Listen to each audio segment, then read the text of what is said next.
Good morning. It's time to start more Apologistice. Last time, I believe, we just finished the first trial segment in episode 3. So we should be back to investigating. I think that's what was going on. Maybe I should have looked over the last VOD or something. Oh well.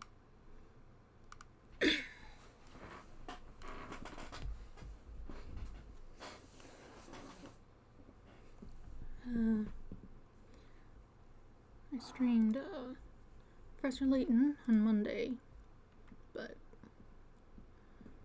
I'm not sure Professor Layton's a good game for stream, honestly. Because I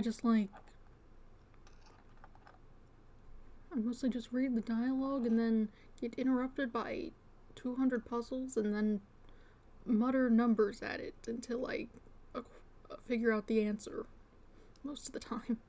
Because there's a lot of puzzles that are just math. A little loud. Alright. Oops. There we go. Looks good there. Looks good there. Alright. All should be well. Just load up what we were doing. I'm in a separate slot. How did I do that?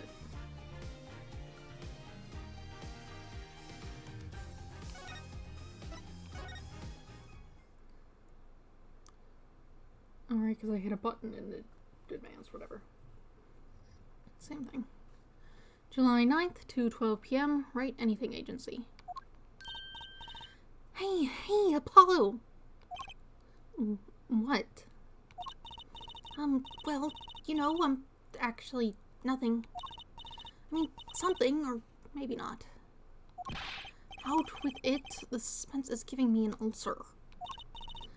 Well, the trial today, I was thinking, if you gave it a score, what score would you give it? Score? Gee. I guess I would, or maybe, well... I'm just as bad as you. See, it's so vague. Clearly. Machi avoided a guilty verdict, which is something. Though I can't say I'm any less confused about the case. What was your voice? It was like... I definitely should have looked over the last VOD. Asked Interpol about that number. I'm sure you'll find that answer intriguing. That's not the voice I gave him. Ask Interpol about that number. Sure you'll find their answer intriguing. IPXX314206. The agent registered under this number was Romain Latos. And the victim, Mr. Latos, who would have guessed he was actually an undercover Interpol agent? What a mess. And we don't have any idea what he was investigating. Well, true, but we know who shot him now. Amidor told the whole court. Wait. That voice just now? It was him. I am sure of it. That voice I heard, talking to Mr. Latos, and I heard the gunshots fired. It was him! It was Mr. Darian! It's another mystery, Apollo. I love mysteries. I don't. Speaking of mysteries, what's Mr. Wright up to? I wouldn't mind asking his opinion. Now that you mention it, I haven't seen Daddy around. What? Is he some kind of stray that just wanders in and out at will? I wouldn't say that, but he has been going out a lot. Some top secret mission, he said. Top secret? Anyway, you can't just rely on him to save the day. You've got me to help you. We'll be fine. Fine. Right. Well, time's a-wasting, as they say. Let's investigate. That's the spirit. see if we can talk to you. Okay. Lamidar dropped a bomb in court today. He was studying. Lamidar said she'd never have forgotten a voice, right? That's so cool. I guess. What's that called again? Elephant ears? I bet that's what they're called. Somehow I don't think that means what you think it means. Never really been into those. I like funnel cakes better. And she has to be wrong this time. Wrong? Why? I mean, look. Those gunshots were right during the concert. That's right. I was burning up the dance floor at the time. Right. Did you happen to look up on stage? Maybe at Darian, even? You bet I did! He's one of the Gaviniers' guitarists, after all. He's so cool. Oh. Right. All the Gaviniers have a rock-solid alibi. She probably heard the speaker? He couldn't have shot Mr. Latos backstage. But Lamidar heard him, didn't she? She heard Darian backstage, right? Somebody's either wrong or lying very badly here. An Interpol agent? I was wondering, what is Interpol anyway? Uh-huh, Interpol? They're the guys who catch international criminals. Why can't they just call them International Police instead of making up some silly name? Yeah. Anyway, you think he was investigating Lamidar? What? Why would anyone do that? She's not a criminal. She couldn't be. Don't be fooled by appearances, is all I'm saying. Remember, I'm a magician, Apollo. I can spot a palmed coin at 50 paces. If only it were that easy. In any case, we know he was working on something. I wonder if it was something that has something to do with something. That something being our case. The last something, I mean. Something like that. Apparently the whole thing is making my head hurt. What was Mr. Latos up to? Huh? Who could this be?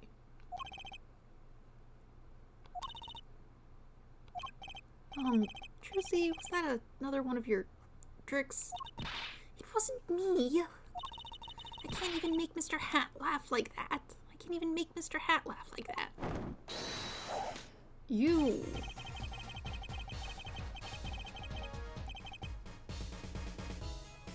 You might be a different person than in that picture. I sort of thought he might have been the same. Though he does seem to have the same sort of card suit motif going on with the heart, and that guy's got a club, this guy up here.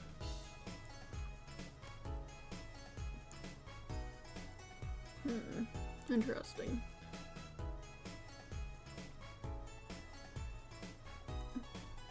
And, Trucy's got a variety of them on her coat. I think she's got a diamond pinning it. Oh yeah, he's got the same thing down there too. Must be some relation. What kind of voice would a guy like this have? Something grandiose, perhaps. Wherever the mundane gives way to miracles, a word is whispered. Gramarai, something like that. Hey, the other day... Who's there?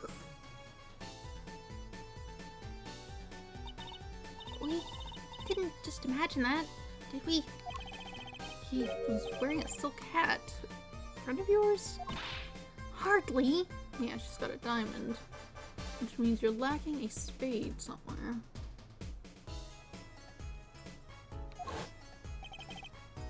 We meet again! Nice to meet you. Who are you? Could you please stop smirking like that? Aha! Valiant. Uncle Valiant. He's your uncle? No, silly. It's the great Gramadai. Valiant Gramadai. Valiant Gramadai. The Grand Magician. Yes, it is I, the great Valiant Gramadai, as seen on television. Could you please stop smirking like that? It's been a while, Miss Trucy. 7 years to be exact. I have you grown. Good to see you again, Uncle Valiant. You look exactly the same. I hate to intrude, but what is a great magician doing paying us a visit? I believe it was you who wished to see me. So be quick with your questions. Do not quail, quake, or quiver. I'm quite tame. My stardom may sear the sight. I'm quite down to earth when need calls. He does have a certain aura to him, it's true. Let's ask him about the case, Apollo. His aura sure isn't lost on our magician in the making. She's practically drooling with enthusiasm. After all, Uncle Valiant's one of Daddy's best friends. That's why I call him Uncle. What? Daddy, you mean Mr. Wright? No, I mean my real daddy. Trucy's real father? Alright. What's going on? Wait, Apollo? Don't tell me you don't know about Trope Gramadai. Trope Gramadai. Troop Gramarye? Oh, is that how it's meant to be? Gramarye. Huh? No. But it does sound kind of familiar. Oh, lost life, lamentably listless lad. To not know of the greatest troop of magicians on the planet. Well, Valiant Gramarye. The name began to surface in my mind. It was a name I'd heard on television as a child. You bet you've heard the name! He made a cruise ship disappear and blew up an amusement park. Oh, and he made all this gold disappear from a safe. And then escaped from a high-security prison. You said he's a magician. Open the lost to hearts chained by mediocrity. This is the true miracle of true Gramadai. Wait. What, Apollo? I do remember seeing you on television a long time ago. Weren't you with someone else? Like a duo? A duo? Yeah, you had a partner. Something Gramarye. Yes, Zach Gramarye. A masterful maker of magic, a capable crafter of shining showmanship. Huh? Why is everyone so quiet? Daddy.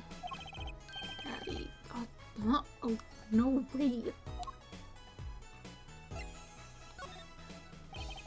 Once upon a time, True Gramadai included 2 grand magicians. Myself, Valiant Gramarye, my partner, Zach Gramarye. And this Zach he was my real daddy. Trucy's father, magician. I guess it makes sense. I had no idea. There wasn't much point in talking about it. Not now that he's gone. Oh, I'm sorry. No, it's okay. I'm not lonely. I've got my daddy after all. And you make me laugh, Apollo. But I'm good for comic relief at least. Not that I see Daddy around much these days. Ugh, I've been remiss in remembering my reasons for my visit. Reasons? 2, in fact. The first being, of course, to see you, Miss Drusi. You don't know how happy I am to see you again, Uncle Valen. I'm sure you are. Not one for modesty, are you? I encountered you at the...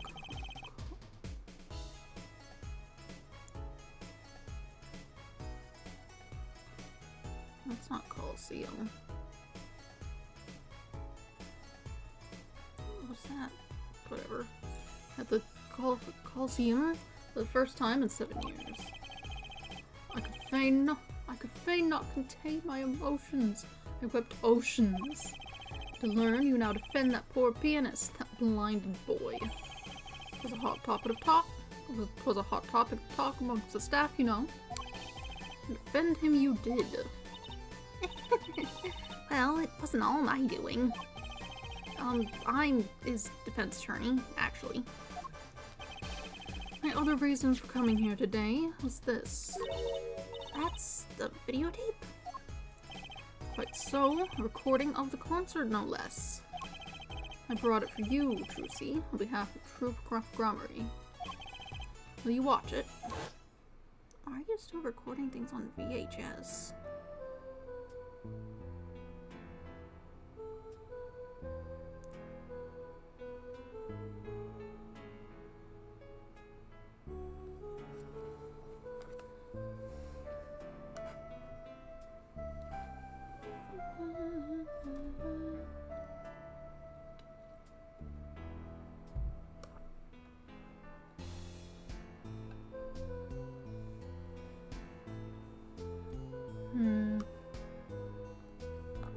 I wonder... We know the time of death.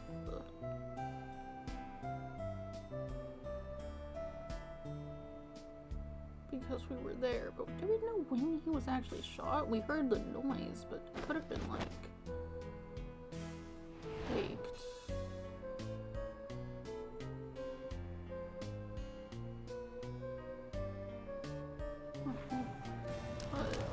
I wouldn't point out that she was a witness if that were the case, I suppose.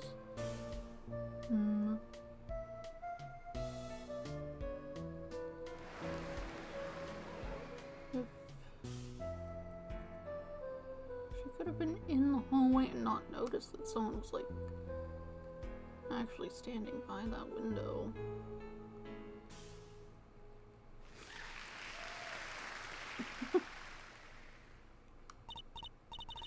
Wow, it's almost as good as it was live.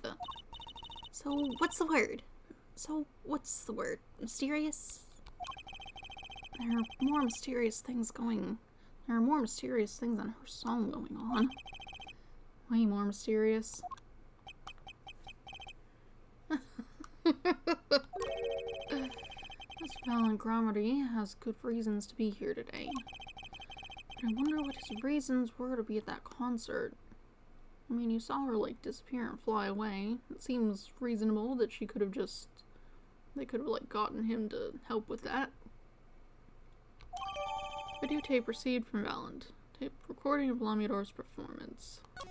I guess we're talking to you. Here. Okay, so this must be the father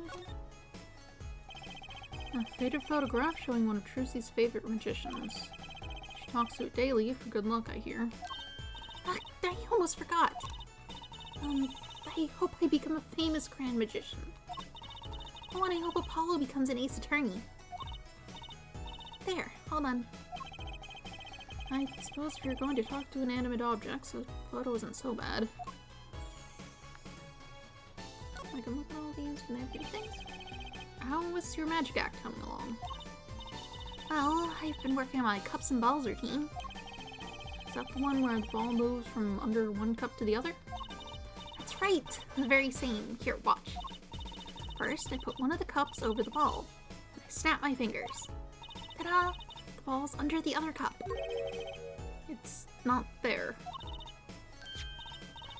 Watch me pull something out of my magic panties. Nice try. Yes, I know what I'll be doing tonight. Practicing. You can be my audience, Apollo. A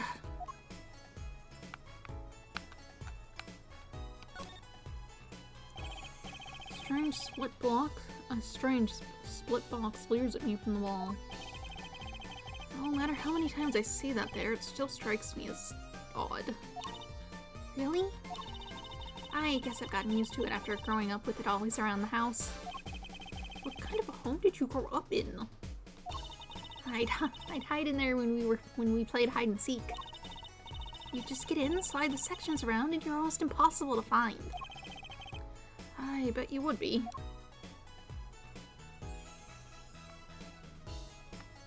Plant. Mr. Charlie, the potter plant. Huh? His leaves are looking a little brown. Good morning, Mr. Charlie. Mr. Charlie, your leaves.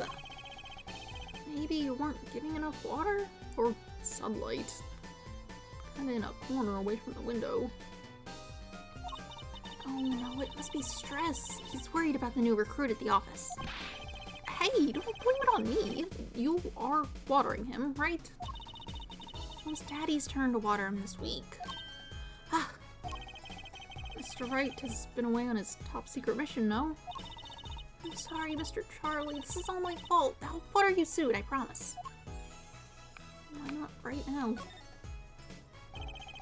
There are several books of magic mixed in with the legal books on the shelves. I dusted them recently, leaving a gleam of clean books. Tea. Well, how about some tea? Here you go. Thanks. That's nice. But this is not the time to be drinking tea. That's right. We have to get investigating. Ah, that was a close call. We almost relaxed. That's one of those hats you pull things out of, right? Of course! My hat's like a little universe. Bigger on the inside than the outside. That reminds me of a sci-fi show I used to watch. Incidentally, my pocket is like a little universe too. And my panties, and I get the idea. Oh. You know, that ring kinda gets in the way. Our client the other day tripped on it and fell on the floor. Seeing my ring rolling out the door. You know how long it took me to find it? You know how long it took to calm down the client? And in the end, they walked out without hiring us. Could you clean up a bit? Don't you think the props give the office a festive, fun-filled mood? Not sure law offices have to be festive and fun-filled. Apollo, this is the Write Anything agency. As CEO, I want an office that says we know how to have fun. I guess it is her office, isn't it? I've seen some restaurants that set out real food to show what's on the menu. I have too, but I noticed something strange. One time, there was a sandwich without any lettuce. Like it had disappeared by magic. I'm sure someone just swiped the lettuce and ate it. Wait, that sandwich, you didn't! Apollo, you shouldn't eat sample food no matter how hungry you are. Just how hard up do you think I am? I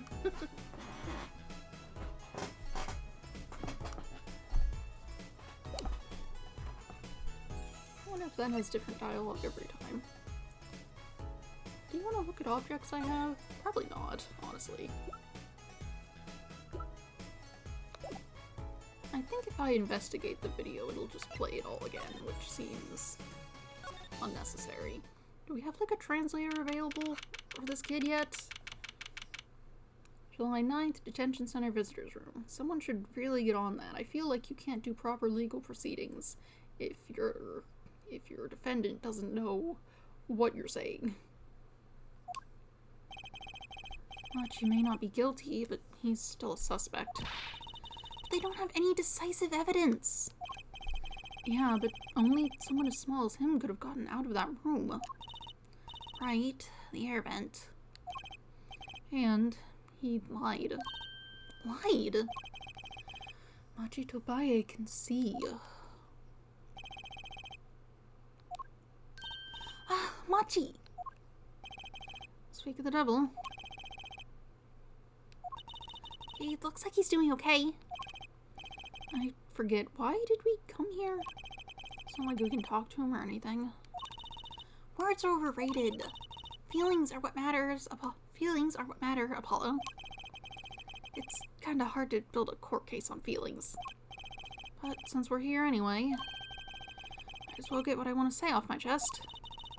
If you need someone to complain to, I'll listen. I think she's actually worried for me.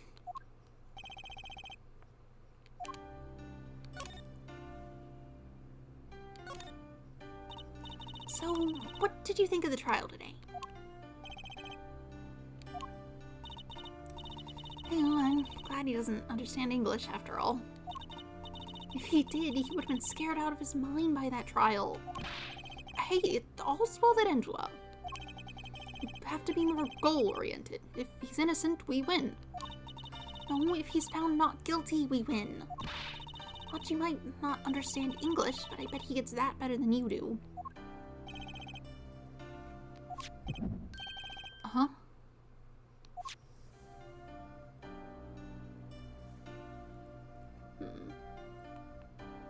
Oh, no. Don't auto. Apparently that's that button. The buttons they're showing down there don't really match up to how they look on my controller. I think it's set up for a, what's it? Xbox controller, but I'm using the Nintendo Switch controller, because that's what I have. I'm glad Flaminor testified. What a great person. She even got Machi off the hook by naming another suspect. Claudian of the Cavaniers, the detective. I wonder if Machi knows what happened. I mean, if he could follow how the trial went at all. If no one told him there's a new suspect, how would he know? Hey! What is it, Apollo? No, it's nothing. I must be imagining it. Imagining what, Apollo? It's just, I couldn't help but feel that, I don't know. Machi, he doesn't understand what we're saying, right? How could he? He's a young Borginian. He doesn't speak English. Yeah, but my bracelet is reacting to him. Huh? Maybe it's malfunctioning? Or it's scared because you keep making those or it's scared because you keep making those I'm so mad faces. Was I that bad? Machi lied about not being able to see, but what if that's not all he lied about? If you're curious about it, there's only one thing to do. You should ask him. I think it'll take something big to get to him. Some kind of undeniable evidence. We'll be back, Machi.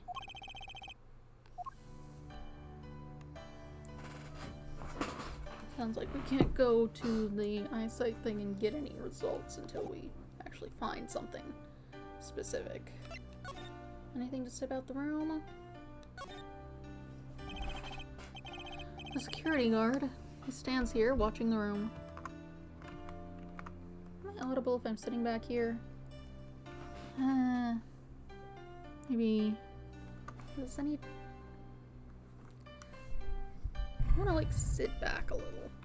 But I also don't want to leave the zone where I can be heard properly. Looks like I'm okay. Probably. Okay. A security guard. He stands here watching this room.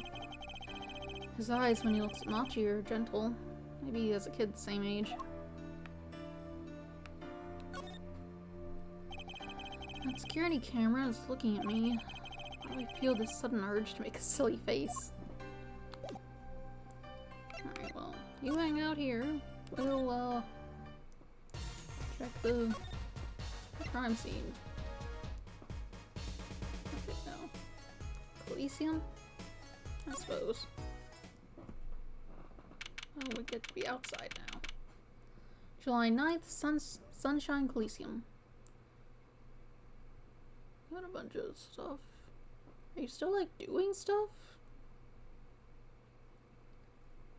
I guess most of the stuff was backstage, so you can keep that marked off pretty well. But, like, the stage itself had some stuff going on still. Whew, what a great day! It's perfect weather for sleuthing. The weather matters for an investigation? Don't some days just feel like magic days or defense days? Sure. Let's get started, shall we? Right on! Show us your stuff, Apollo. What stuff? Your voice training! This is the perfect place for it. I did enough at home, thanks. Oh, there's no need to be shy. Keep that up and you'll never make it on the big stage. I'm happy in the courtroom, thank you. I am a lawyer. And you're in luck because it's lawyer weather today. Don't you just want to face the blue sky and shout, "Objection"? Look, the weather has nothing to do with lawyers. Let's get going already. Alright, we can look around. Got a little mascot suit. What's that creature there? Oh, that's the police mascot, the Blue Badger. It's life-sized. Have you seen them around town patrolling the streets? Yes, now even Law and Order has a mascot. I'd run from that thing even if I wasn't a criminal. Why does its head wobble like that when it walks? It's freaky. I don't think you're showing true Blue Badger spirit, Apollo. Standing up there looking at pigeons. Hanging out. There's a truck back there, flags, this thing. Look, a blimp! Those balloons next to it have sponsor ads on them. Let's see. Big sale, all shirts 50% off. Oh, it's an ad for the department store next door. How annoying. Big building. Sunshine Coliseum sure is living up to its name today. It's huge! And Mr. Gavin got to play on that enormous stage. I was so jealous. Someday, I'll fight my first battle on this stage. Battle? Well, yeah, it's a coliseum, isn't it? They don't do gladiatorial contests at these places anymore, Trucy. Really? I had no idea. I wonder why they stopped. Sometimes I worry about her. Got a poster. Look, a massive sign for the guilty as charged tour. Giant Prosecutor Gavin stares out over the arena.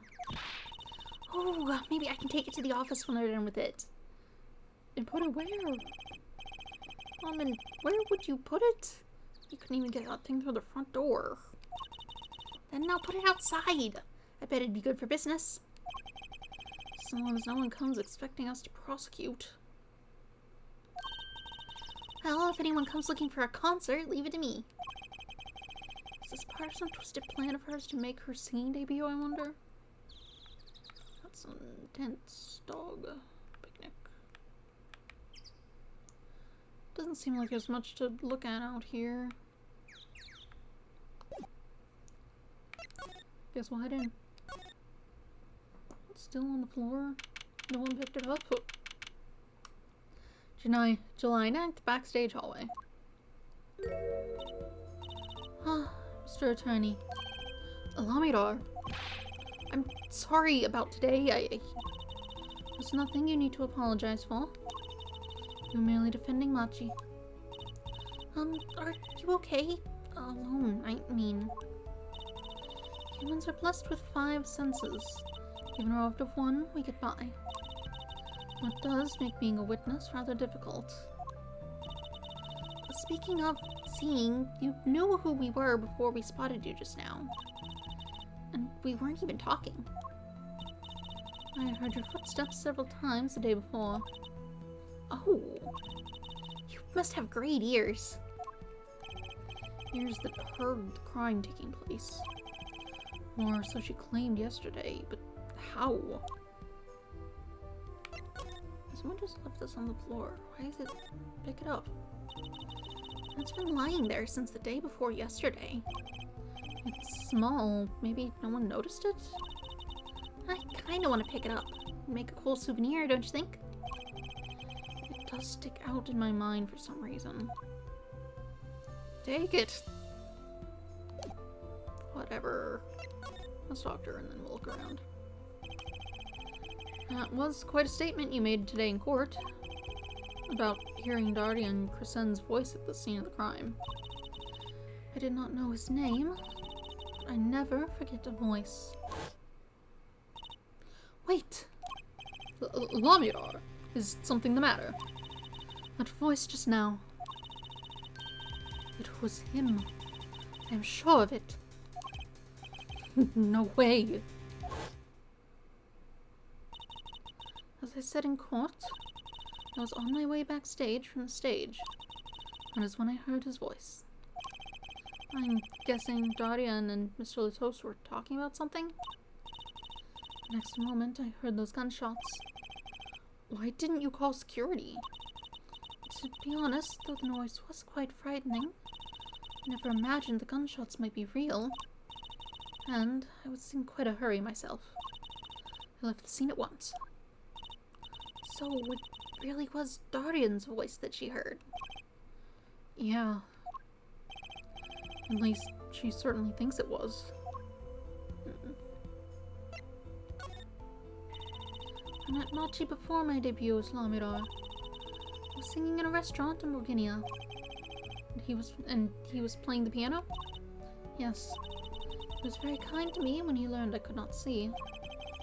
Is that when you started playing opposites? With Machi pretending he couldn't see? No, it wasn't then. It began after our major debut. After I became known as the landscape painter in sound. It must have been tough for Machi. Pretending he couldn't see and all the while acting as your eyes. We held hands always. He would write with his finger on my palm to signal to me things I should know. He is a smart, gentle boy. I think I see what she's getting at. Machi would never harm a soul. About Mr. Latos. Ah yes, he was an Interpol agent, I hear. So you had no idea? Of course not. No one did. I guess that's what it means to be undercover. But someone was after him. They had to know who he really was. Why did he pose as my manager? I do not understand. You have no idea? I can only assume that he was investigating me. But why? What makes you think that? Perhaps it is not so, but I cannot deny the possibility. Because of my condition. As my present is veiled in darkness, so too is my past clouded from memory. Clouded, right. Darkness that I fear is not the darkness that I see whenever I open my eyes. The real darkness lies in my heart. In your heart? No memory of the time before I became Lamidar. I awoke from the darkness into darkness, you might say. I was singing in a restaurant those days. What was it she said about not being able to remember the light? I did not know my past. Perhaps I committed some terrible crime in my past. Everything before coming Lamidar is lost to me. But I don't think you... I can think of no other explanation. Why else would an agent of Interpol approach me?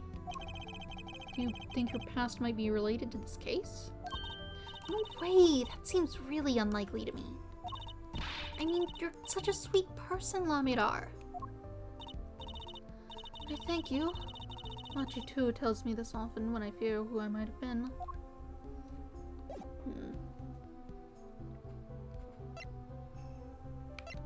You want to look at the video of you? Thoughts on it?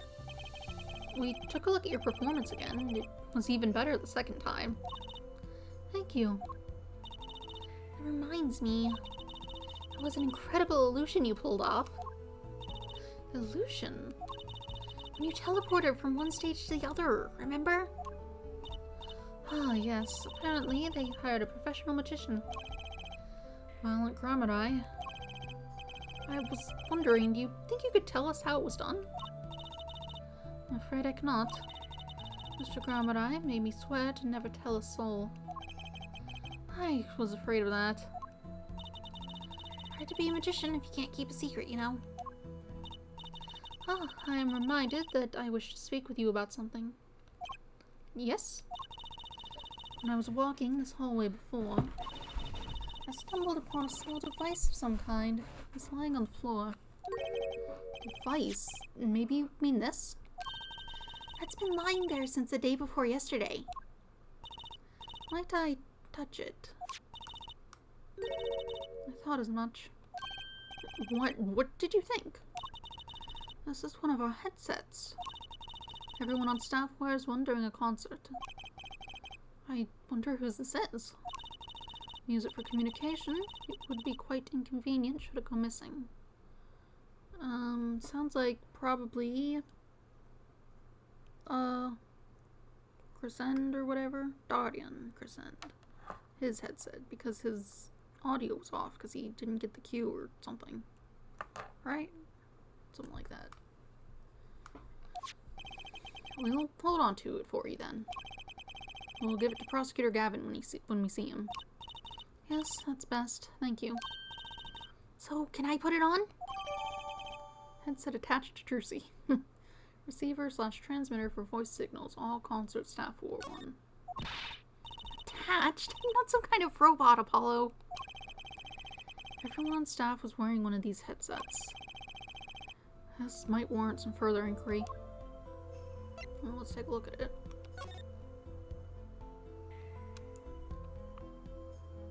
Straightforward enough. Earpiece. 10-4 that, little buddy. This is Trucy reporting in. Over. Why the sudden silence? No one answered. Don't be silly. What good is a receiver that doesn't receive? That's like Emma not performing forensic investigations. You make her sound like she's some kind of forensic investigation machine. Which is just silly. Unless she's a super high-tech android that runs on snackaroos.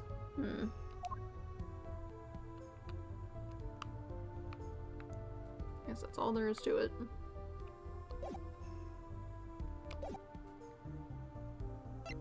I spoke with you.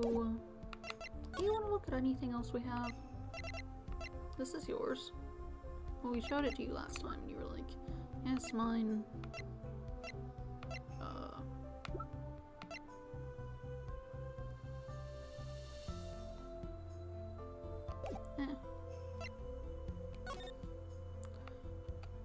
Let's see, what's this? That would be the Blue Badger, police mascot. There's a guy outside in a Blue Badger costume lumbering about. He stands out even more than those Gavineers posters. It's all the same. He's the band mascot too, you know? I can't picture Prosecutor Gavin going for that kind of thing. Neither can I. My own key keeps getting stuck. I bet there's a story there just waiting to be told.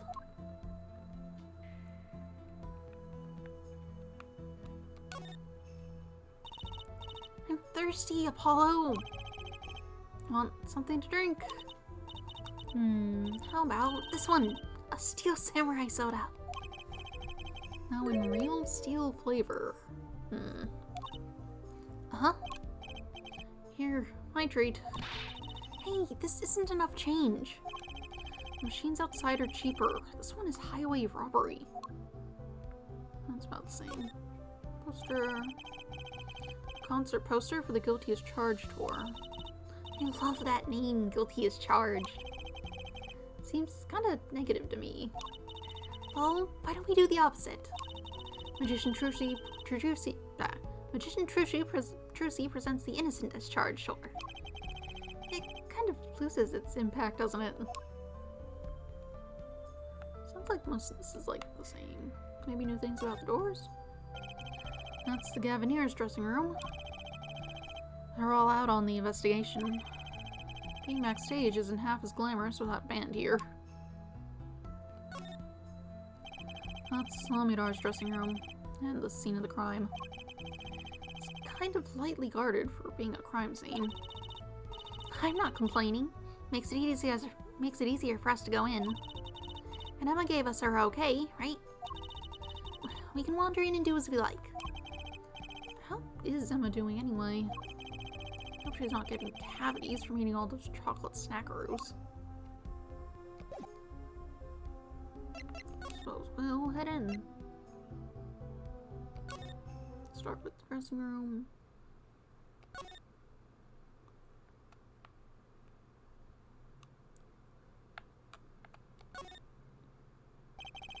We found Machito-bai's fingerprints on that air vent. What's with the long face? It's a little lackluster, you know. Lackluster? I mean, using the air vent is so obvious. No audience is going to pay good money to see a trick like that. I mean, even if you found it on the grate, how far into the vent did you find it? Because you'd have to be on your hands and knees. You'd get more prints in there then. Did you, like, investigate very far? Because it could have just been that he got up there to put up these streamers or something.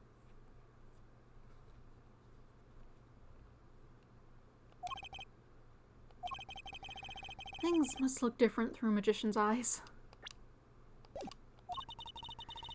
It'd be so much cooler. It'd be much cooler if the killer got out through that tiny window. Don't go there, you'll get your head stuck.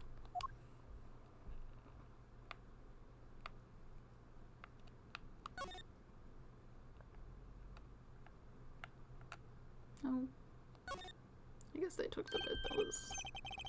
Hey, look, a part of the carpet's been torn up here. That was the part we did the luminol testing on in court. Luminol, right. You know what I couldn't stop thinking? Who's going to pay for this carpet? As long as it's not us. Maybe the shooter? I guess it's true what they say. Crime doesn't pay. I would hope that carpet replacement costs weren't the only thing holding you back. Gun.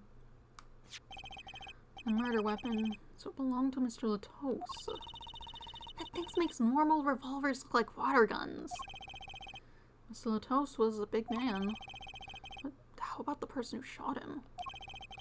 Wouldn't they have to be about his size? This was the window where Lamidar saw the incident from.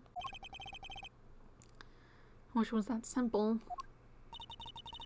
Kind of hard to see a crime when you can't see. But she did hear it.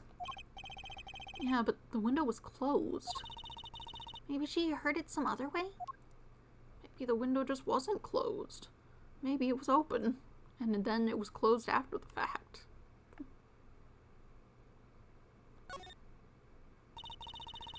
That's one heavy-duty bouquet there. I have trouble thinking of flowers as being heavy-duty. They call lots of things heavy-duty. Not flowers, they don't.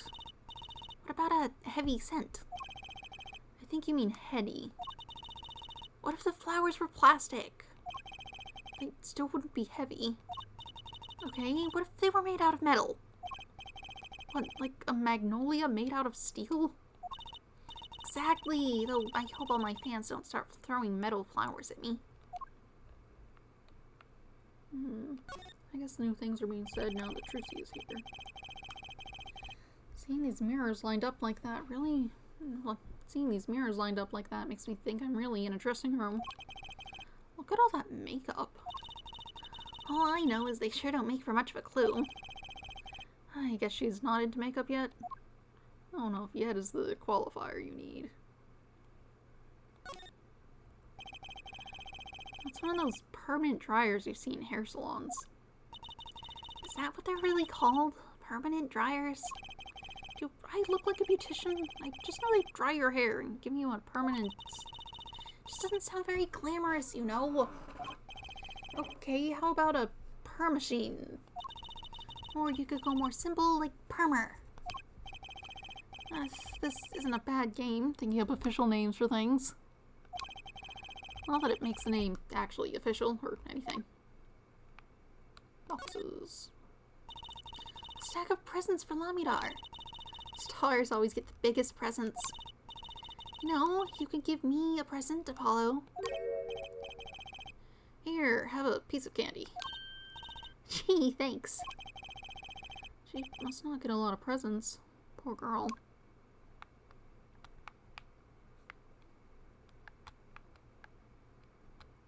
Dark Ace, nothing new to be said about that, I suppose. This is still here, on the ground. Right after the shooting took place, Lamidar tried to come into the dressing room and dropped her brooch. I think that fits with the other stuff we know. Do you think the timing of when she dropped it is important? Yeah, something about it bugs me, that's for sure. Coffee. Oh no. Look at the way those bullets tore through this thick wall. A revolver really was something else. I wonder if someone as little as me could even fire it. Dislocating your shoulder would kind of put a crimp on your stage career. Daddy always has stiff shoulders. Maybe that could loosen him up. Don't even mention it. I'm afraid he might go out and actually try it.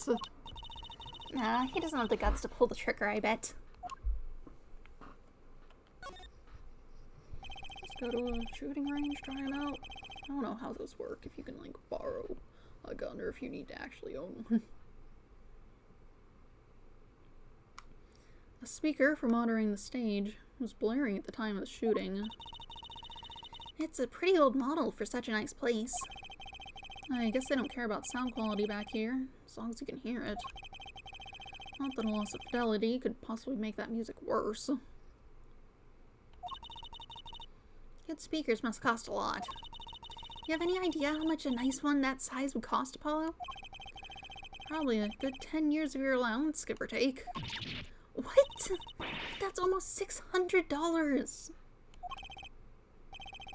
$5 a month? Poor Trucy. Wait till she finds out you need to buy 2 speakers for a stereo. Trucy's woes for having learned about Truthy's monthly allowance in episode 3. Poster. Gavineer's poster. How many of those did they put up anyway? Prosecutor Gavin looks so cool on stage. You should learn to play the guitar too, Apollo. You can accompany my magic act. We'd certainly be a novelty act, if nothing else. I'll think about it if I ever lose my attorney's badge. It's a poster for another show. This summer, a Legal Eagles production of Case Closed. I looked into that performance group. Turns out they're all law enforcement related too. Apparently, their series portrayal of Law and Order is a big draw. That sounds so boring. It's probably pretty interesting. You're a complicated man, Mr. Apollo Justice. Speaking of Case Closed, Detective Conan. They've been putting up the movies on YouTube. And they've got like one up a week, but they take the previous one down. Right now they've got The Raven Chaser. I watched it yesterday. It's pretty good. I hadn't seen it before, but I've read all the manga, so like it wasn't gonna be any spoilers, so. Well, how about the latest chapter? I'm waiting on a translation for that one, but you know.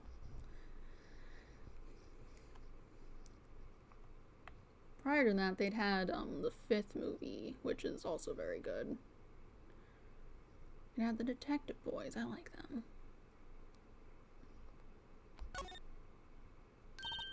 Look, it's fruit. Fruit, Apollo, fruit. I heard you the first time. It sure is a lot of fruit. I doubt anyone would miss a bit of watermelon. I know. I'll make it vanish into my stomach.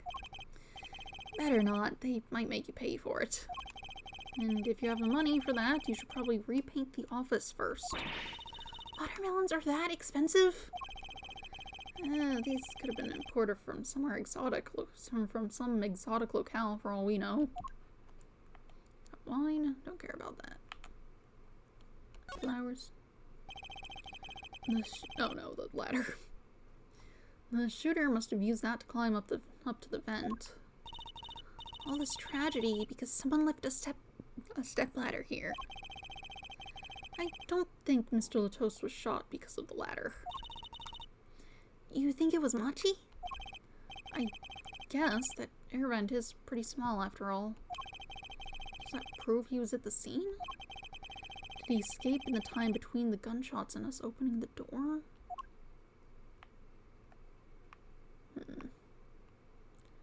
Looks like we've looked. Oh no, TV. That's one of the biggest, most expensive looking TVs I've ever seen. Now it's a bit hard to judge, but that doesn't look super huge. I suppose at the time. Too bad you'll never own one. Never is kind of harsh, Trucy. How about for all eternity, then? The same difference. Alright. Nothing new to be found here, not in terms of evidence. Maybe in here? They don't have a vent. And again, we can't see the other half of the room, if there is one. It'd be weird for them to get the smaller room when they're like the main event, and also, how many people are in his band? There's the two, there's Gavin, there's Shark Hair Man, Darian. Was there anyone else? Presumably they have someone on drums or something. Oh well. Oh, a cruiser guitar! They sold those to commemorate 5 years of the band. Rocking it hard under the speed limit. There's a cruiser bass and a cruiser drum set and a cruiser keyboard. Those are presumably other members of the band they have, so they must have like another half of the room that we're just not looking at. Otherwise, that's just not enough space for that many people.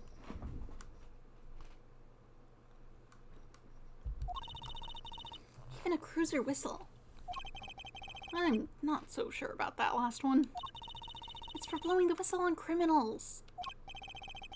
I don't think that requires an actual whistle, Drucy.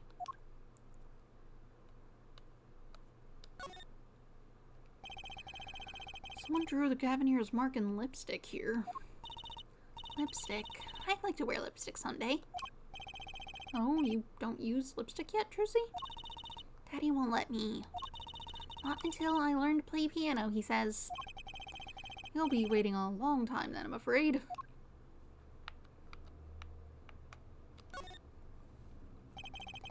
This place is decorated like a high school dance. Oh, I think our decorations were paper, not chains. The Gavineers are into chains. It's part of their image. Huh, no kidding. Ever since they used chains on the cover art for Gonna Lock You Up. They're really into the whole police thing, aren't they? It'd be cooler if they turned that red light on. They don't have to turn on the red light. I was in a restaurant once that had like really red lighting and it was a nightmare. On top of the noise that was just the restaurant, the light was just bad. I hated being in there. Good food, but like nightmare atmosphere.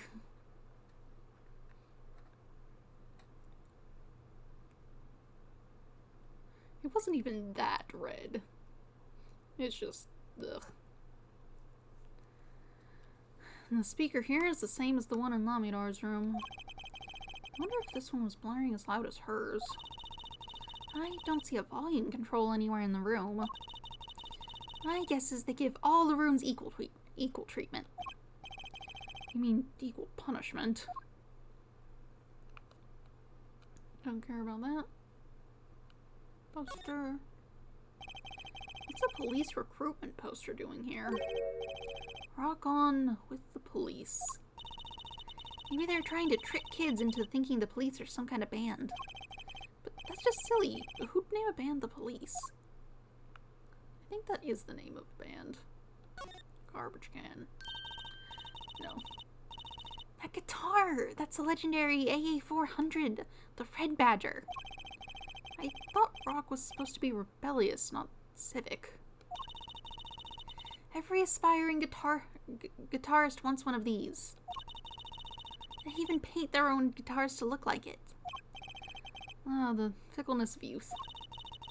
You should dye your hair badger red, too. I like my hair the way it is, thank you very much. Ah, the stubbornness of age. Okay, this kind of seems like it's all the same dialogue. Honestly. You know what, we'll just go. Probably something happening on stage then. Maybe a personal... No. Big piano in my way. Machi played so beautifully. Yeah, like a real pianist. That's just silly, Apollo. How can you call someone as good as Machi a pianist? Why, that's like throwing him in the same class as Daddy. Good thing Mr. Wright didn't hear that one. Maybe I needed to show her more things or something. So it kind of doesn't look like there's anything to look at. Look at all the electronics. They must be sound related. Doesn't seeing a bunch of machines like this make you just want to fiddle with them? Can I, Apollo? Please? No, no fiddling. You'll break something. If you're going to make an omelet, you've got to break some eggs. That's what Daddy always says. These eggs look kind of expensive.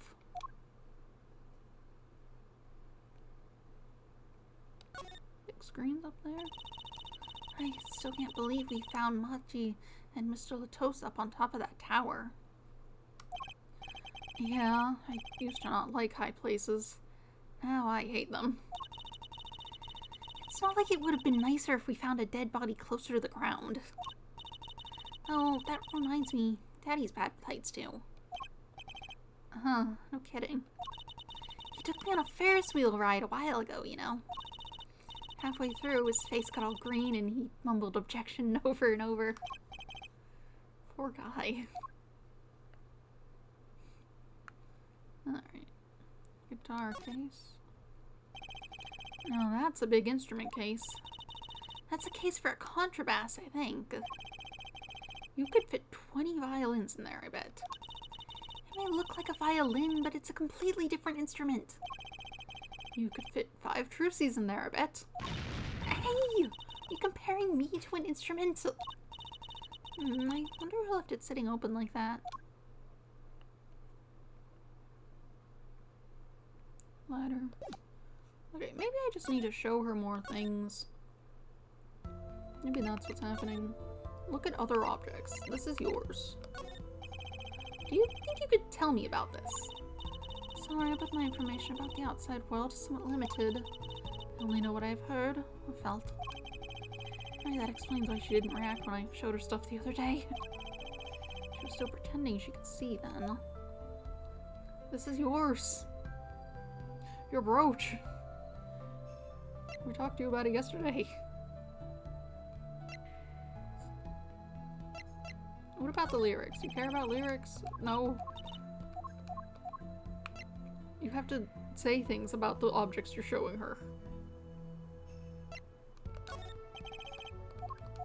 You have to tell her what it is and ask a question based on it. You can't just be like, look at this. Wait, you don't. You can't. Here's the headset. Can I ask you about this headset, Lamidar? You said that all concert staff were wearing one? That's correct. You need them to communicate across such a large stage. Everyone on the staff had one, of course.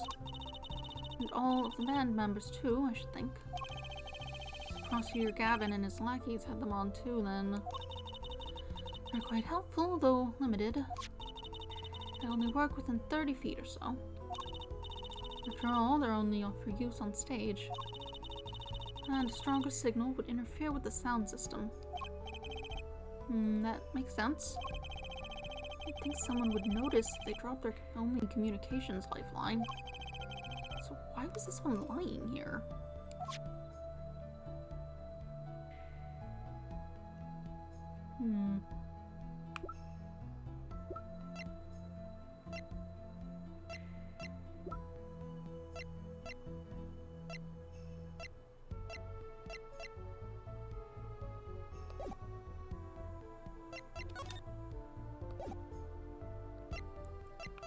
Is that what I needed to do to make something else happen? Not in here. I'll show you some other stuff while I'm here.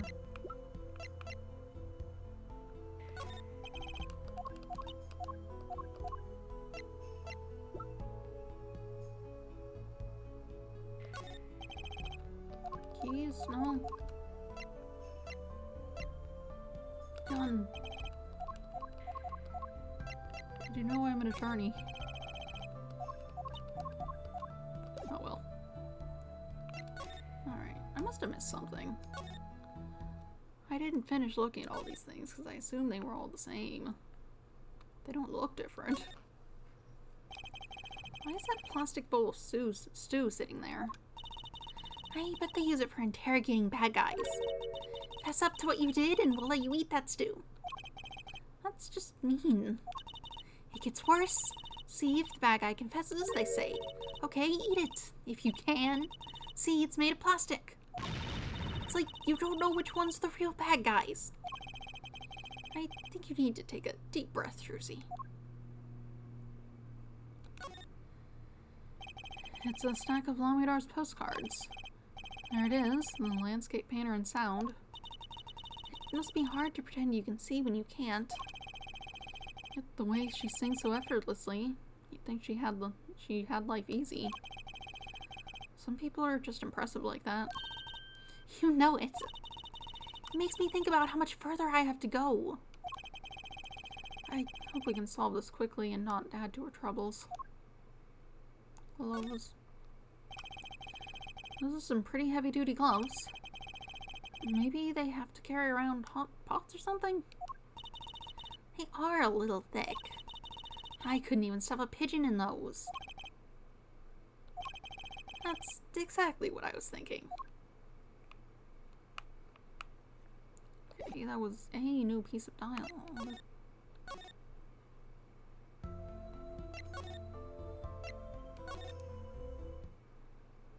Okay. July 9th, Lomidar's dressing room. It's you. Uh-oh. There's only one person I know who can munch with such venom. What are you doing here? Hello, Emma. You're looking as grumpy as ever. Oh, am I supposed to be happy? You give me the 2nd degree in court and Prosecutor Gavin make me look like a fool.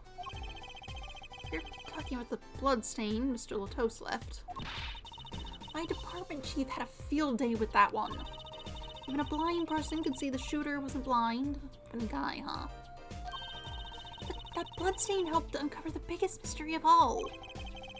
Now we know that Mr. Latos was really with Interpol. We wouldn't have found that out without you. I suppose. Maybe that's why the chief gave me these after he was finished chewing me out. He said it was my reward. Are chocolate snackers popular down at the precinct or something? I was hoping we could check out the crime scene again. You might guessed. You're not gonna find any clues in here. Oh, I did find something strange.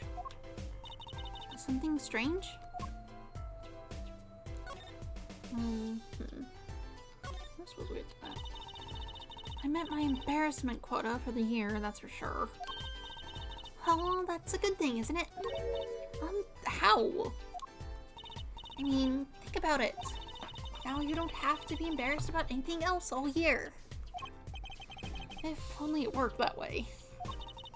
Just bugs me to think a little kid outsmarted. That little kid outsmarted me.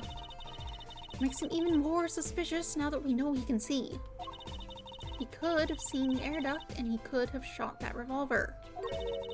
But that's not how it sounded in Lamidar's testimony. Aminer's saying she heard Detective Darian's voice at the scene. That's right. Why can't we have a normal, straightforward killing once in a while in this country? I'll pretend I didn't hear that.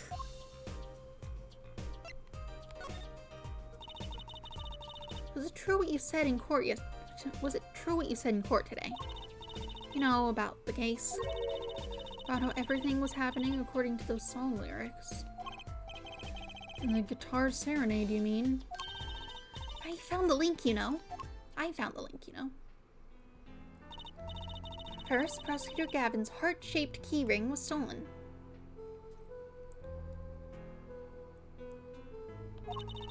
Then, Lamidar flew through the air. Then, Prosecutor Gavin's guitar caught on fire. And in the end, a bullet took for Mr. Latos's life. And he went up into the sky with the guitar. Well, 15 feet up, at least. It's kind of hard to chalk it up to coincidence, huh? I know, and I found it. You think the same person did all of this? Don't ask me, I didn't do it. Neither did I. I couldn't fit through that air vent anyway. But you all think I did it? Sometimes I worry about that girl. What would you notice? So, what did you find? It's so little I must have passed over yesterday. I found it under the sofa. What is that? Some sort of electronic base. What is it? Part of some device, I think. Haven't a clue what. But sticking out from the end looked familiar, so I had it examined. Turns out it's an antenna. Oh, like on a Beetle? Like on a cell phone. This device must use an electronic signal of some sort. An electronic signal, you say? Interesting. That could help my idea that it was...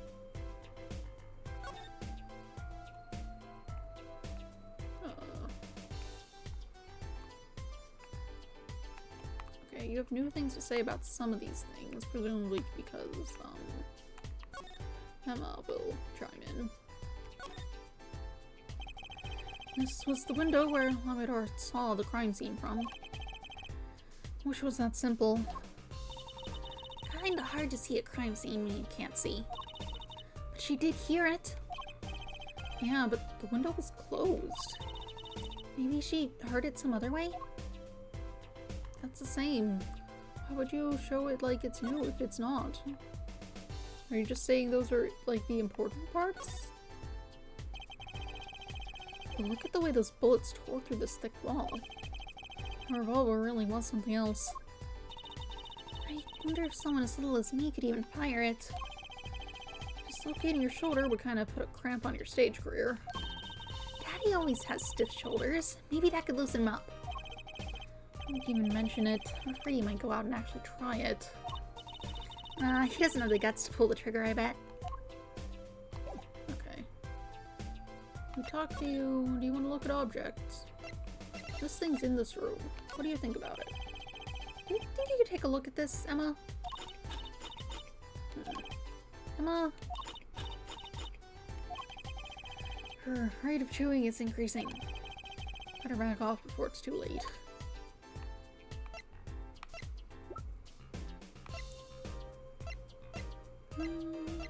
Oh yeah, use this now. Oh, you don't care. Thoughts on this thing? No. None.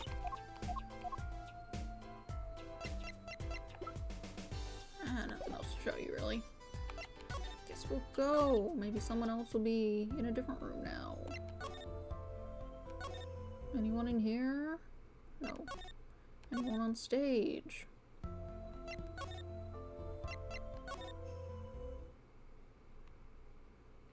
No.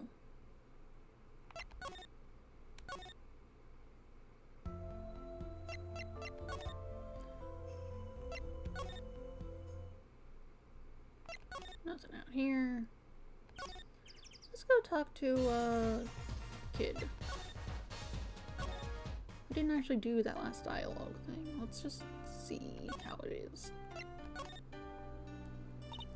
So, Machi, you can see, right? Alright, it's... Machi can see, and Lamidar can't. The whole world's gone topsy-turvy. I wonder if he's deaf. I wonder if that's what's going on. Sorry, Apollo, I don't think we're gonna get any information out of Machi. Which makes sense. Yeah, I guess it does. Child, you want to look at this thing? Did you drop it? I think he said, I'm sorry I cannot speak your language. You are very beautiful, fair maiden. This is why I never trust a translator. You were here. I think he said you don't care. Whatever. Okay, whatever. You have things to say. So I was wondering, that stunt in the middle of the song there.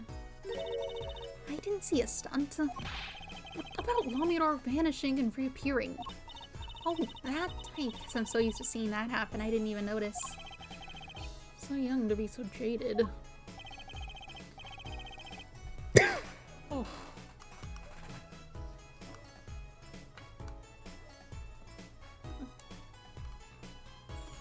Water. A simple sleight of hand, a petite prestidigitation. A modicum of magic from me to you.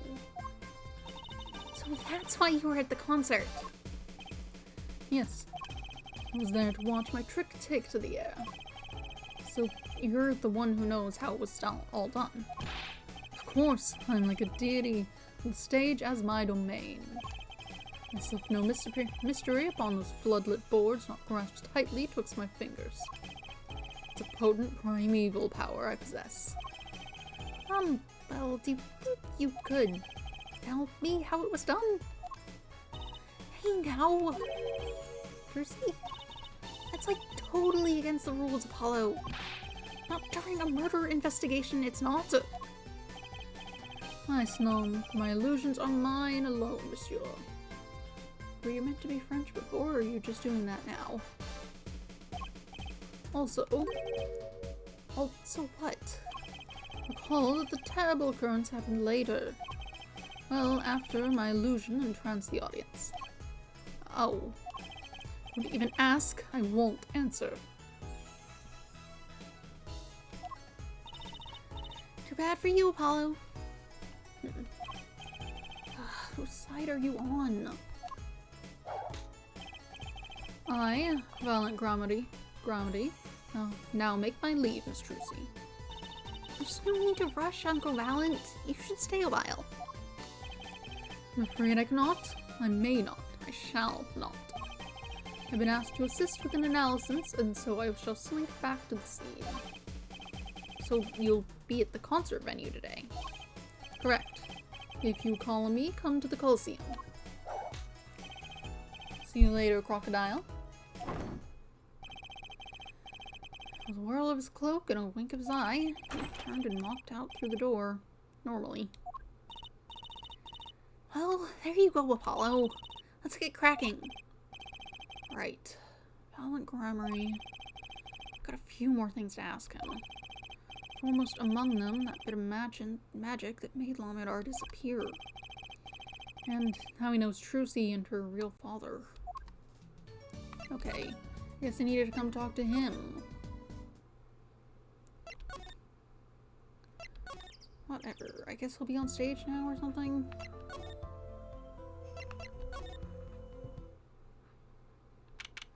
July 9th in the wings. I followed you. That song, isn't that the one Lamidar was singing? Yeah, you're right. The guitar serenade. Wow, I'd love to do a show on a stage like this. I'd come to see that. The house is full, and as one, the audience sighs with wonderment. There I am, singing my ballad, rose petals swirling through the air. Not bad. Wait, aren't you a magician? Oh! That's right, I was a magician, wasn't I? Some dedication. Huh! But isn't Miss Trucy? And indeed it is. Uncle Valent! What exactly are you doing here? We just talked to him. We were probably meant to have done that a bit ago. I take real responsibility in tasks undertaken. Inspecting my equipment of illusion to make sure naught is amiss. A Lamidar teleportation illusion! Ooh. Should anything go wrong, it would reflect poorly upon me and my troop. As I went about my exacting examination, I happened to notice that piano. And I remembered that fair lady's melancholy melody. Hey, Apollo, maybe Uncle Valent can shed some light on this whole thing for us. Sure. I was wondering about the show the night of the murder. Lamidar's Vanishing Act was your illusion, right? Indeed, the Purple Prosecutor petitioned my performance. At the climax of the song, he said, "Make her disappear, like a dream." Like a dream? Yet, what can I work with on a stage meant for musical endeavors? There are none of the conveniences of a stage built for sorcerous acts. It was a challenging task, and so I accepted. She disappeared from the top of the tower, but in order to move, you would have to use some sort of secret tunnel. People come to me because I'm a professional among professionals. My illusions are custom made for time and place. Now, because of the murder, all eyes of the nation are on this concert. Not a bad thing, but as far as the fortunes of Troop Gramarye are concerned. So, you were here checking up on your trick to make sure it went well. And went well it did. Now, speaking of pianos, that piano over there troubles me. It troubles you? Why? Why? Why do you ask why? I think it's probably quicker if I just check it out myself, thanks. First we'll talk to you. I know what you're thinking in that head of yours. Gramarye, yes, you say. I recall seeing him on television. Something of that sort? Yeah, actually, yes, you're right.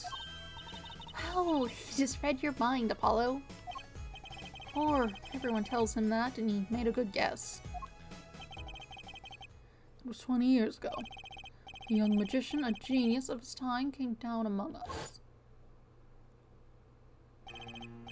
His name was Magnifi Gramarye.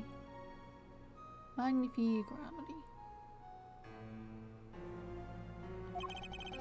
It was he who began the great Troop Gramarye. At his prime, not a day passed that he did not play upon the screens of every TV there was.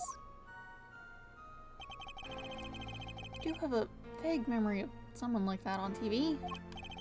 Yet, several years ago, that time came to an end. My troop pulled a vanishing act, yes.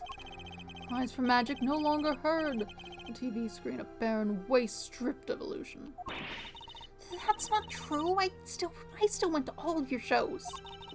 Like that one in the parking lot downstairs, down at the supermarket. When you start playing in supermarket parking lots, you know you're in trouble. We hone our skills at these small venues, always awaiting our time.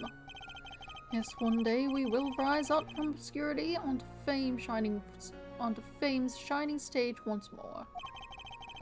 I do this not only for for the magic that is Gramarye, but for my partner. Your partner? You mean... Yes, Zach Gramarye. Trucy's father. Before he disappeared 7 years ago, there was no name higher than Gramarye in show business circles. None. I will see us return to glory. I, Valant Gramarye.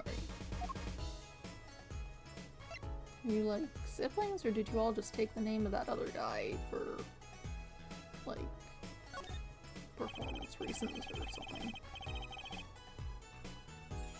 Our founder, Magnifique Gramarye, was truly a genius, a work of miracles. I'll never forget the one I saw when I was little. How he made that whole jumbo jet go. What happened to the jet again? Apparently, someone doesn't remember it as well as they thought. All the would-be magicians that came to his door, only Zach and I had the talent. In no time at all, Valant and Zach were the shining stars in the Gramarye crown. Cool, huh? And Zach Gramarye was my daddy. Now that Magnifique and Zach are gone, I have but one wish. That it be I, Valant Gramarye, who brings the Gramarye miracle back to the big stage. I'm rooting for you. It's true, see? You cannot grow up quickly enough. I need your skill by my side. One skill coming up. How do we manage to get off the topic of the case so quickly all the time? I mean, you asked about that. Wait, no, I need to look at the piano. What is it weird? It's one big piano. I've never actually played one. You should get Mr. Wright to teach you sometime. Oh good, he can't play either. I kind of feel bad for the guy now. Maybe now is my big chance. Stand back, this could be the debut of a prodigy. Oh. Ew. Did you make that noise just now? Let me try it again. Sounds like there's something in there. No, I think something's stuck in the piano. Time to take a look under the hood. It's already open, so that shouldn't be too hard. Look, this was stuck between the strings. A signal. The other bit looked like a lighter, didn't it? I wonder if that's what lit his guitar on fire, but how would it have made it back into the room?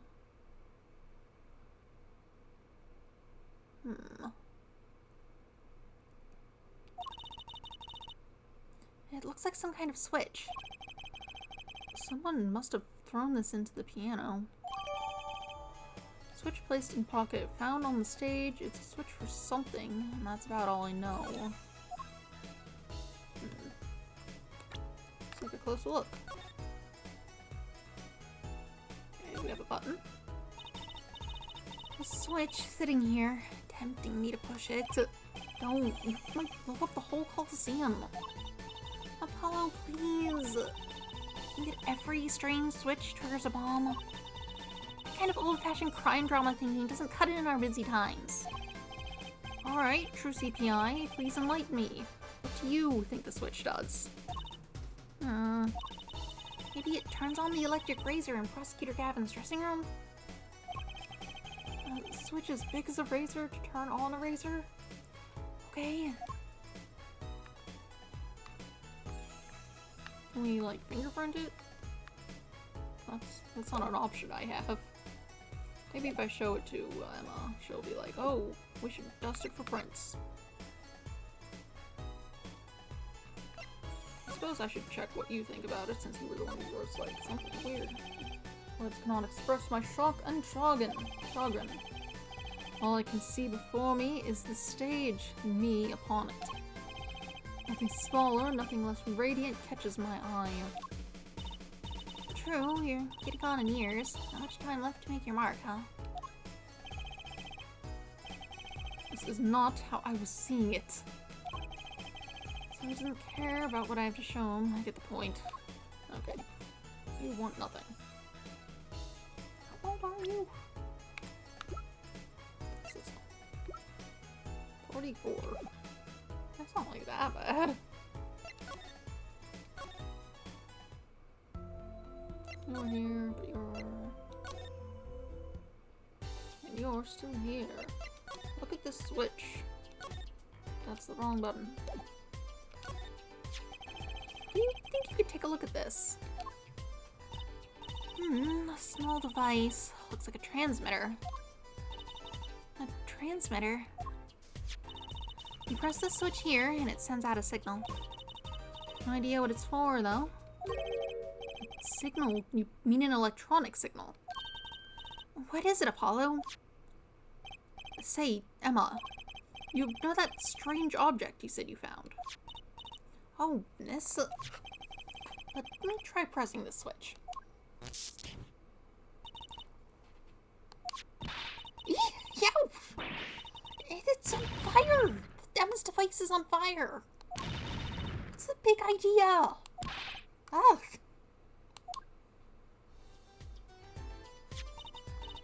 Well, now we know what this is. An igniter.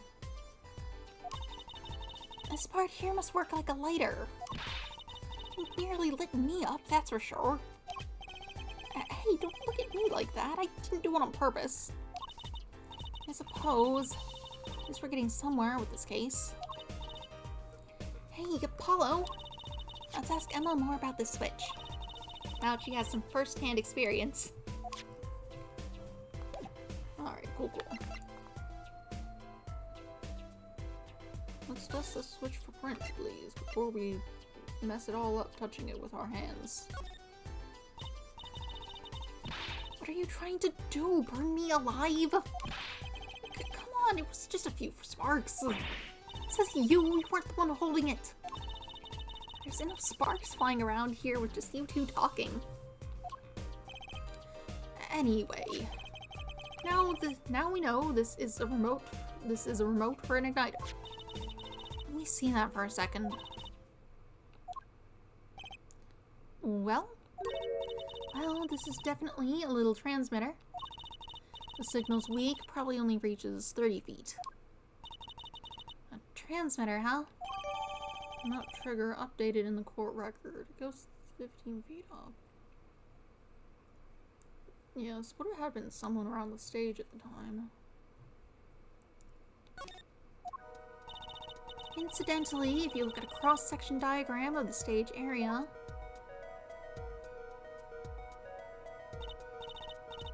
let's see, 30 feet from Lamidar's dressing room. That covers the backstage completely. It also looks like it would cover the stage. Kinda seems unlikely that anyone would use this on stage. Is it? Don't you remember the guitar burst into flames? Whatever. Forum diagram added to the court record. Cross-section diagram of the Sunshine Coliseum. Guess I'd best be getting on with my investigation. We'll have to look for more clues elsewhere then. I feel better just knowing what this thing is now. I'll have to look into igniters a bit more later. Good luck! I'd like to know a bit more about igniters myself. Igniter added to the court record. Cool. I didn't read it, but that's fine. I have to look at it anyway. Found at the crime scene emits a flame when triggered by remote control. Okay, so this is the wick. Oh, I guess that's the canister of burnable material. All these little parts. It's pretty complex. Guessing this is where the fire comes out. Other than that... Good thing machines run even if we don't know how they work. That's what Daddy always says. Not really a saying you want to go around repeating, Trucy.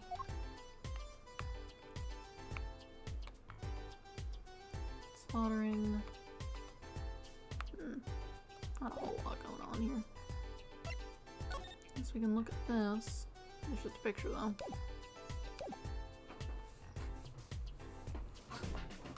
Suppose we'll set off. Maybe something else will have happened in a different room. Maybe Gavin will have returned and we can be like, hey, did you know your guitar? We found this. Oh. Do you have anything to say about Anything? The setup of the thing? No. You don't know anything about this remote trigger? No. You know nothing. I'll check the stage then. Anything new?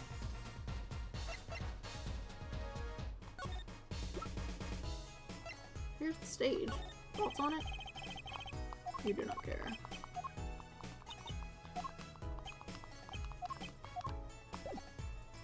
Whatever. We've exhausted dialogue from you.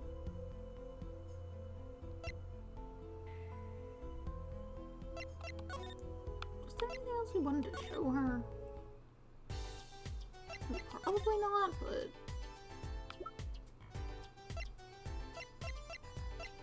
I have this. Thoughts on it? You don't care. Whatever.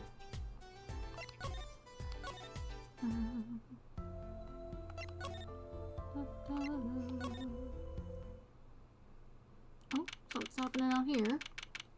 July 9th, Sunshine Coliseum. What? Come to laugh at the murderer. Guardian? That old bag opens her pile and wham bam, my life goes down the chute. Thanks. Don't let me work while I'm a suspect. Guardian isn't in the best of moods, is he? Not many people are these days, it seems. It is a crime scene. Not exactly the happiest place to hang out. And Gavin had to go rub salt in the wound. My alibi's rock solid. Rock solid. Yeah, he would have been on stage at the time stated. Oops, that's the wrong thing. I do need to talk to you. So about your alibi? You have to ask. The shooting happened right in the middle of the third set. That's right. The music was blaring when we heard those gunshots. And found Mr. Latos dead. 10,000 witnesses who saw me too. Right there on that stage.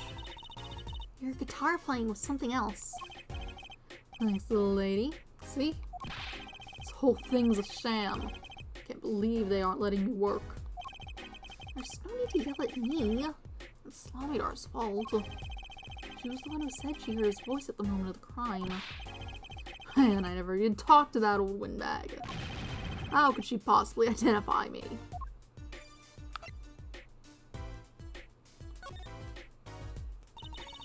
He won't let you work?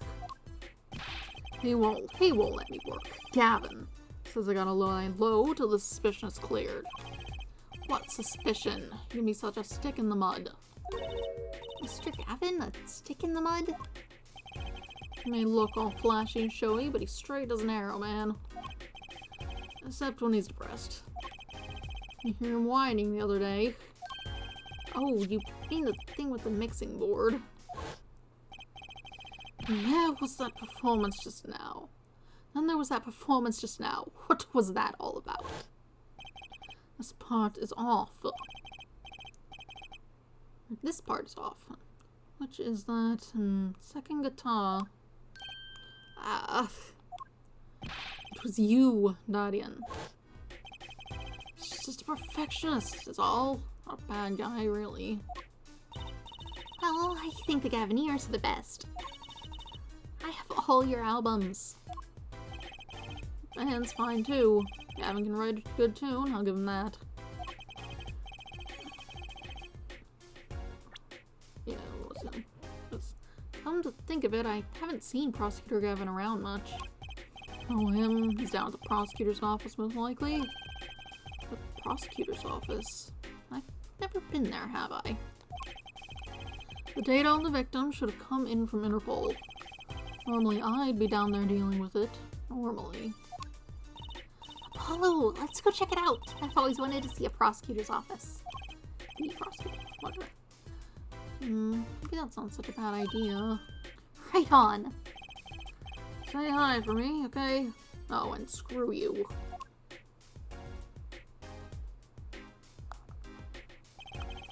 Tell him I want into that crime scene. We'll be going now. Hey, wait. Yes? What do you really think happened? Really? You don't think I did it, right? Well... Great. Way to instill a guy with some confidence. Just remember, I was ripping it up on stage when it happened, okay? Ripping.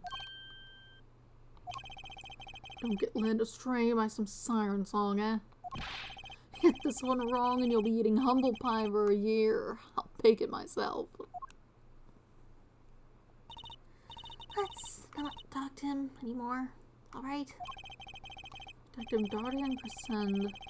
He's one stone I'd leave unturned if I had a choice. And we can't talk to him at all.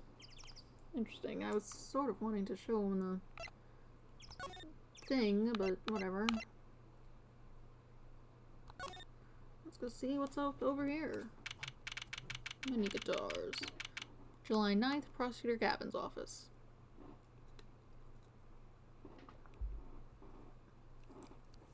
Where do you even do your paperwork?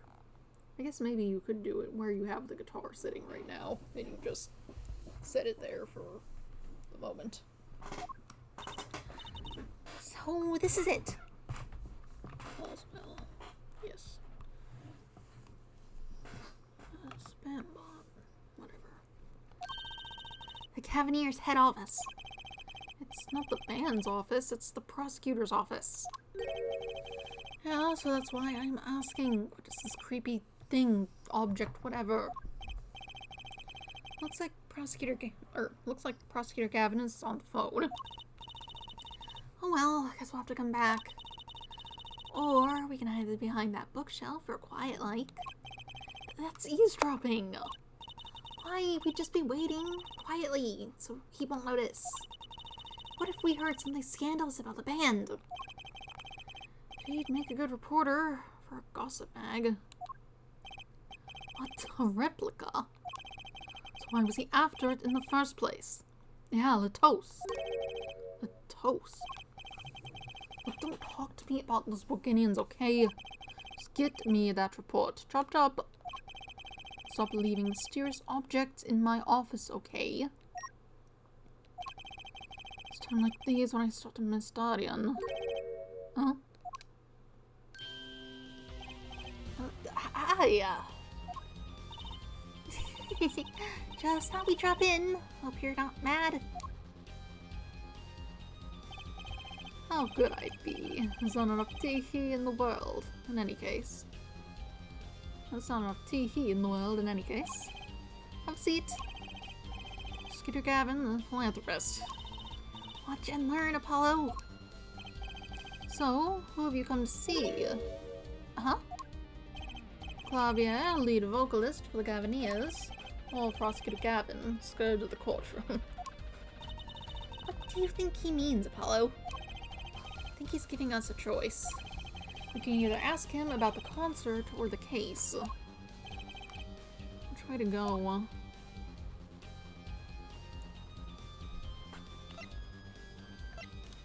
want to look around the room first before you decide to do anything. What's wrong, Apollo? You look confused. Just wondering where the work chair in this office was. I'm looking at my favorite chair right now. That's a massage chair, isn't it? That is an ergonomic adjustable office. I love the one with the vibrating rollers on your back. Those feel great. Did I say something wrong? No, I merely realized the futility of an explanation. Big tall drawers. Oh, you don't care about the drawers. Look at all of the guitars. Why so many? You can never have too many guitars. They're like my lovers. I didn't just hear him say that. They're backup guitars, Apollo. Don't you know anything? Rock and rollers always smash their guitars at the end of a show. No wonder it's so hard to make it as a musician. You know what? You should try rocking a little, Apollo. Breaking his guitars while he watches? That might be a little too rocking. Of course. I would never do such a Of course, I would never do such a thing. Did I not say they are like my lovers? Do I seem like the kind of man who would do such a thing to the one he loves? No, not at all. I mean, you're Mr. Gavin, standing prosecutor. What happened to Prosecutor Gavin, God of Rock? Oh, window. The view is exhilarating, yeah? I sit here, gazing down upon the city, writing my songs. Try working on cases? It is the same thing. I write lyrics the same way I corroborate evidence. There's a harmony between the logical mind and the primal spirit within. Is it so hard to admit that you like staring out your window and daydreaming? Got some screens that got stuff on them. Maps and gun. This display shows all the evidence for the case. Look, Apollo, he's got 3 televisions. Hey, don't look at those too closely. I'm still sorting out the details. Each monitor shows evidence for a different case. He does them all at once? I wish I had 3 TVs. What would you possibly do with 3 television sets? I may look laid back and relaxed, but in reality, I'm quite busy, you know? I'm living life at turbo speed, doing magic, going to school, investigating cases. But if I had 3 big TVs, I could watch a magic video, do my homework, and catch a crime drama all at once. Why is your homework on TV? At first two seemed useful, I suppose. Guitar. No, it's about the... whatever that is. What's that on the plate there? Is that gum? Gum? Maybe he was chewing it when the phone rang? So he put it on the plate for later consumption. You'd think a rock star could afford a fresh steak. Don't jump to any conclusions now. That's no chewing gum. Take a closer look. Oh, I really shouldn't be offering, should I?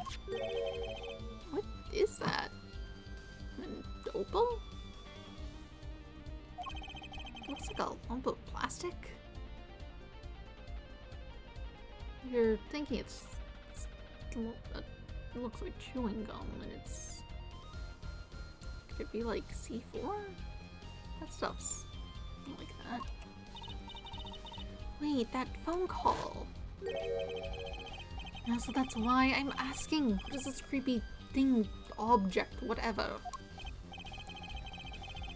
Looks like Prosecutor Gavin is on the phone. What, a replica? So why was he after it in the first place? Yeah, Latos. Prosecutor Gavin, does this have something to do with Mr. Latos? Wait a second. You were listening to my phone call, weren't you? Oh, us. I tried to stop him, really, but he forced me to. Hey, you were the one team for a scandal, Miss Reporter. To tell the truth, I'm not even sure what it is. But apparently, it's a model of something undercover agent Mr. Latos was after. This lump? Would you mind telling us what you do know about it? Okay, I guess that's another dialogue thing I can use. Mini guitar. Wow, look at that stereo. To me, a life without music is inconceivable. I never turn down the volume, even when I'm working on a case. That's such a huge speaker. It must be really loud. This room is completely soundproof, of course. Really? At my place, I can hear when the neighbors turn their VCR on to record something. Maybe you can get Mr. Wright to talk to them, work something out. And lately, we've been getting complaints about Apollo's voice training. Maybe I'll go have a word with Mr. Wright, too.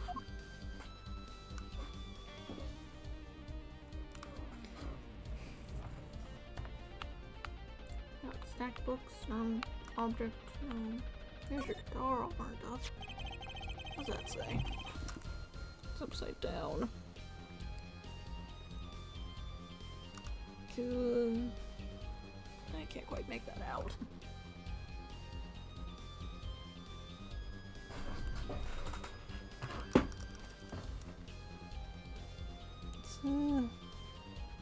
Can't. Hmm.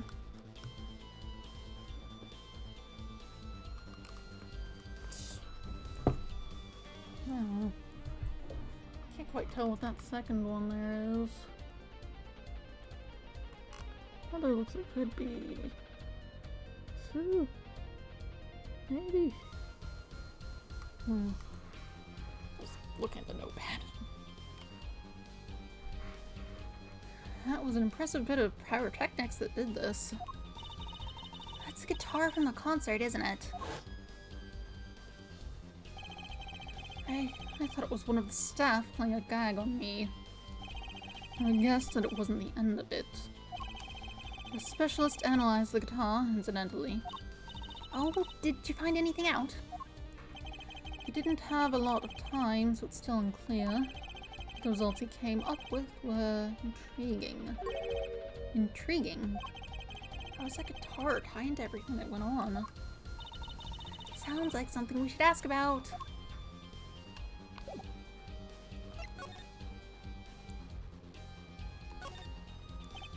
Ah, that reminds me. Did you see the paper today? Yes, I always read the TV section. Good girl. How about you, Airforehead? I read the funnies. And you will not have seen this. Concert of Tragedy, the prosecutor's deadly song. Oh, is that a new show? I haven't heard about that one. It's not a show, it's an article. News, you know? Oh, does this have anything to do with the case? Since getting back from the trial, my phone has been ringing off the hook. How does it feel to take a man's life with a song? Have you ever hummed a man all the way to death row? Do you think you could sing for me over the phone? It is endless, endless. Thanks to the case you made today, of course. Oh, that was all Apollo's idea. Hey! Is that a newspaper over there, too? Bourguignon, I suppose. Ah, yes, the Bourguignon Daily Bugle. Go ahead, take a look.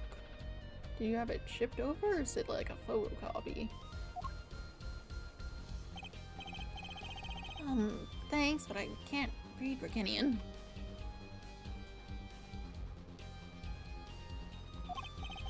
Oh, that's right. Suffice it to say, this is big news over there as well. And they didn't go so far as to mention the lyrics to my song. Probably no one in Bourguignon could believe it. It's probably seen as just a theory at this point. The journalist didn't see the need to mention it. That makes sense. I hardly know what to think of it myself. Bourguignon newspaper added the court record article about the case. It doesn't mention the lyrics of Lamidor's ballad.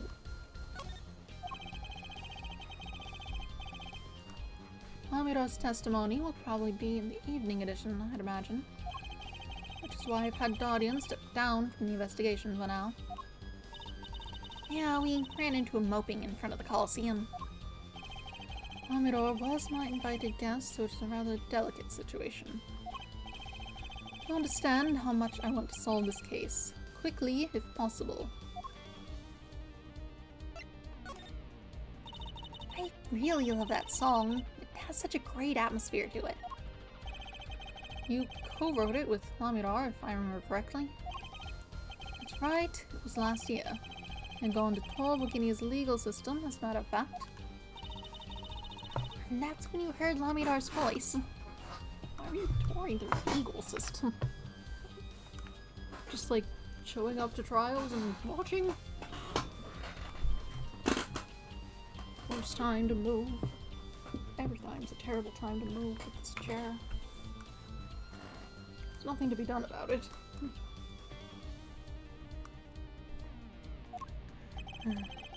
It was at a small jazz club. I wept that night. I knew I had to meet her, to talk with her. So I used my influence, which is not inconsiderable, to arrange a meeting. Wow, prosecutors really have a lot of clout. Hey, you think he's a sort of a special case, Jersey?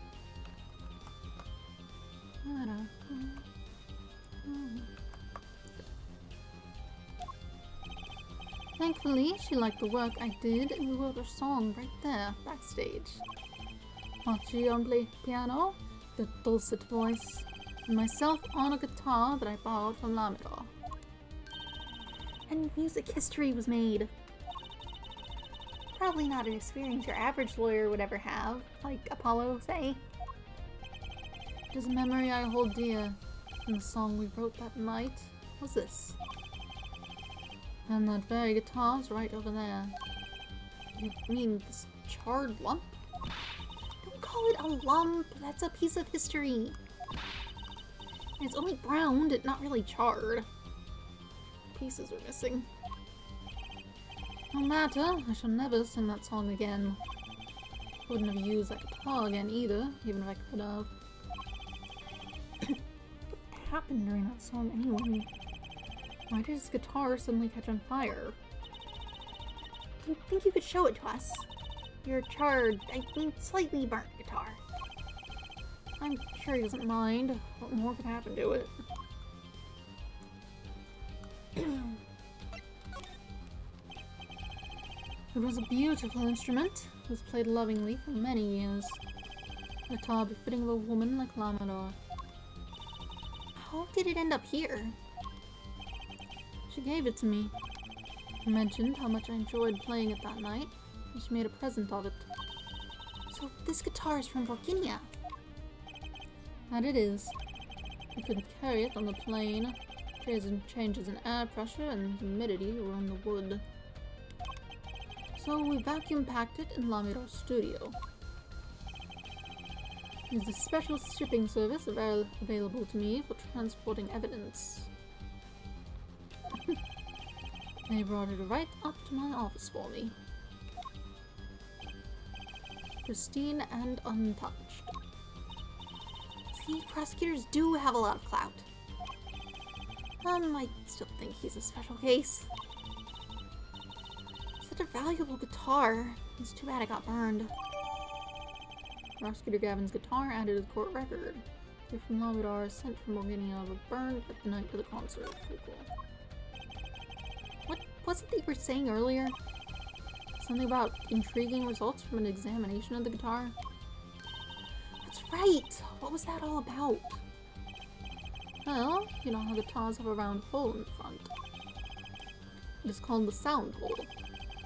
Ah, so that's what it's called. Well, they found something attached to the wood just inside that hole. A broken device of some sort. A broken device? Yes, this, in fact. Why is there a second one?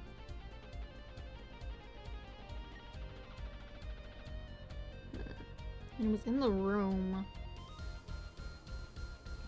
Were they planning on lighting the room on fire at the same time? And they just messed up the signal distance, perhaps?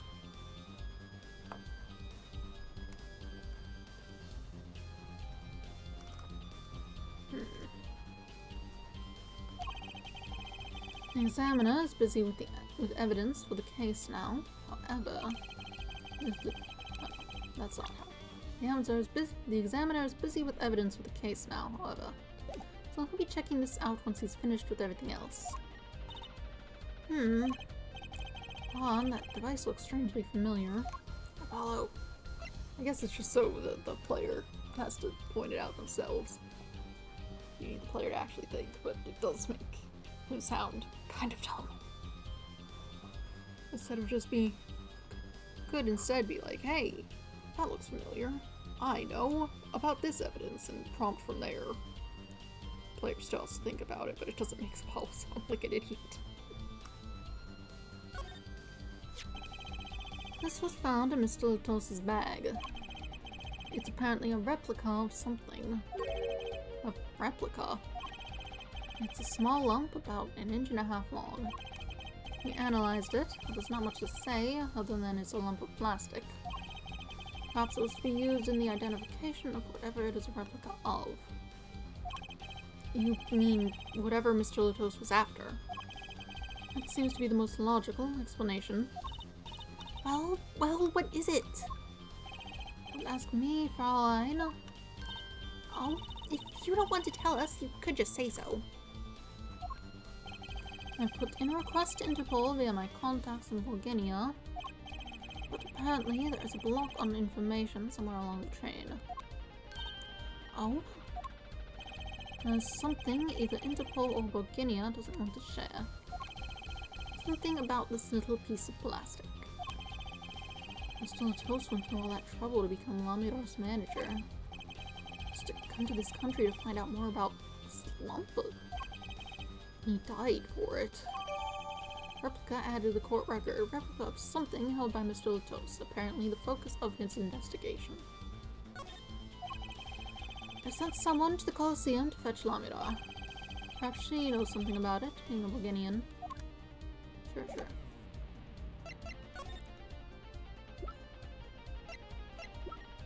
Anyway, check this out. It has to be one of these. What is it, Apollo? That device that was found in your guitar. Take a look at this. Why, that looks like the same thing. What is it? It's an igniter. Another one? It was the crime scene in Lamidar's dressing room. Detective Sky found it, actually. At the scene of the crime. What could that mean, I wonder? I believe that covers everything I'm at liberty to talk to you about. Uh-oh. Thanks for dropping by, Forehead. Thanks. Why, you gave me so much information. That igniter, for instance. Oh, that. I met an attorney so forthcoming with the prosecution. It's a big help. Perhaps you're just a tad naive, I guess I could have hit it, but somehow showing it felt like the right thing. I could say the same to you, Prosecutor Gavin. Thanks for the information. About your strange lump of plastic. The one that Mr. Latos was investigating. Hey, that's right. I've been thinking, Forehead. We encountered many incidents in our lives, all of us. Not all of them simple. Especially not the ones where people are killing to song lyrics. That is why I tried to remain simple and to at least remain simple inside. And I keep a simple goal, to discover the truth. That's why I like to keep relations civil, yeah? That is all.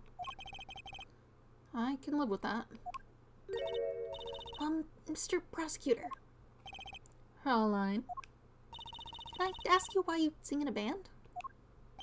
Because I want women to turn and look when I walk down the street. That's pretty simple too. Now if you'll excuse me, I've got work to do. Another time perhaps. Fair enough. Anything happening here? No, I can talk to you. That's the same stuff as before. Anything new happening over here? That guy probably left by now. July 9th, Sunshine Coliseum. Oh, you're about. Oh, it's you. You came at a good time. Hello there, Emma. What's up? Either of you know where Lamidar is? Well, I saw her in the backstage hallway a while ago.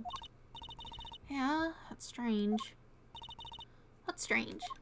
I can't find her anywhere. I was supposed to bring her to the prosecutor's office. Lamidar's missing? Hard to imagine her wandering off somewhere on her own. Being that she's blind and all. Yeah, we'll help you look for her. Great, thanks. It doesn't look like she's out here, so I guess we'll head to the hallway. She won't be in the hallway, but there's only like 3 places to go from here. July 9th, backstage hallway. This place is deserted. I wonder where Lamidar went off to. I'm sure she's okay on her own. She seems resourceful. I guess, but I can't help but worry about her a little. Did she go in the dressing room? Emma probably just came out of there, so probably not. Yeah. Did she go in the other dressing room? No. So I guess she's probably on stage.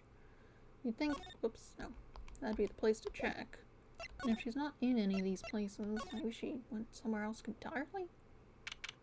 Oh, it's dark. That's ominous. July 9th, 4:46 p.m. in the wings. Specific time as well. The stage is pitch dark. The power breaker must be off for this section. Great. I'll go get someone. Oh. Yipes, it was really dark out there. Dark. That's all Amidar has when you think about it. What would it be like to live in a world of darkness? The music case has been closed. There's something sticking out of it. Looks a bit like, the kid's shirt. He wouldn't be here, though. Maybe it's just his clothes are in there for some reason. And she wouldn't have noticed if she went over here and the lights were out. Hey, Apollo? Uh-huh. What? Doesn't something about the stage seem different to you? Like something's changed? Like something's changed? Changed? I can't put my finger on it, but it's bugging me. And what's bugging me too? What is she talking about? It's obviously this thing. Hey, that case! Wasn't that open before? I guess someone closed it. Wait, look, where the case closes.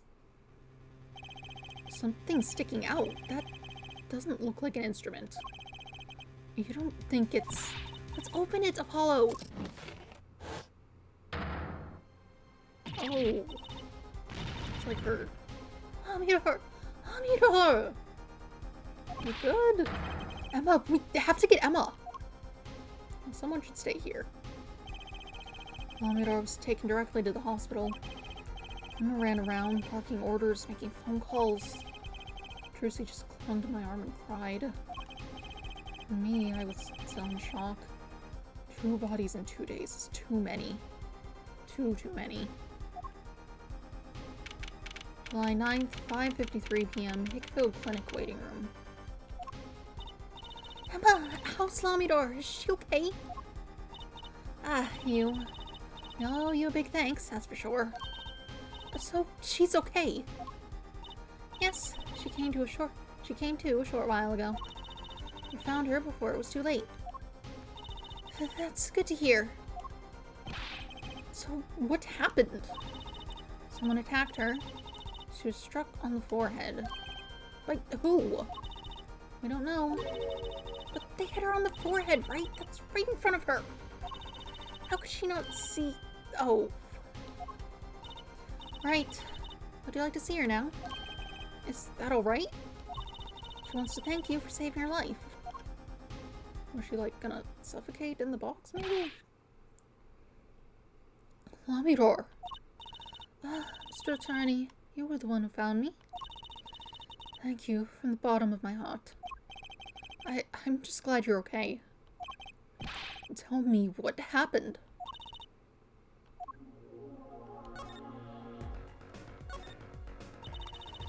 It was after I spoke with you in front of the dressing room. I sensed someone approaching. Thought it might be someone coming to see me, but they said nothing. When I went to return to my dressing room, you were hit.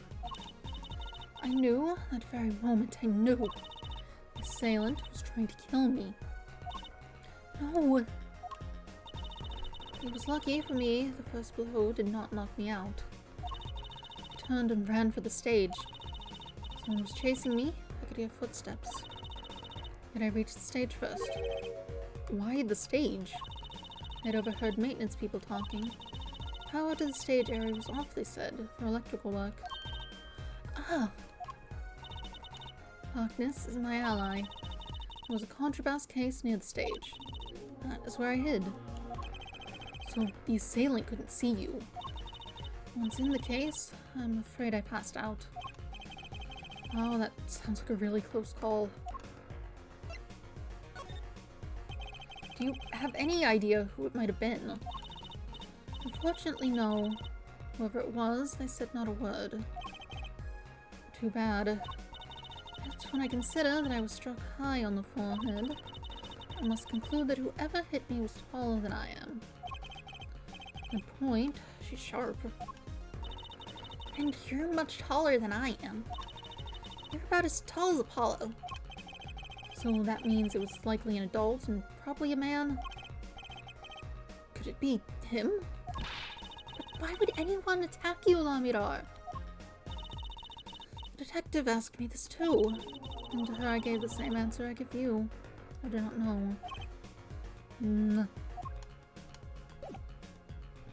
Let's look around the room. Here's a guy with grudges. That must be a recovering patient. Keeps staring at us. What's so unusual about an attorney and magician? The door down the hall reads X-ray room. I never did like X-rays. I don't think I'd enjoy looking at someone's insides. Spotting nervous habits is intense enough.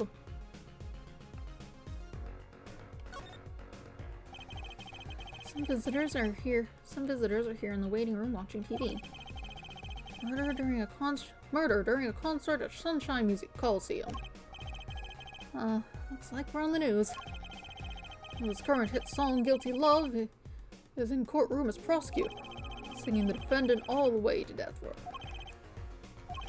Prosecutor Gavin this, Prosecutor Gavin that. Where's my 15 minutes? The guitar serenade on sale now. This does not seem like the time for that. The nurse watches, hawk-like, from the reception desk. She glares at me whenever I talk. Maybe my voice carries? Yeah, it seems like he's just trying to be as loud as possible. I do not wish to be as loud as possible. I feel like that would be a problem. Yes, I talked to you, so I guess since you're still here, it might be good to show you evidence. Do you know anything about this thing? Lamidar, I wanted to ask you about this. Do you know what this is? This is what? Mr. Latos was carrying it. It's a replica of the thing he was after. He was after... You know, in his secret identity. As an undercover agent. So that's what he was doing.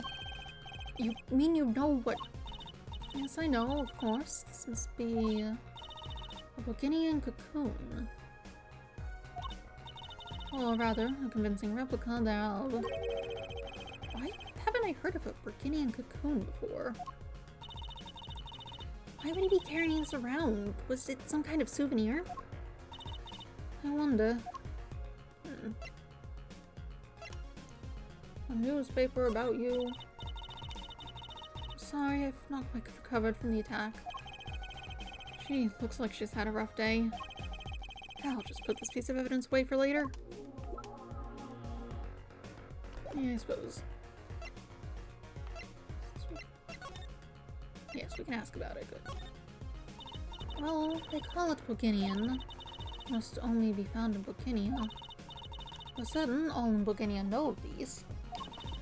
It's a cocoon, so do you get silk from it? I do not know the details, I'm sorry to say. Thought she said all in Burgundia knew of these? There is one fact I do know about the cocoon, though. Something all in Burgundia know. What's that? The cocoons, they are not to be taken out of the country. If someone does and is caught, they will be put to death. Goodness. To death? Why? I do not know. Yet if Interpol was involved, I'm sure there is a good reason. But this is just a piece of plastic. He was carrying a replica, but looking for the real deal. That's my best guess. So that's what he was up to? Tracking down Burgundian cocoon smuggling. Smuggling? Seems I was marked. Marked? Life changed for me with the popularity of my songs. I began to travel around the world. Ah, so you could have brought those Burgundian cocoons with you. On my trips, yes. That was probably the suspicion. And Mr. Latos was placed as an undercover agent to look into it. Burgundy is a small, sheltered country. Not many of our people venture into the world outside. Is that why they suspected you? But Mr. Latos wasn't a Burgundian, was he? He was an Interpol agent, which means... What, Apollo? There must be some reason why Burgundy doesn't want those cocoons getting out. Something scary enough to get Interpol involved. Huh? Like what? How could such a tiny ball of thread cause such a commotion? Cocoon smuggling. Mr. Latos had Lamidor marked. It couldn't be her. Huh? There's one other person I need to talk to. Thank you for talking to us, Lamidor. It's the least I could do. Actually, I have another request. If it is within my power, I need an interpreter, someone who speaks Burgundian. Apollo? Would you come with us if you're well enough? I see. Yes, of course. I shall accompany you. Huh? Where are we going? Come on, Trucy. We're about to get to the bottom of this. July 9th, Detention Center Visitors Room. Machi, we came to talk to you about the case. Machi? Could you interpret for us, Lamidor? Yes. Machi, I'd like to talk to you about when we first met. When we still thought you were blind.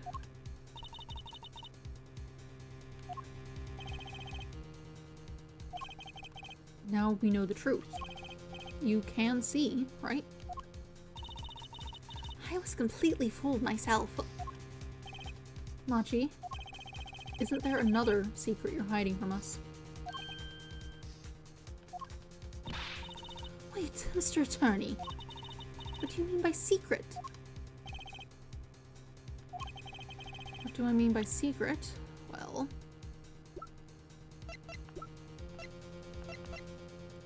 this?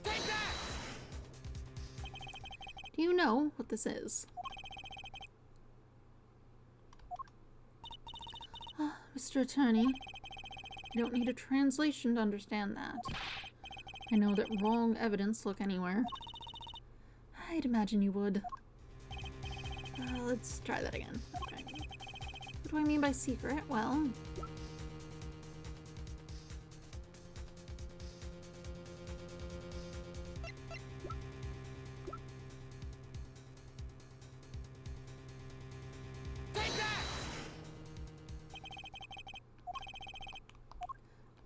what am I trying to get at here? I was thinking something else.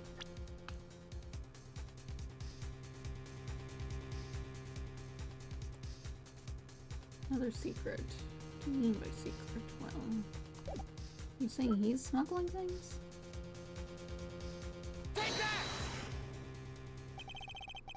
I guess. If I'm not mistaken, you know something about this, don't you? Hey, you got a reaction, a big one. Machi, you didn't. Trucy and I are trained to see people's uncertainty. Not that we would have needed any training to see that one. Mr. Attorney, please tell me what this is all about. Lamidor, please interpret. Very well. I know you know something about this by your reaction.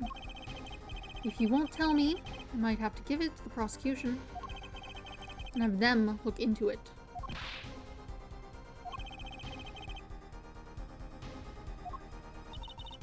I ask you to wait. Do not be so hasty. Machi.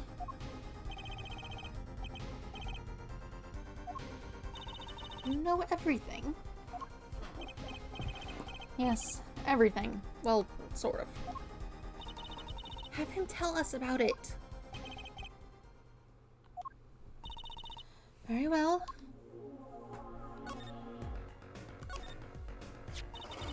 What is this cocoon anyway? The cocoon, the silk, is a potent cure. A cure? It must cure some disease. It's a cure for incuritis. Okay. A cure for incuritis. A replica updated in the court record. Replica of a cocoon from which a remedy for incuritis may be extracted. But if it's a cure, why keep it in Borkinia like that? Just think of all the lives they could save by sharing the medicine. I do not understand the reasons myself. Okay, well, at least we know what it is. A cure. Mr. Latos was after cocoon smugglers. Wait, was Machi? Machi, you weren't. He couldn't be a smuggler. He's so little. Well, you're only 15 and you're sort of a magician, aren't you? Well, that's true. I am sort of a magician. I said sort of. Oh, to have a copy of that security camera tape. Well, Machi, are you a smuggler?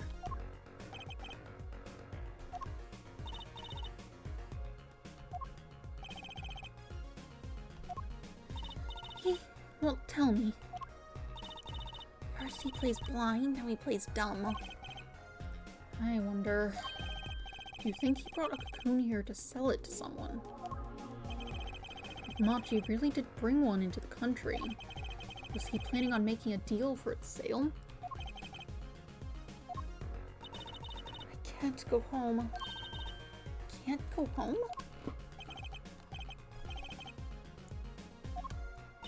I can't go home to Virginia.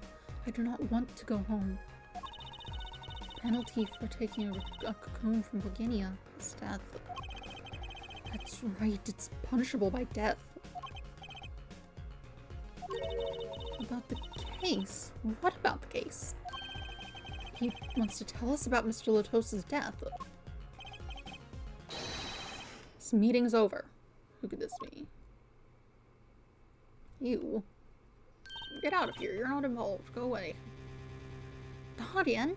Darian? What do you mean? Visiting hours aren't over yet. The call from Machi from the Virginian embassy. This meeting is over. Sorry. Just give us 5 more minutes. We can call them back after that. Sorry, no go. Come on, piano boy, we're leaving. Darian, wait! I never liked you. Neither of you. Huh? Darn it, we were so close. He was about to tell us. Hey, Apollo? He didn't want us to hear what Machi had to say. Apollo! And there can only be one reason why. Why is everyone ignoring me? Oh, sorry. This is it. I know who I'm after now. It all happens tomorrow in court. To be continued.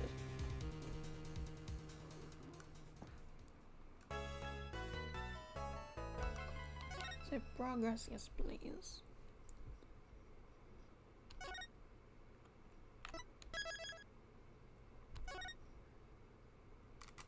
Let's see, 9:26. In which case, I should probably just get up, feed the dog right now.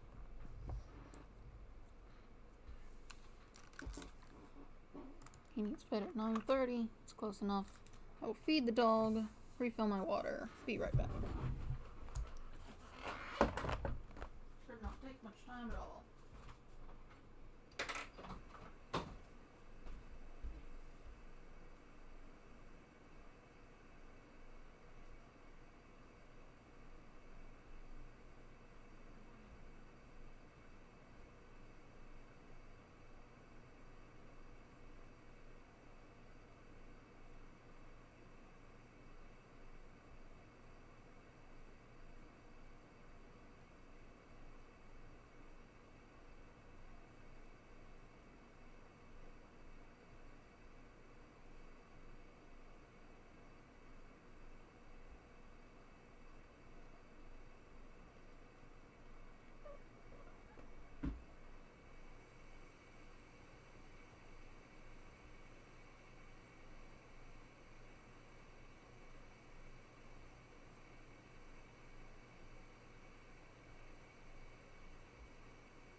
blanket folded up on my chair, trying to be a bit of a cushion, but doesn't exactly want to stay put particularly well.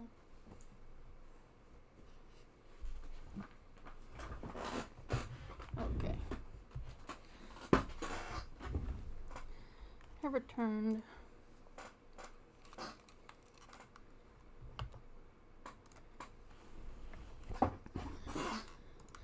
And now we'll be getting into the trial.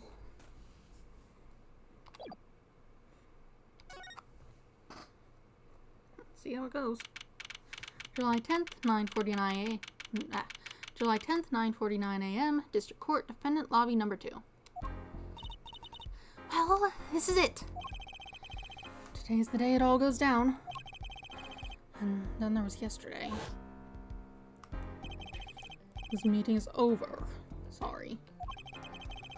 Just give us 5 more minutes. We can call them back after that. Sorry, no go. Come on, piano boy, we're leaving. Tardian, wait! I never liked you. Either of you. Uh-huh. Darn it, we were so close. He was about to tell us. Hey, Apollo. He didn't want us to hear what Monty had to say. And I think I know why. I'm to bring down a little justice.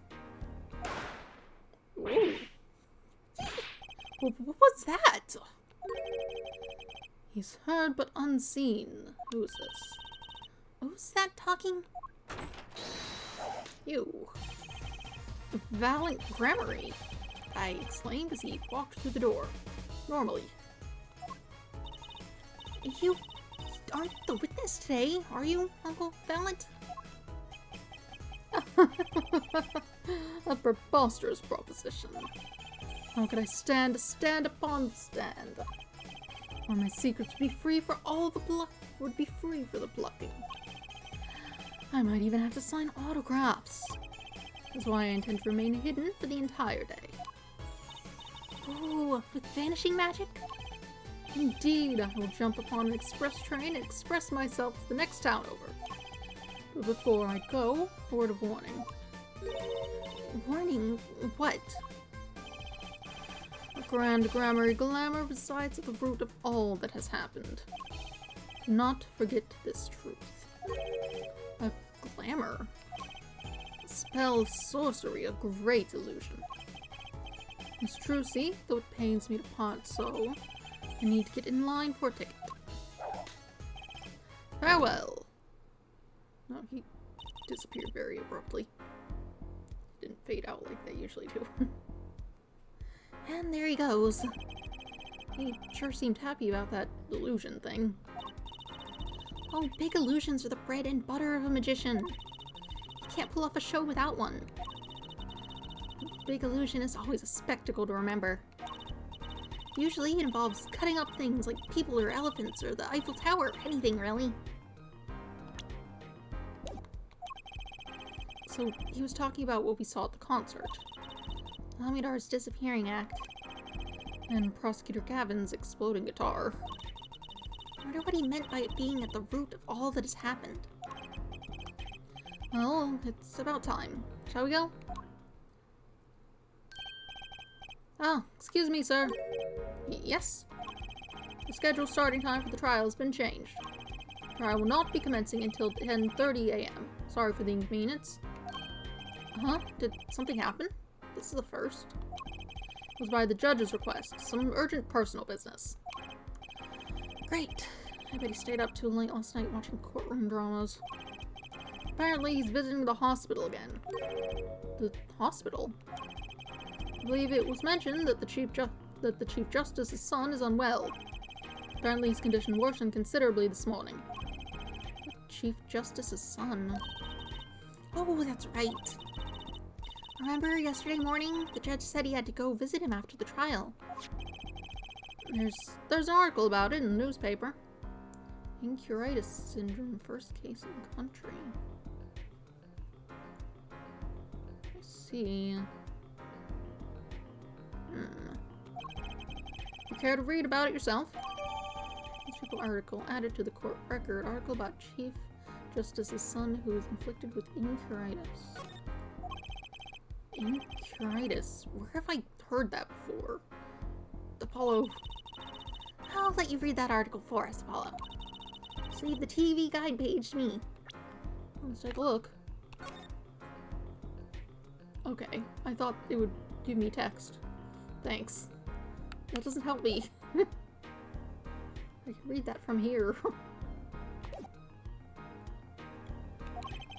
Try not to lose the page with the funnies if you can.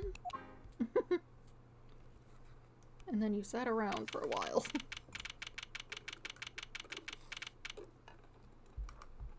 July 10th, 10:30 a.m., District Court, Courtroom number 3. My apologies for the delay. Court is now in session for the trial of... how do you say this name again? Machi Tobaye, a suspect fortissimo. This name's not even hard to pronounce, provided I'm actually getting that last one right.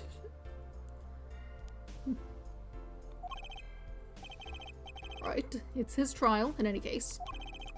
The defense is prepared, Your Honor. The prosecution is ready to rock. Is something wrong, Your Honor? No, well, yes. It's just I've been friends with the Chief Justice since we were students. It pains me to see him going through such a difficult time. Incuritis, wasn't it? That article said there's no known cure. Judge, let me say, with all honesty, I feel your pain. But now is not the time for tears. Now is the time for law. Indeed. We left off at quite the juncture yesterday. I asked Interpol about that number. IPXX314206. The agent registered under this number is Romain Latos. Thanks for looking into that for us, Detective Persend. It's great help.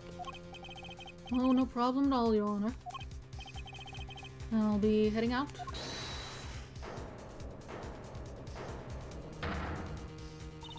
Wait! That voice just now. It was him. I'm sure of it. It was him. That voice I heard, talking to Mr. Latos, when I heard the gunshots fired. It was him! It was Mr. Dardian. No way. Quite a sensational ending. Who would have thought Dardian would guest star in this season? Cliffhanger as a suspect. I ask the prosecution to look into this matter. Please tell the court your findings. Dardian Crescend is a member of my band, the Gaviniers. Yeah, doesn't that have, like, conflict of interest going on? He is also a detective, making the current charges serious indeed. Yet, after investigation, I have found no cause to alter our case or file new charges. And your reason is? Aren't you aware, Forehead? He has an impeccable alibi. An alibi? Let us review the facts again, shall we? The concert held on the night of the shooting was in 3 sets.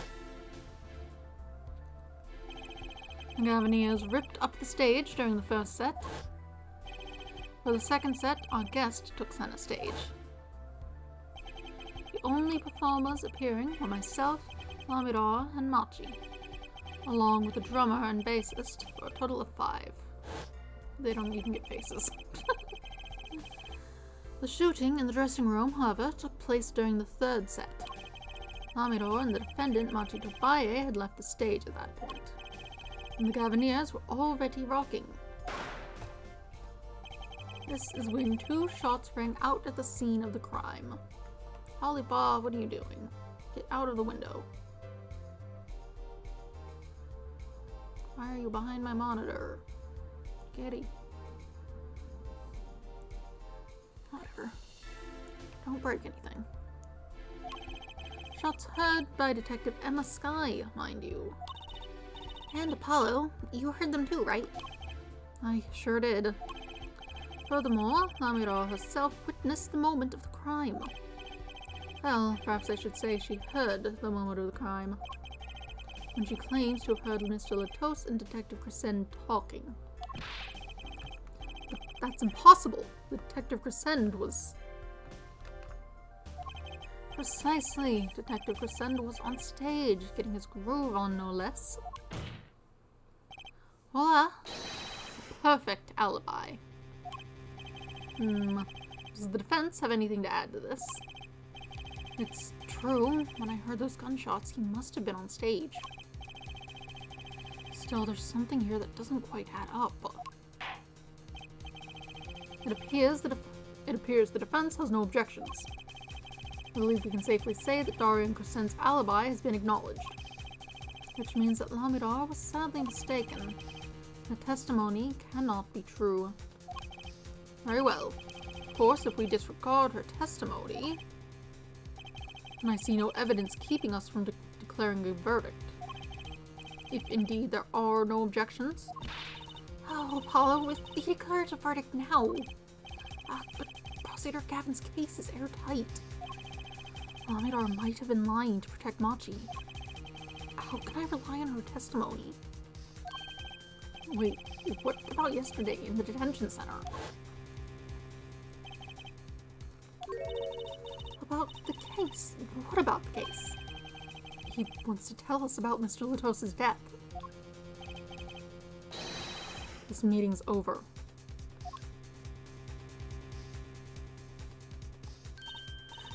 Darian? Machi was trying to tell us something. I know it. Maybe the best thing to do is ask him, under oath. Very well, the court finds the defendant, or what was his name again? Objection! Your Honor! No, that wasn't it. It was something like Marquis, or Mr. Justice. Your Honor, before you declare a verdict, I would like to call another witness. Exactly who else do you need to hear from?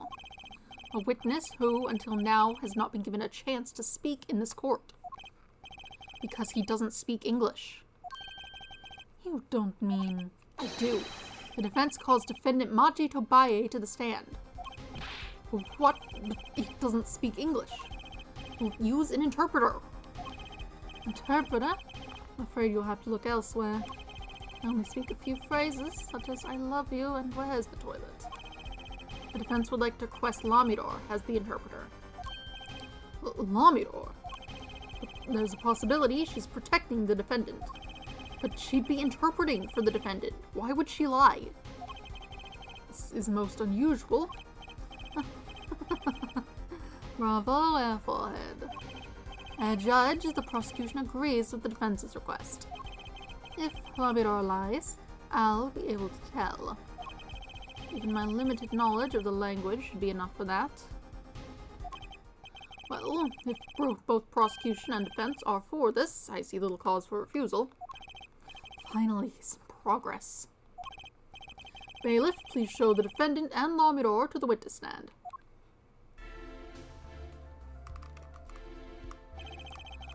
I suppose that is the first time for everything. Shall we proceed? Your name, to begin with, if you would, Lamidar. Yes. He says Machi Tobaye, the defendant. This is certainly a first for this courtroom. Not that we really needed an interpretation of that message in particular. So far, so good. Very well, Mr. Justice, if you would. If I would, what, Your Honor? Would what? You called the defendant to the stand, did you not? What would you have him testify about? What do I want him to testify about? I hadn't thought that far yet. Apollo! Are you going to ask him what he was going to tell us yesterday? How can I if I don't know what he was saying? Excuse me a moment, if I might speak. Yes, Lamidar? Just now, Machi said there is something about which he wishes to testify. Machi wants to testify about something. What could it be? What sort of testimony is he talking about? One moment, please. suspense is killing me. What? What? Well, Lamidor? According to Machi, he has proof of his innocence. What? This is why you need to, like, get people who speak the language. This is a surprise. Oh, Victory Apollo, we did it! This is sounding too good to believe. And I know what that usually means. Well, if that's true, then this is vital testimony. Lamidor, I mean Machi, please testify to the court. Very well.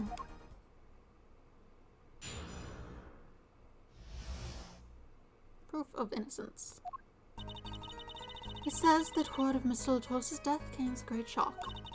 But if the killing truly followed the lyrics of my song, that is, he could not have done it. He says that because the lyrics are in English and he does not understand them. I see. He wouldn't have understood the English lyrics to the song. It would prevent him from following them so closely. I wondered what he meant by proof. He would only have to ask Lamidor to know the meaning of that song. Lamidor, did you ever explain the lyrics of that song to him? I did tell him generally what the song was about, but never in so much detail, and he never asked. Has my oft-repeated warning already fled that forehead? Lamidor might be protecting the witness. Well, anyway, let's proceed with the cross-examination. Mr. Justice, if you would. Yes, Your Honor. Something's hidden in that testimony. I know it. You'll just have to trust my bracelet to tell me where. It worked yesterday. It'll work today. Cross-examination. He says that word of Mr. Latos's death came as a great shock. Were Machi and Mr. Latos close? Yes, after we traveled around the world on tour together. Lamidor, this is Machi's cross-examination, not yours. But I knew the answer. This is a court of law. You'll play by the book. I understand. And Prosecutor Gabin's tough. He's really tough. Machi said he was very good friends with Mr. Latos. Mr. Latos was always a gentleman, never angry. We got along quite well. I never dreamed something like this would happen. The killing truly followed the lyrics of my song. The guitarist serenade, correct? Yes, the crime followed the lyrics of the song. The theft of the keyring, the burning guitar, and the bullet. This is why it could not have been me. That is, he could not have done it. By could not have done it, you mean... It is very simple. Machi could not have done all the things that happened that day. All those things follow the song lyrics closely. He says that because the lyrics are in English, he does not understand them. There's also the problem of he definitely could not have dragged that guy all the way out to the stage. That's just not a feat that he could have managed. He is very small.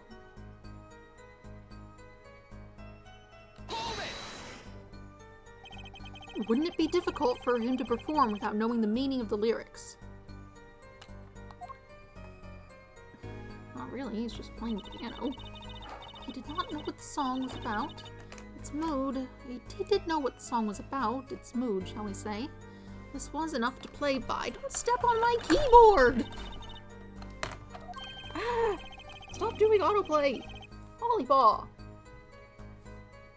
There was so much space that wasn't the keyboard you could have stepped on. Okay, what did they say? He did know what the song was about. Its mood, shall we say. This was enough to play by. I told him it was a song about a guitar and love. It's not actually the guitar that's in love, strictly speaking. Oh, perhaps I misunderstood. No, not really. Yours is also a valid interpretation. Okay. No, it is my fault. I'm too used to singing Borginian. It's much easier than trying to understand these English lyrics. Hey, I knew he was innocent. I believe he is true, too, Trucy. I do. What's wrong, Apollo? You got a tummy ache or something? Something's hidden in that testimony. If it's the truth, I'll find it. Okay.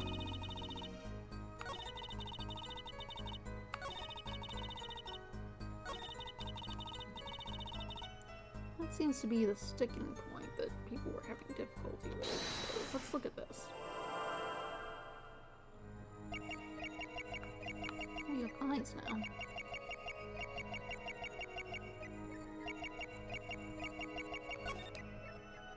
You're looking. Gotcha!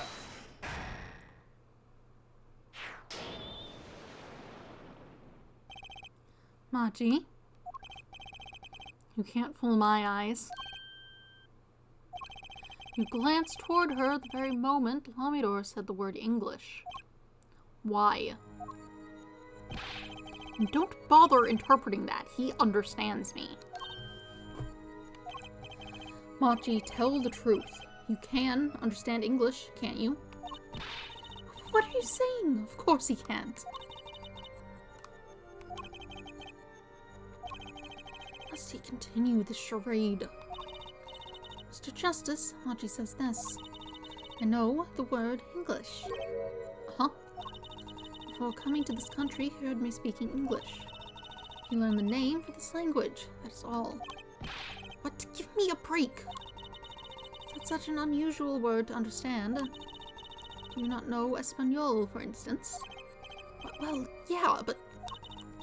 I'm sorry, but he truly does not understand your language. Well, then explain this. How does he know the crime followed the lyrics? You've always been such a suspicious-minded lad. It is simple, so simple it hardly requires an explanation. He read about it in the newspaper. The newspaper? The Borginian Daily Bugle. You can buy it in this country these days, you know. Is that why you have it? That doesn't make sense. I've already begun to report about this case in our homeland. I was right. What is wrong, Mr. Justice? Your eyes, they're quite fierce all of a sudden. Machi is lying. Maybe it's time to show them proof that he's lying. Doesn't mention the lyrics. I have here a Borginian newspaper. The Borginian Daily Bugle, as a matter of fact. Indeed, there is a feature article about the case. Could you read this for me, Machi? That's right. It doesn't mention the lyrics. What is this all about? I'm sorry, Machi. You couldn't have read about the lyrics in a Borginian newspaper.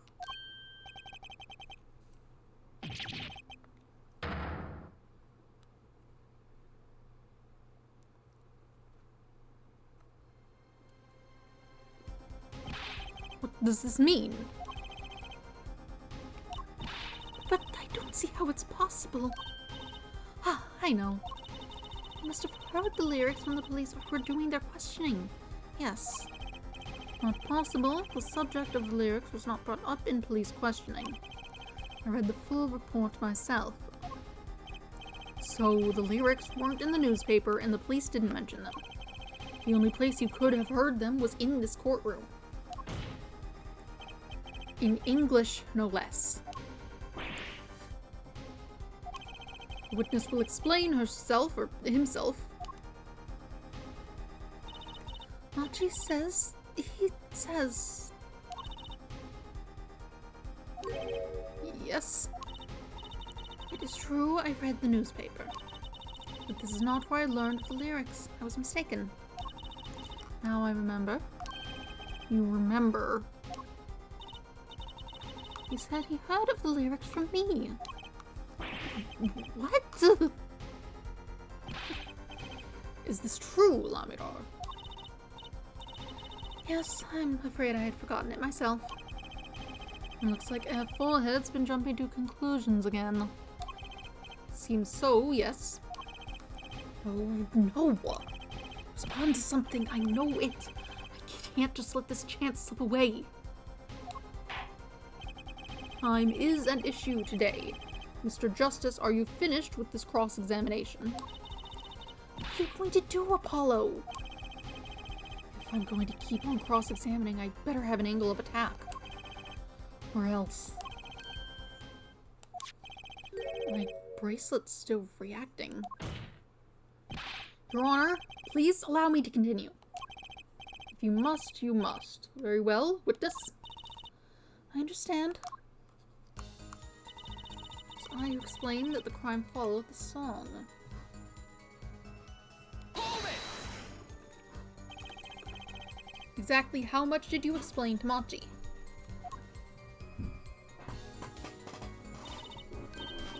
Oh, this is a question for me, yes. This interpretation thing is getting old fast. I told him that Mr. Latos had been killed and why he was a suspect. And I told him the crimes of the day followed my song. Did you mention any particular words of the song relating to the case, such as heart? Yes, of course, I explained this. He was quite surprised. Hey, I knew he was innocent. I believe he is too, Shrusi, I do. What's wrong, Apollo? You got a tummy ache or something? Something's hidden in that testimony. If it's the truth, I'll find it.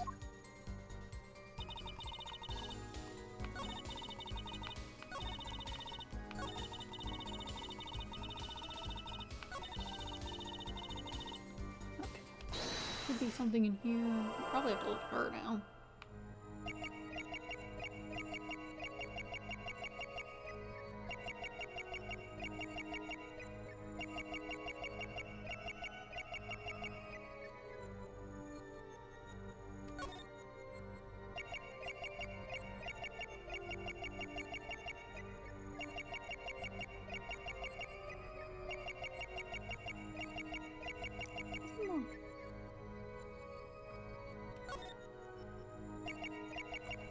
Okay, yeah, it was like that last time too.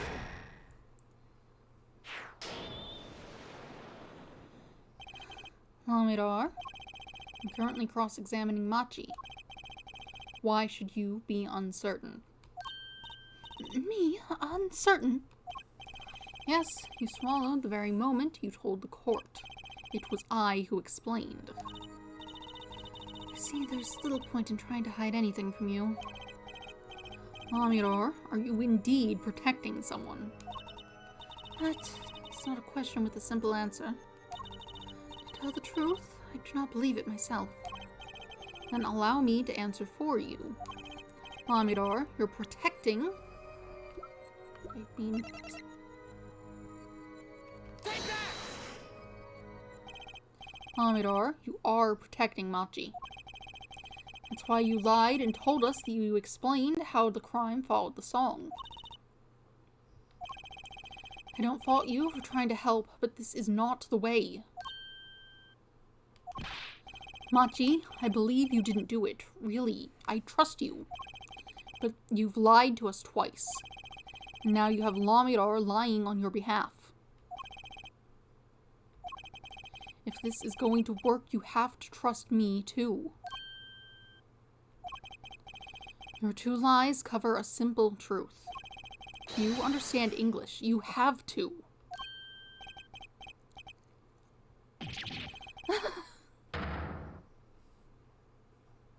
Why was that in English? Cry of anguish could have continued being in whatever. Witness, is this true? Do you understand English?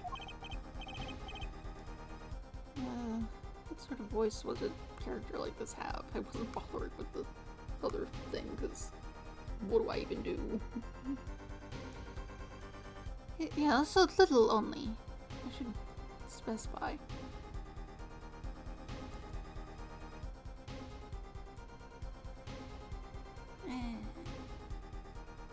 Yes, a little only. What? First he could see, now he can talk. And you did not know about this, Lamira. No, I did not. It is quite a surprise. How many secrets is this witness hiding? This is last. Machi, could you tell us what really happened? No shooting! I did no shooting. So you weren't in the dressing room when I heard those 2 gunshots, correct? Apparently, the answer to that question isn't simple either.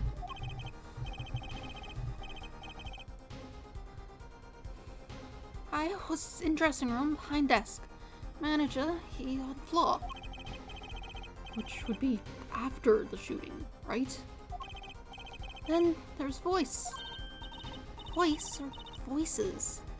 Was it you and Emma, Apollo? So when Machi went into the dressing room, Mr. Latos had already been shot.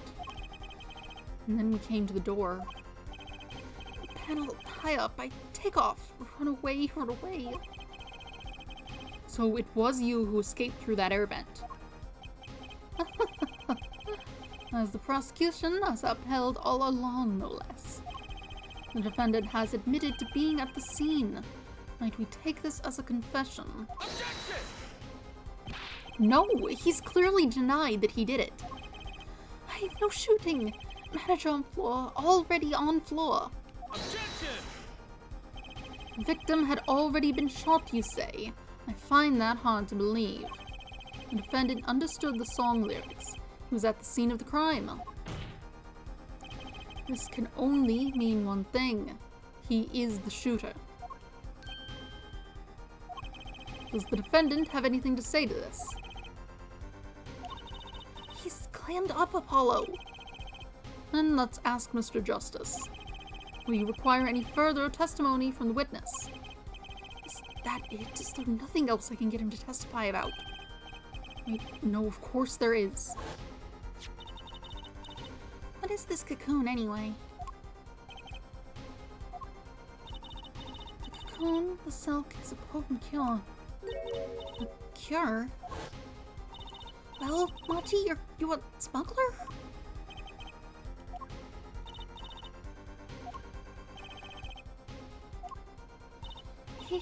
He won't tell me. The cocoon has to have something to do with this. Machi, please tell us the truth for your own sake. No more speak. No, not to any of you. So much for your precious trust, Forehead. Hey, you were the one who didn't believe him. Regardless, this brings us to an impasse. It does seem that the defense and the defendant are at odds. I doubt we are likely to learn anything more of value should this continue. I see no other course but declare a 5-minute recess. The defense will work things out with the defendant so that we might proceed. Shoo. July 10th, 11:23 a.m., District Court, Defendant Lobby Number 2.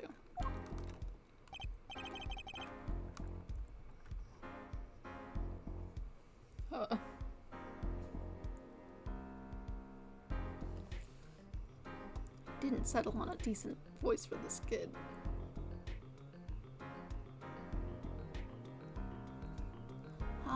Apollo, No, bad. Something softer, but not.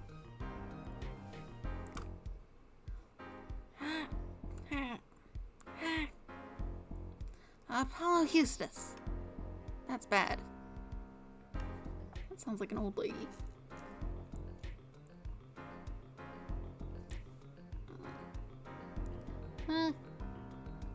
Apollo Eustace. Bad. No, nothing's good is the problem. That's justice. Better learn how to say it if you ever want to get some. Leave. I know shooting. Machi claims the toast was already down on the ground when he entered the room. Maybe there was a trap and he walked right into it? Suddenly, I hear a revolver. Close, very close. Then I hear a voice. You heard gunshots. Yes, it's true. I hear a revolver, but only sound. I didn't find debris around. Otherwise, I might have thought the gunshot noise could have been some sort of... What's it? Like firecrackers or something. Wait, you're saying you went into the dressing room and found Mr. Latos already dead, and then you heard shots? If that's true... So, you were at the scene of the crime when you heard those shots. And you escaped through the air vent. I know. Huh? What do you know? I know if I open a vent, I can leave stage and backstage. So the vents went to both the stage and the backstage area? Is that what he means? Hey, he's right. Look, Apollo. Uh-huh, yeah. But how did you know it was connected like that? Wait, I bet his father was the architect that designed the hall or something.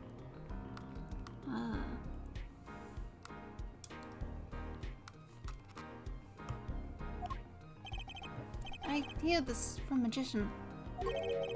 Magician? Don't look at me. Magician, huh? Well, at least we're clear on one thing. Machi didn't shoot Mr. Latos. Yeah, but what does that leave us with?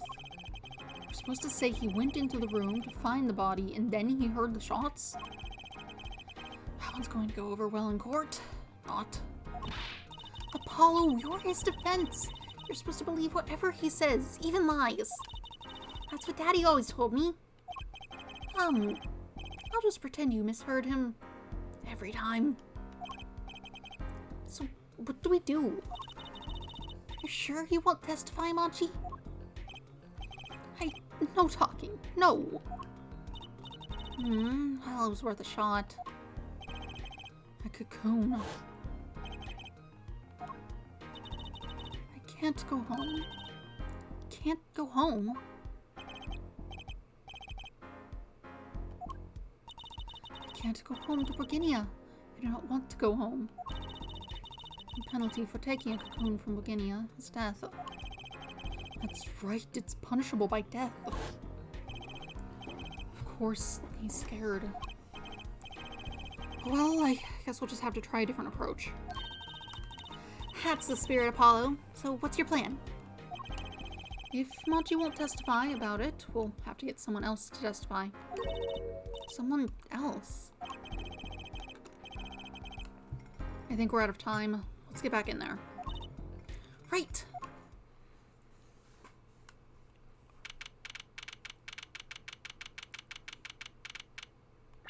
I want to save real quick.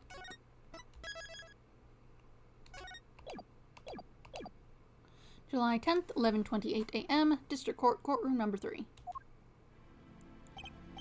Court is now back in session. Mr. Justice, have you sorted things out with the defendant? Yes, Your Honor. We had a good talk. Very well, so will he testify? Your Honor, the defendant will not testify. What? Shame, and yeah, I thought this was your big chance to turn this case around. Actually, it is. The defense would like to approach this case from a different angle, Your Honor. A different angle? If Machi won't testify, then I know who will. I would like to cross-examine the witness in this case, Lamidar. Lamidar? Objection! What are you up to now? I thought we determined yesterday that Lamidar's testimony was insubstantial. Was nothing you can...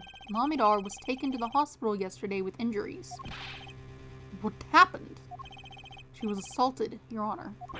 Assaulted? Someone wanted Lamidar dead. Thankfully, she was able to save herself. What? I've heard no such report. Prosecutor Gavin. Why would anyone be out to kill Lamidar? Can you think of a reason? Well, think of how she's known in our country. A singer from overseas who doesn't speak English, yes? Yet someone tried to keep her mouth shut. Who could that have been? You don't think. I do. It was the same person who shot Mr. Latos. The killer was afraid of her, afraid of what she might say. The defense believes that something was hidden in her testimony yesterday. Something that the killer doesn't want getting out. So, am I to understand that this is what you are saying? Namely, that there is a nugget of truth in Lamidar's testimony. A nugget we have yet to uncover? Exactly. If Lamidar was attacked, this has serious implications. Very well. There were some vague points in her testimony during yesterday's trial. Perhaps we did not inquire as deeply as we might have into some. The court will hear Lamidar's testimony once more.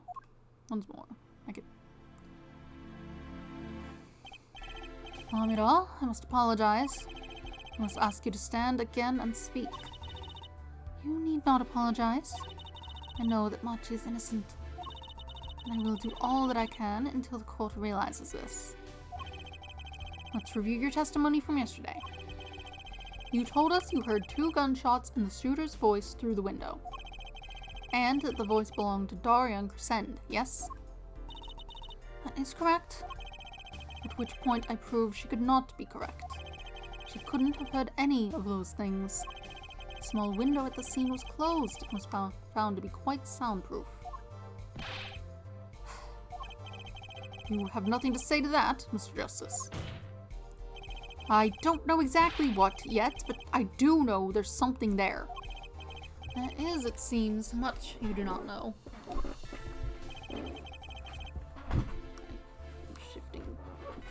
Sitting. And yet it is my duty to hear him out. Perhaps the witness would be so kind as to testify once more to the court. Of course, Your Honor. Is this going to be the same testimony, or are you saying new things? What I heard. I was on my way from the stage to the backstage exit. That's when I heard them, Mr. Latos and the detective. I heard the faint sound of a gunshot and stopped. Then I heard another gunshot. There was a smell of gunpowder. I knew I must tell someone, but I was in a hurry, so I kept moving past the small window. Did the magician make you go through the vents? Pretty much the same as yesterday's testimony. I'm sorry. I'm not used to speaking much in this language. Perhaps my descriptions are lacking in some way. Yet everything I've said here is the truth. And it is my distinct displeasure to say this. What you have said to have happened is impossible. Do I have to repeat myself? Lamidar was attacked because of this testimony.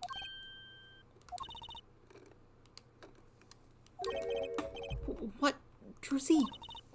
Apollo, you know, for a moment there, you were pretty cool. Maybe I do better when I don't try to think ahead. Very well, Mr. Justice. Perhaps you can coolly cross-examine the witness.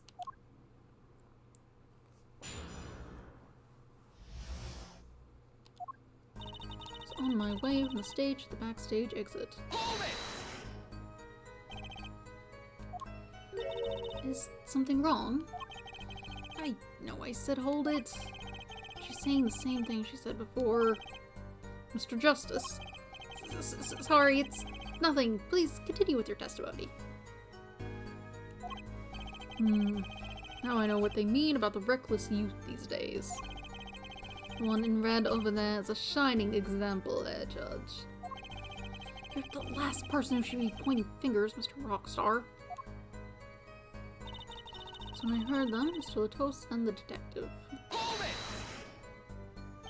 Darian Crescend. I did not know his name at the time, but yes, it was him, the one who took the stand yesterday. How many times do I need to remind you that's impossible? There's no way you could have heard him. Because the window at the scene was closed. Is that why? Of course. Apollo, if we keep asking the same questions as yesterday, we won't get anywhere. She's right. Maybe there's a different angle I can try.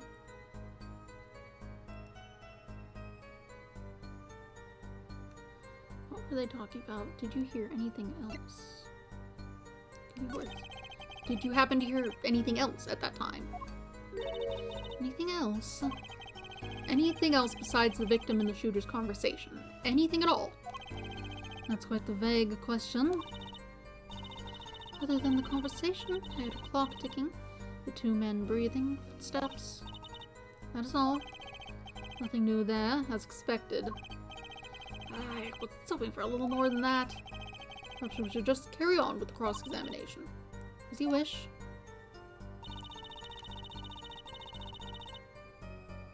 Faint sound of a gunshot and stopped. Heard another gunshot.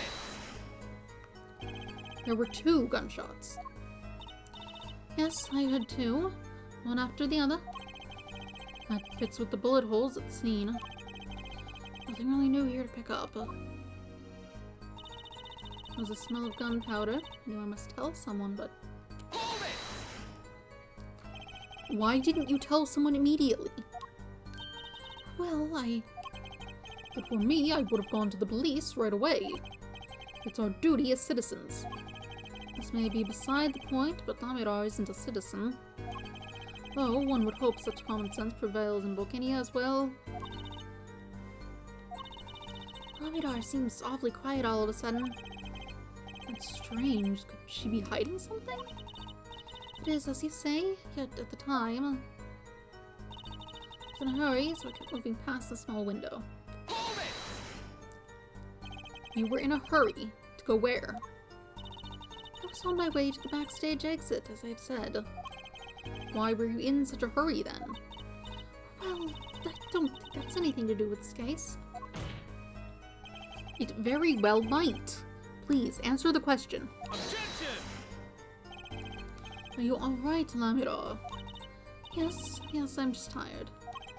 Recall what I told you yesterday, Half-All-Head. Lamidar suffers from serious amnesia. Please refrain from traumatizing her further. What? So we can just dismiss questions he thinks are too traumatizing? Why don't you prove her reason had a connection to the case before asking about it, yeah? Prosecution's objection is sustained. The current question is moot, Mr. Justice. Please continue with your cross-examination. Lamidar was attacked because of this testimony. I know she was, so something's got to be hidden here. Maybe there's some detail we're missing? I guess we'll just have to get her to fill in the blanks. Right.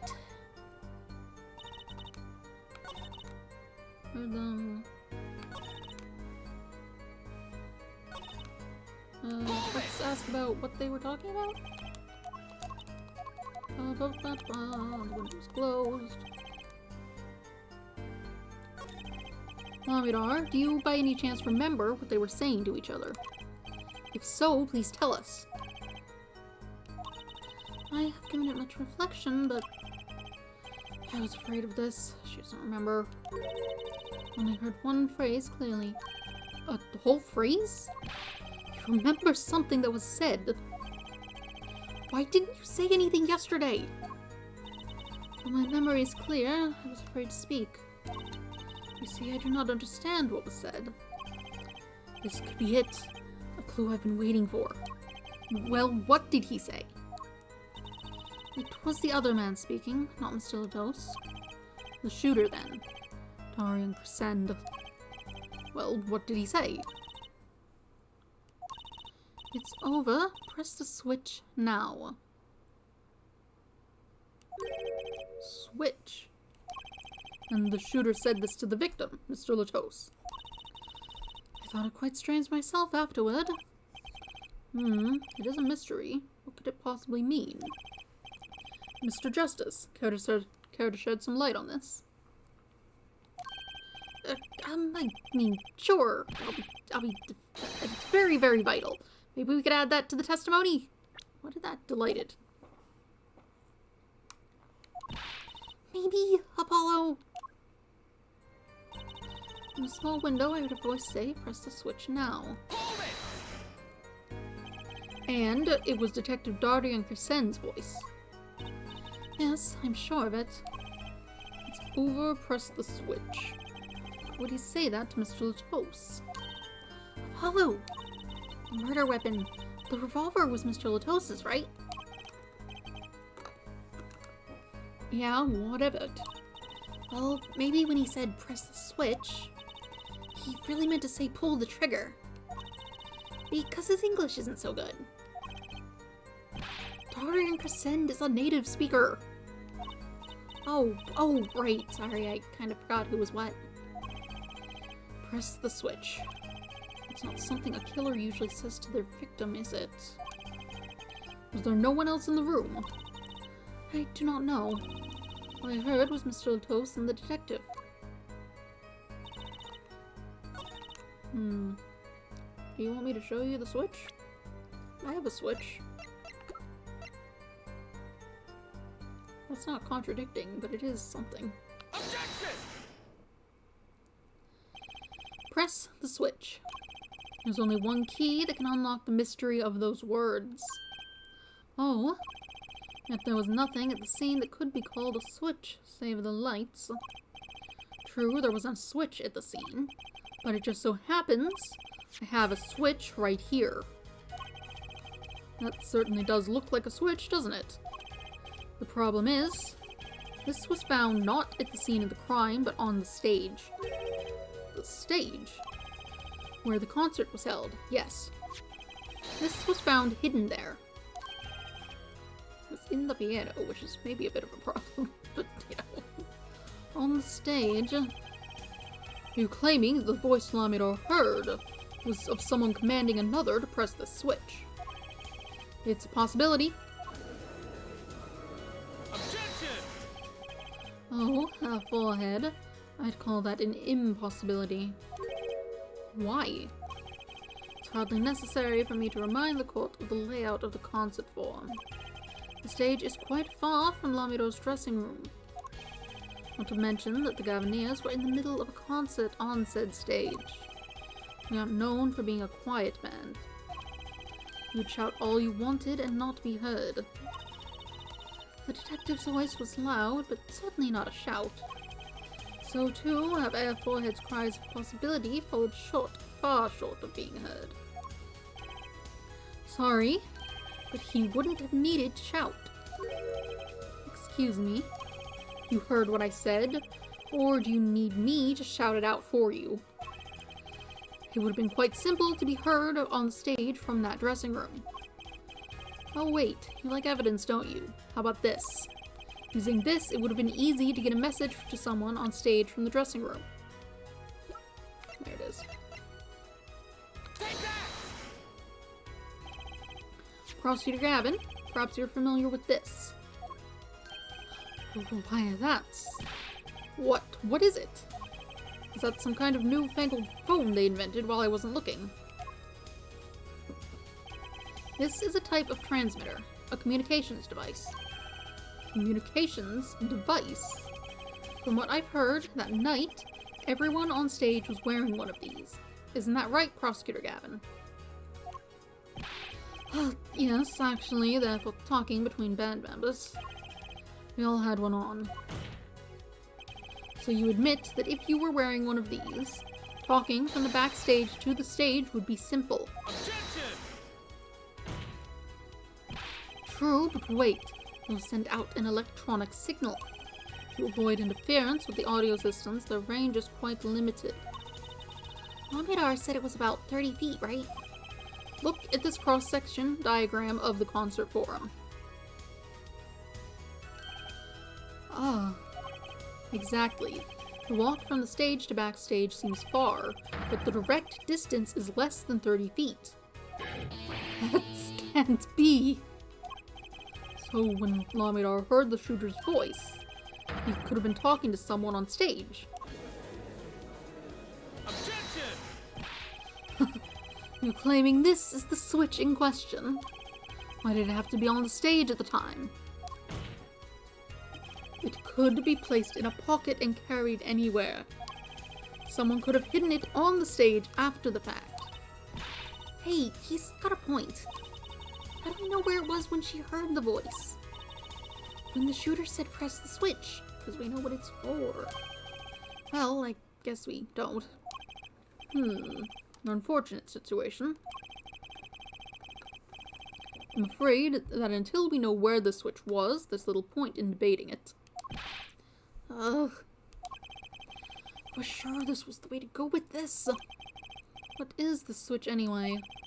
We don't even know that basic fact. Wait a second. I do know what the switch is. And if you follow that train of logic to its incredible conclusion, it ends up in proof that completely changes this case. What's up, Apollo? Apollo? We know about the switch, right? We know what it is. Yeah? Well, think of when it was used that day. Think of what happened. Well, Mr. Justice, if you have no further information to share concerning the switch... Your Honor? Yes, Mr. Justice? I've been remiss in not telling the court this before. I know what this switch is. Well, it seems the defense is set upon linking the switch to the case. Let's see your evidence of the link. What evidence do you have to explain what the switch is? Right, it's, there it is. Take that! Prosecutor Gavin, you remember this? That's what? Is it another one of those newfangled phones? This is an igniter. What phone looks like this? Igniter? You mean it's like a lighter? Ooh, a lighter. Yeah. Yes, actually. You aren't saying the switch is a remote. I am. This is a remote trigger for an igniter. What? Look, I'll show you. Mr. Justice, you will cease and desist from burning down this courtroom. Sorry, that was a bit more fire than I'd expected. My whiskers had caught on fire. Prosecutor Gavin, let me repeat myself. This switch is a remote igniter trigger. Doesn't that suggest something to you? You're talking about what happened to me, aren't you? Exactly. That night, at the concert, there was one unusual burst of flame. When your guitar caught fire in the middle of your performance. Wasn't that part of the stage show, though? Prosecutor Gavin was entirely unaware such a thing had been planned, and the guitar that burned was a valuable keepsake. That's right, he got him in Forginia from Lamidar. He said the sound was amazing before it burned, of course. Now it just kind of smokes. The better the guitar, the brighter it burns. Forehead. Yes? Don't tell me you're trying to tie these two things together. Those being the shooter's voice heard by Lamidar, and the guitar suddenly catching on fire. I am. It's really simple when you think about it. Mr. Latos and the shooter were at the crime scene. The shooter was wearing a headset. He ordered someone on stage to press the switch. The switch was pressed and the guitar caught fire. Well, that does seem to make sense. Though something about it is bugging me. Can't quite put my finger on it. Really? Seems pretty simple to me. Objection! Forehead, don't destroy what little respect I have for you. I was expecting something a little more sensible. I guess I was wrong. What's this all about? What's this all about, Prosecutor Gavin?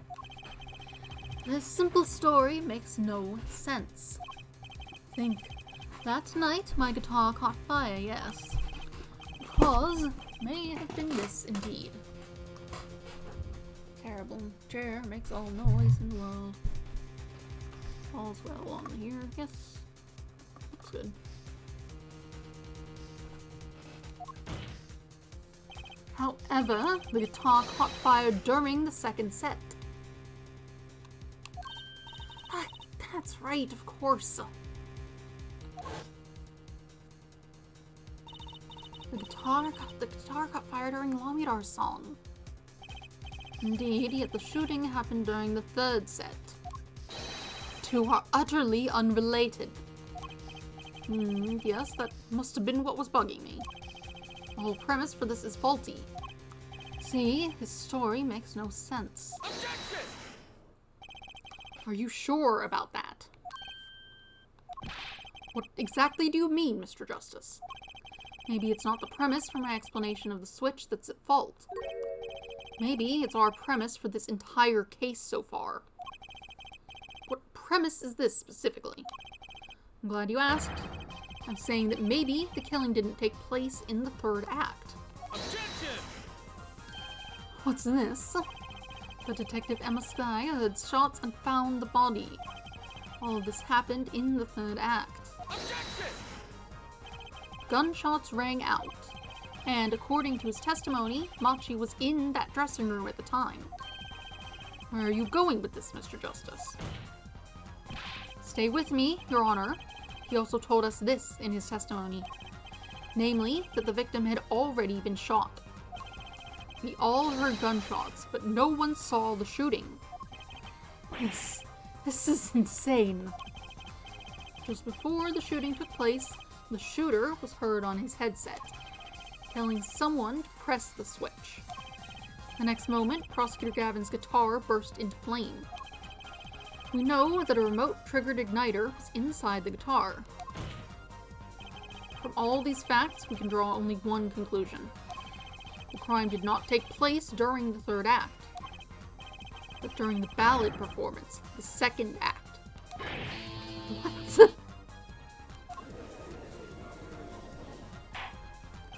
Order! Order! Order! That goes against the evidence. What does, Your Honor? This crime was carried out according to the lyrics of that song, yes? Hey, he's right, look. The bullet is supposed to come after the fire. You're thinking about it the wrong way. Uh-huh. Look, why would the shooter craft the events of the day to follow the lyrics anyway? It's an awful lot of trouble to go through. With little merit for the person doing it. Well, I'm sure whoever it was had some reason. Yes, they did. A reason that made it advantageous to follow the lyrics. You were saying the order was reversed on purpose. Reversed, Prosecutor Gavin? If the criminal followed the lyrics strictly, then yes, the shooting would have had to come after the guitar burst into flame. Yet, our forehead raised another possibility. He's claiming that the bullet came not after, but just before the fire. Couldn't have put it better myself. We were only meant to think that the shooting came after the guitar burst into flame.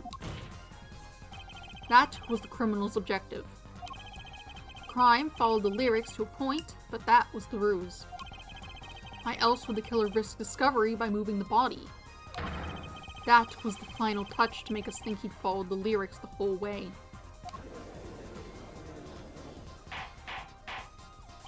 Order! Order! Order! That would explain this most unusual situation. It does. The killer changed the order of events to create himself an alibi. In other words, the killer was someone who had an alibi for the third set, but not the second. Objection! I was hoping it wouldn't come to this, but sadly it has. Let me tell you why your little fairy tale makes no sense at all. Oh, it sounds good, I'll give you that. You've given us a reason why the killer bothered following the lyrics of my song. I question your logic. But it's flawed from the very beginning. Flawed? Yes, a contradiction, forehead. One I've pointed out several times, no less. At the time of the crime, the small window at the scene was closed. How could Lamidar have heard a voice through it? Oh. I know that you would like to divert our attention from this critical fact. I forgot they needed to still say that she was in the vent, actually. But you're basing your entire line of reasoning on a false premise. Right. Lamidar's testimony is my entire case. That voice she heard, the shooter's voice. What if she couldn't hear it, Apollo? Look, what do we have? A man saying press the switch. And near the crime scene, we have a switch, which acts as a remote trigger for an igniter. And last but not least, Prosecutor Gavin's flaming guitar. It can't all be coincidence. How do I make it work? I see a direct line of questioning is required. When the crime scene was investigated immediately after the crime, that window was closed. Care to tell us how Lamidar heard the voice? A key point to be sure. Mr. Justice, can you explain this to the court? Okay, Justice. You've got one thing to prove and one thing only. Lamidar heard a voice.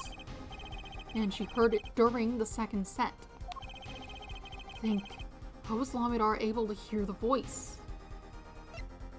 Divine hearing. When we investigated the scene, the window was closed. The shooter had no reason to close it had it been open either, meaning it was impossible to hear the voice through that window. It's good to hear you're making sense again. For a moment, I was afraid you might be a Borginian too. What? As I was saying, Lamidar could not have heard the voice through that window, so there can be only one explanation. She heard the voice from another location entirely. What's this? You do amuse me so. And here I thought you and Good Sense were back on speaking terms. Now I'm afraid you and Good Sense speak two entirely different languages. Shall I interpret for you, Air Forehead? Lamidar clearly stated she heard the voice through that small window. And there was only one small window at the scene. Are you sure? Think about it. Isn't there another small window at the scene? There is... Ah, I know that look. He wants us to ask him. Very well, you claim Lamidar heard the voice from another location. Mr. Justice, show us where this location was. Lamidar heard the voice from here.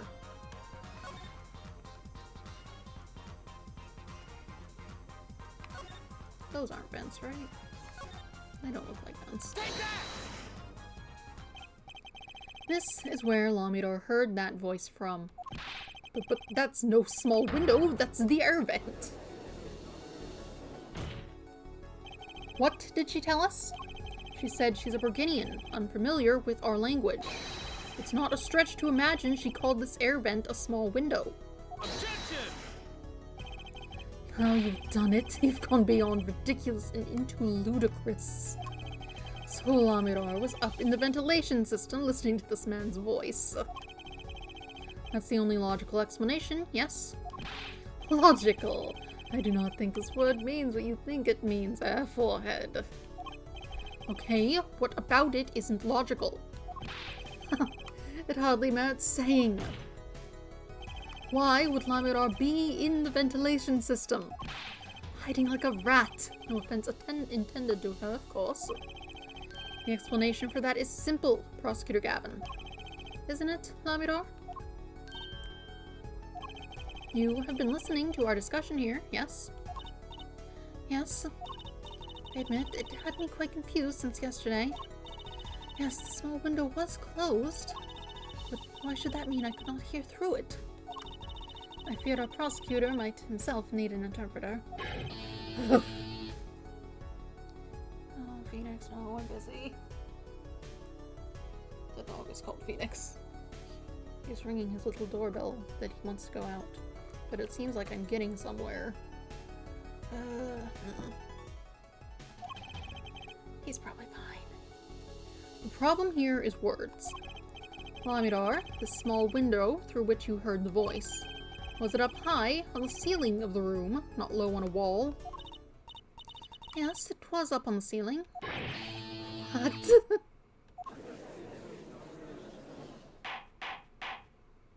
Order! Order! I will have order! Witness, you will clarify the statement to the court. Are you, in fact, saying that you were up above the ceiling of the room? And that's where you heard the moment of the crime? Yes, in fact I was. I'm sorry, I never imagined it would become such an important point. Yes, well, why the heck were you up there? I believe it's time for another testimony. I'm not sure I can't. I remind you that this is a murder trial. We will hear your testimony. He is very persistent about that. Maybe I'll take him out for like a second. Tell us why you witnessed the crime from above the ceiling of that room. Alright. Maybe I'll just... Dog is very persistent. I will be right back. I'll just take him out for like a little bit.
bug has been dealt with.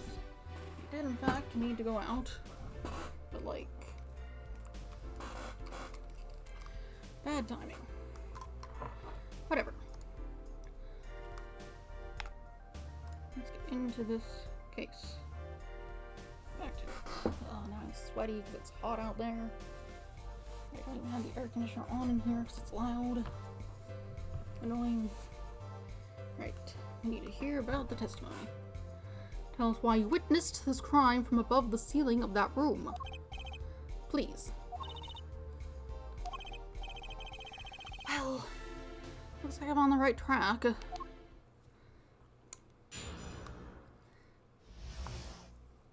Above the ceiling.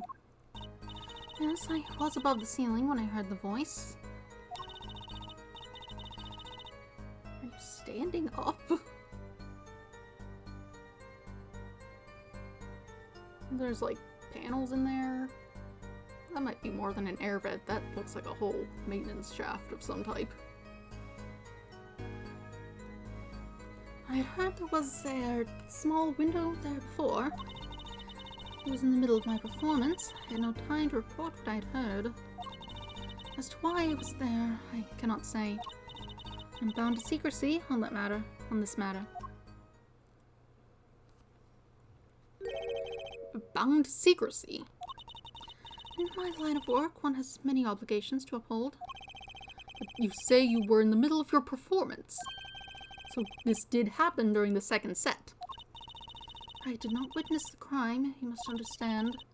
I only know what I heard. Yes, but you must tell us what you were doing in detail. That's what the cross-examination is for. Yeah, forehead? Yeah, forehead? Yeah. Our mission in this court is to discern the truth. No obligation, no binding pact may hinder that mission. Very well. Mr. Justice, you may begin the cross-examination. What are you going to do, Apollo? I'm going to find out the truth. She was up above that ceiling for a reason. I just have to get it out of her. Good thing that thing held your weight or something. Yes, I was above the ceiling when I heard the voice. Above the ceiling? Could you be more specific? I cannot. Because you're bound to secrecy. Yes. To tell the truth, I was not supposed to even say I was above the ceiling. I dare not say more. Doesn't sound like I'll be able to coax it out of her just by asking. I heard there was a small window there before. By small window, you mean the air vent. I only remembered I needed to be careful where I put my hands and feet. I could not see the light coming through the window, of course. The air vent grate could trip you up, certainly. So I was walking very carefully when I heard the gunshots. Startled, I crouched and listened. That is when I heard his voice come from the room. Guardian's voice. I knew something terrible had happened, yet... It was in the middle of my performance. I had no time to report what I heard. So, without a word, you just let the third set start? After the curtain closed for the second set, there was still much to do. You could have prevented this whole misunderstanding if you had only told us sooner. Yes, perhaps I could have. I see little point in badgering the witness. What's done is done. The mind works differently when one is in the middle of a performance. I have lost my voice in the middle of a show and kept on singing, completely unaware. Singing without a voice? If only all contradictions were so obvious.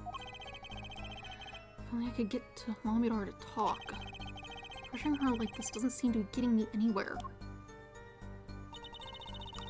As to why I was there, I cannot say. You heard the gunshots during the second set, during your performance. You're quite sure. Yes, why would I lie about the time? Why didn't you tell us this yesterday? No one asked me. I thought you all knew. I told you Machi was not the killer. I told you this many times. Yes, you did. But you never told us why. I'm sorry. I was not able to speak of it. Unable or unwilling. She's not talking, Apollo. What should we do? We'll just have to prove it ourselves. As long as she is bound by this pact of silence, she won't talk. If I can prove why she was up there, she'll have to admit it. How are you going to do that? She was singing on the stage, Apollo. She couldn't have been up above the ceiling, too. Yes, she could. I've got a theory as to why, too. Maybe I've got the evidence to prove it. Okay. Oh, whoops. Bound to secrecy. Whatever.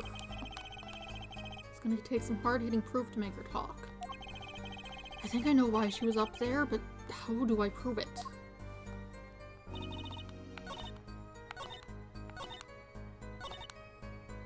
I didn't press this. Exactly who bound you to secrecy?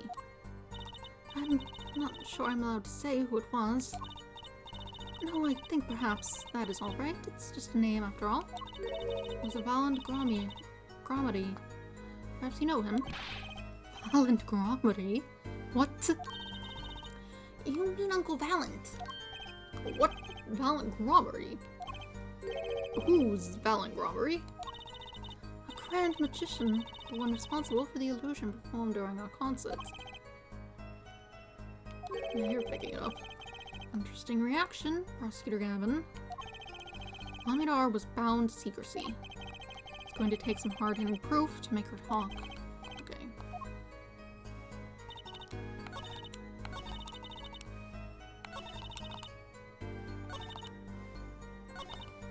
Okay, probably here, and we're just gonna be like, I know, it was because of, oh, this is all the way over here.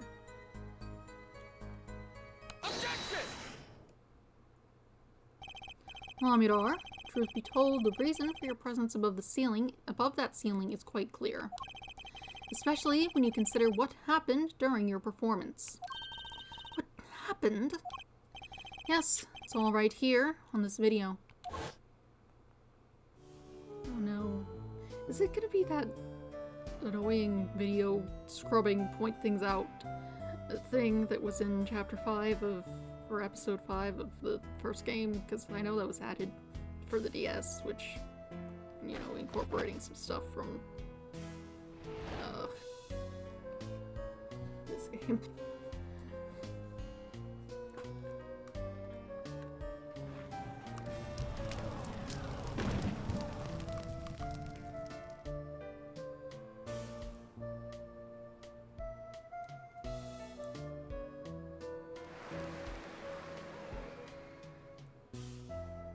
Okay, we get it.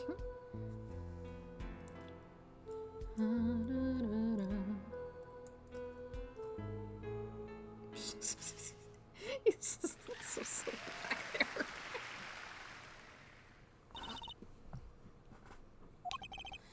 As we can see, Amidar was clearly not on stage for her entire performance. Though it saddens me to be so realistic, Amidar is incapable of actually vanishing, let alone teleportation. So the only explanation is that she was hidden from view. And during that time, she moved to the back of the forum. Apollo! What, Rosie? It's not nice to reveal a magician's secrets, and it's against the rules. But I'm a lawyer! I'm not supposed to be nice! This is all very fascinating. But how is it possible? There's only 20 seconds between when she disappears and reappears. She couldn't have moved that fast. Is something wrong, Prosecutor Gavin? This was his concert, his show. He knows how the illusion was performed. Aha! He's just realizing his own oversight. Let's look at the cross-section diagram again. Here, we can trace a route through the ceiling. It goes from the stage, through the backstage, to the rear of the forum. Recall Lamidar's testimony from yesterday. I was on my way to the stage, from the stage to the backstage exit. There was something like a little window there.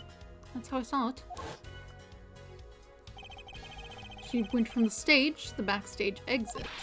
A perfect description of this route above the ceiling. Lamidar knew of this because of her part in the illusion. But she wasn't the only one who knew. What? Just now in the lobby, Machi told me something. I know. If I opening vent, I can leave stage and backstage. He said that. Oh, were you not informed, Prosecutor Gavin?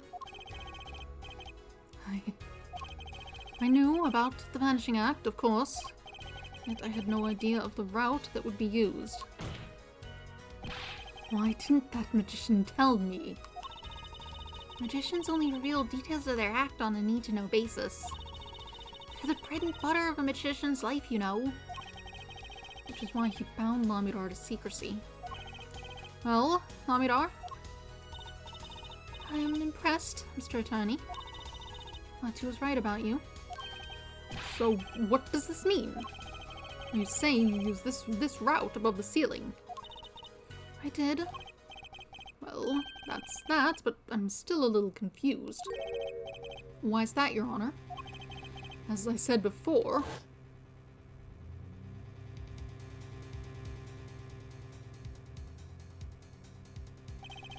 There was very little time between when she disappeared and when she reappeared. 20 seconds, tops. How could she do it so fast? Especially if she stopped to hear the shooter's voice. That's a good question. Can the witness explain this to the court? I cannot. Very well, Mr. Justice. Yes? It's all up to you. Do your thing. What thing, Your Honor? You need to explain how Lamidar was able to teleport like she did. Or I'm throwing your case out with the bathwater. Why do I get picked on? It's Lamidar who isn't going with the program here. As I've stated before, I'm not at liberty to speak of the illusion that night in detail. And you'll just have to tell us what you can. We'll hear your testimony on this. Mr. Justice, it will be your job to wring the truth out of her. Yes, if you would, please. Right. I feel like a student before finals. Good luck, Apollo. Alright. You big illusion. I followed the route exactly as I was instructed. There is an emergency exit in the backstage, where stagehand waited. From there, one can enter the forum on the opposite side from the stage. The plan was for me to move there in 2 minutes. I was on my way, and I heard the voice. 2 minutes? 2 minutes, you say? Mystery deepens. I suppose it was too much to hope that the judge would come up with something. As does my curiosity. Take it away, Mr. Justice. Right, Your Honor. All I have to do is find the contradiction between what Lamidar is saying and what we can see plainly in the video. I figured it out already. I am a magician, after all. Well, tell me. Not a chance. You can't reveal another magician's secrets, come on. Hey, you're supposed to be on my side here.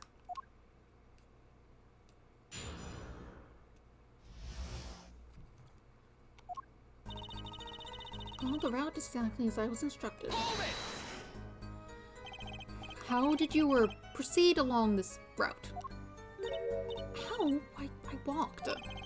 But you arrived behind the forum much too fast to have been walking. Tell the truth, Lamidar, you rode some kind of vehicle. What? A vehicle? Vehicle? What vehicle? What a novel idea. I like it. Hey, that's not a bad guess. Wrong, but not bad. Yes, laugh at the dumb attorney, I don't mind. I'm sorry, but the girl is right. That vent was much too small for vehicles. It was a tight fit, even I had to crouch as I walked. I cannot imagine a vehicle that would fit in such a small space. If it wasn't a vehicle, what was it? You had me going for a while there, Mr. Justice. Too bad. Ready for the next part? I feel like I'm on some kind of quiz show. Emergency exit in the backstage or stage and wave. Did everyone on the concert staff know about the trick? Not all, only a few that were needed help. See, like I said, it's on a need-to-know basis. So not many people knew about the trick. What were the stagehands required to do? One needed to open the emergency exit. The door to the stairs is locked, but once through there... From there, one can enter the forum on the opposite side from the stage. So, when you came back out, you were behind the audience. Yes, that is how it worked. Not a bad show, if I do say so myself. That's Uncle Valent for you. The old gravity touch. But on the video, you were only gone for 20 seconds. How is that possible? That's the part I don't get either. Some sort of double? Yes, it would be hard to go so far in only 20 seconds. Plan was for me to move there in 2 minutes. 2 minutes? Yes, it can be done in 1 minute if you're running. Running in that cramped, dark tunnel above the ceiling? Mr. Attorney, have you forgotten? Dark or lit, it makes no difference to me. Ah, that's true, but... You were saying that on the night of the concert, you made the trip in 2 minutes. Yes, so I nearly didn't make it in time. See, I stopped halfway. Amidar disappears on the video for 20 seconds, but she said she made the trip in 2 minutes. How? If you want my professional opinion, I'll put the answers right there in that video. Well, Mr. Justice, perhaps you have some evidence for us? Something that can explain the discrepancy between the video and her testimony. Evidence explaining this discrepancy?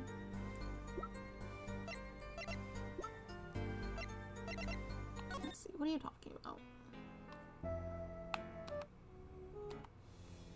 Up they go.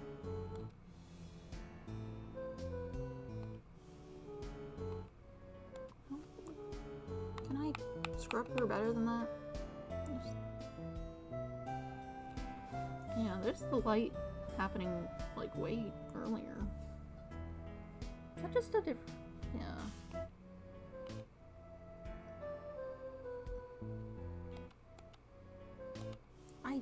I hate this.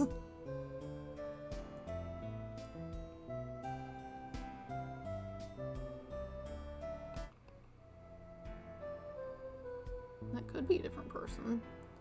Looks less pale. Well, that doesn't help me. I guess we can compare the... This? Not really. I don't know. Anyway, we can show you that the fire happened earlier than, her leaving. Does that help?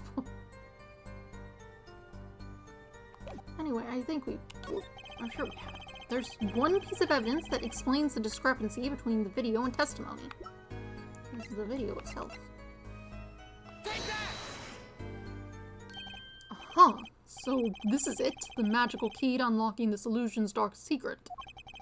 Tell us how it works, quickly. I can't bear the suspense. I was kind of hoping someone else would jump in at this point. Well, you see. Objection!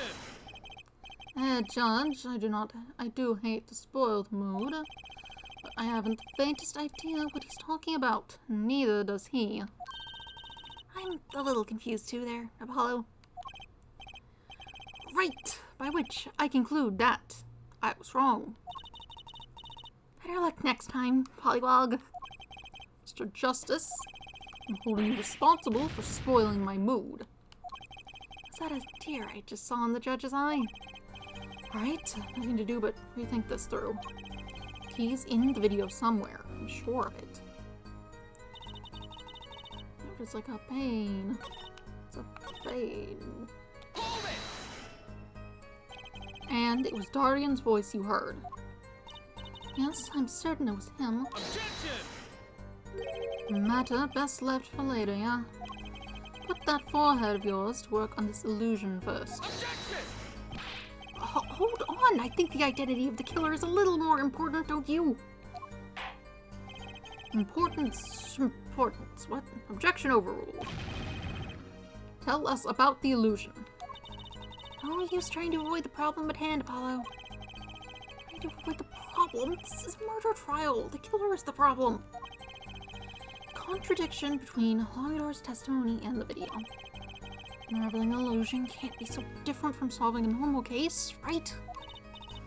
Sorry, Apollo. I'm not telling. Not even if you make those puppy dog faces. Fine, fine. Okay.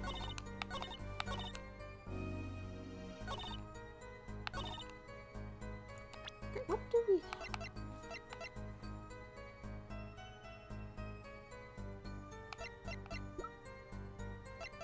Let me check something, actually. Okay, you have your object. Can't see. You no longer have your object. Cool. I have to press, and then it would ask to present evidence. Yes, 2 minutes, running, not actually running. Yes, didn't make it, he stopped, how? It's in the video, evidence. Evidence explains. Okay. Take that! Lamidar, do you happen to remember this brooch? Uh-huh, the brooch. We saw that yesterday, did we not? It was found at the scene, Your Honor. And you're bringing this up now? Why? I thought we had already determined when that was dropped. So did I, but we hadn't. Take another look at the video.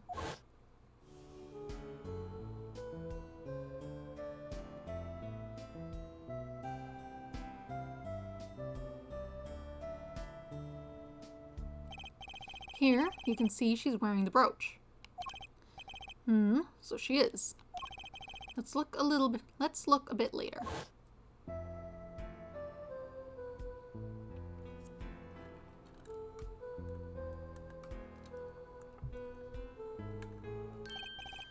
What? The brooch? It's gone. What? Yes. The brooch disappeared in the short space of 20 seconds. And it takes a full minute to run from the stage to the backstage. Which means there can only be one explanation. The Lamidar we see before the Vanishing Act and the Lamidar we see after are two different people. What? The brooch was found on the floor at the crime scene. And not just on the floor, but on the floor directly beneath the air vent. Lamidar, tell me, did you drop the brooch on your way to the stage on your way from the stage to the backstage at the very moment you witnessed the crime? Yes, I think I did.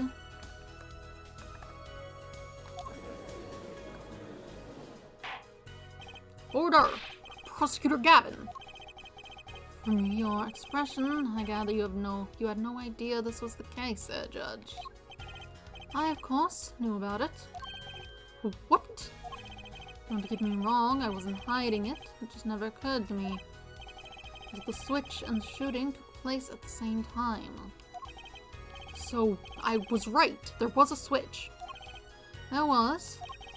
Just before the stage's tower rose, Lamidar was replaced.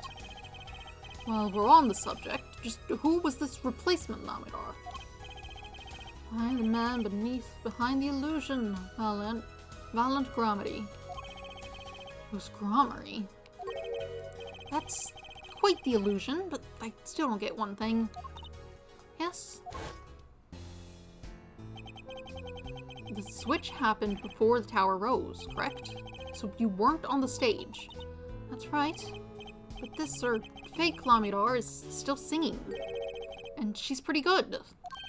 That's true. Come on, Apollo, that's an easy one. They were just playing a recording. The Gaviniers aren't some kind of air guitar band, Fraulein. Oh, you mean I'm wrong? When we play a show live, we play live. No recordings. Perhaps you could explain, Hamidar? Very well. Yes, do tell, and add it to your testimony. Okay. I had to keep singing, even while I move. Whoops. Yeah. It was added, not just... Yes. Hold it! You were singing. Yes. Mr. Gavin expressed a dislike for recordings, so I used this. Wait, so you were singing the whole time? Even when you were crawling above the ceiling toward the backstage? Why should it matter where I sing when everywhere I go is the same darkness? It's more about the being hunched over and in a little metal tube, I think, is the problem here. But if you were singing while you were walking... That's right! Wouldn't the shooter and the victim have heard? She was singing right over their heads, after all. That is right. Are you sure? You'd have to be pretty hard of hearing to miss someone singing in the ceiling. Once again, we come back to the state of the scene of the crime. What state? Ah, I know what he means. That old speaker, Apollo. The speaker? That speaker was blaring at the time of the murder. Ah, that's for monitoring the stage from this room. Monitoring? Pipes in a real-time feed for the stage microphones. Useful for knowing when your set is coming up. Satisfied? That dressing room was fitted with a large speaker playing a direct feed from the stage. At my request, actually. So Lamidar is singing in the ceiling. Sounded just like Lamidar singing over the speaker. Ingenious. Her voice was hidden by her voice. Huh. Lamidar? I've just remembered something. Do tell. When I heard the noise, the gunshots, yes, it startled me, so I stopped singing. What? I forgot the words I was supposed to sing. The song stopped?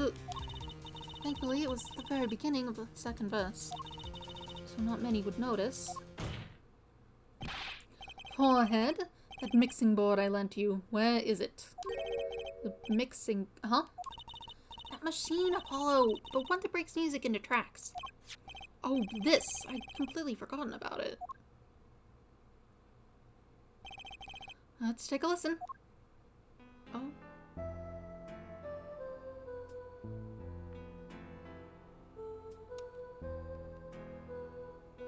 Can we skip to the second verse?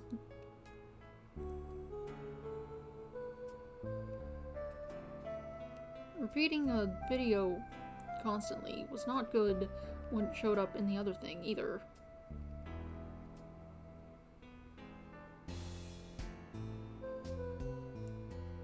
Okay.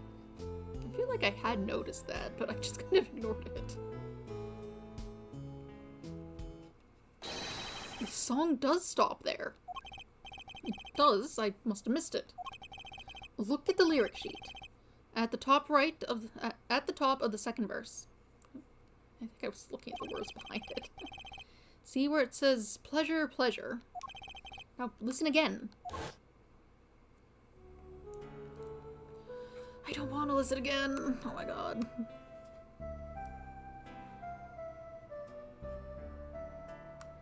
I got it.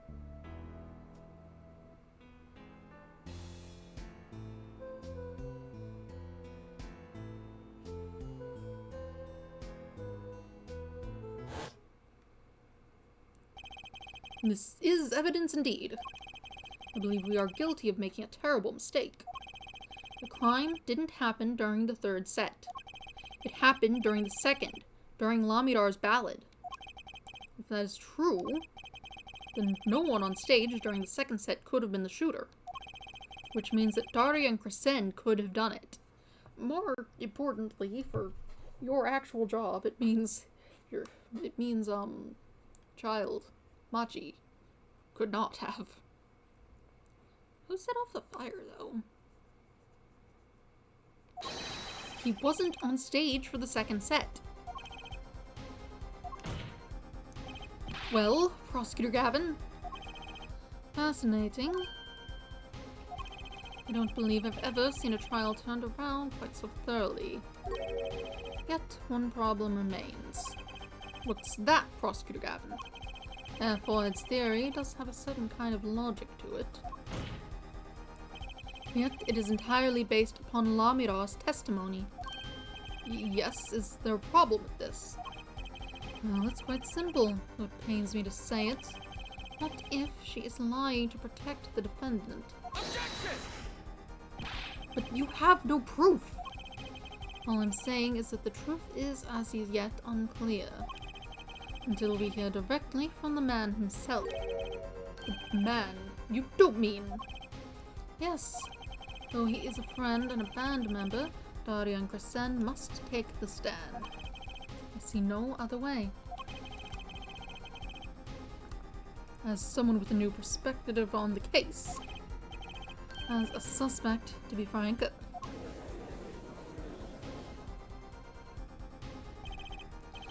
Finally, the rat's coming out of his hole. And I'm ready to catch him. Daria and Crescend, get ready for justice. This is as good a time as any to pause for a brief recess. The prosecution will summon the witness. Have him here and ready by the time we begin. I am the last man who needs to be reminded of what his duties are. Very well, court is adjourned for a 15-minute recess. Be continued.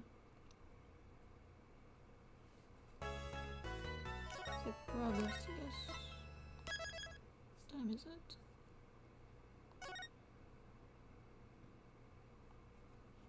I mean, I don't want to stop in the middle of the trial. Especially since it seems like it's getting to the end. Let's just go.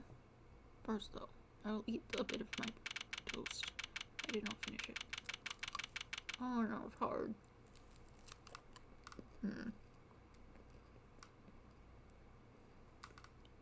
Okay. Maybe I will not eat that much of the toast.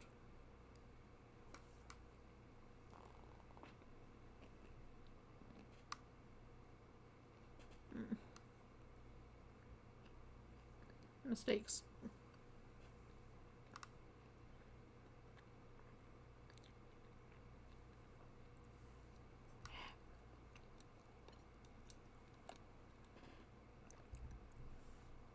was not expecting it to have gotten like that.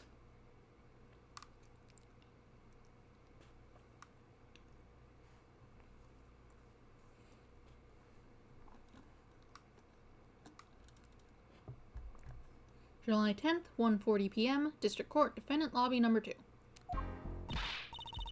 Apollo, I can't believe it. It really happened during the second act? And we're in the middle of Lamidar's performance. You'd think the gunshots would have been picked up on the microphone, but like, whatever. The reason why she was in the air vent, and that switch, and the flaming guitar. When you link it all together, that's what you end up with. I knew you had what it took. Who could this be? Well, it's you. Ah, Daddy! Mr. Wright. You believed in me. Not really. Huh? I just thought that'd make a cooler entrance than say, hiya. Why do I even bother hoping? Where have you been lately, Daddy? You haven't been coming to the office at all. Sorry about that, Trucy. I'm on a secret mission. Secret? You mean like you're undercover? Like Mr. Latos, only shorter and not as well dressed. Oh no, what if you were shot too, Daddy? Would I do a thing like that to you? Anyway, I'm off for a while again. Huh? You're leaving?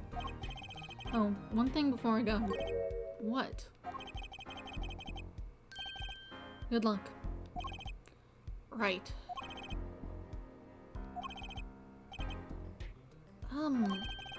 Is that all you came to say? I think you have things pretty much under control. You'll get Machi Tobai off the hook, no doubt.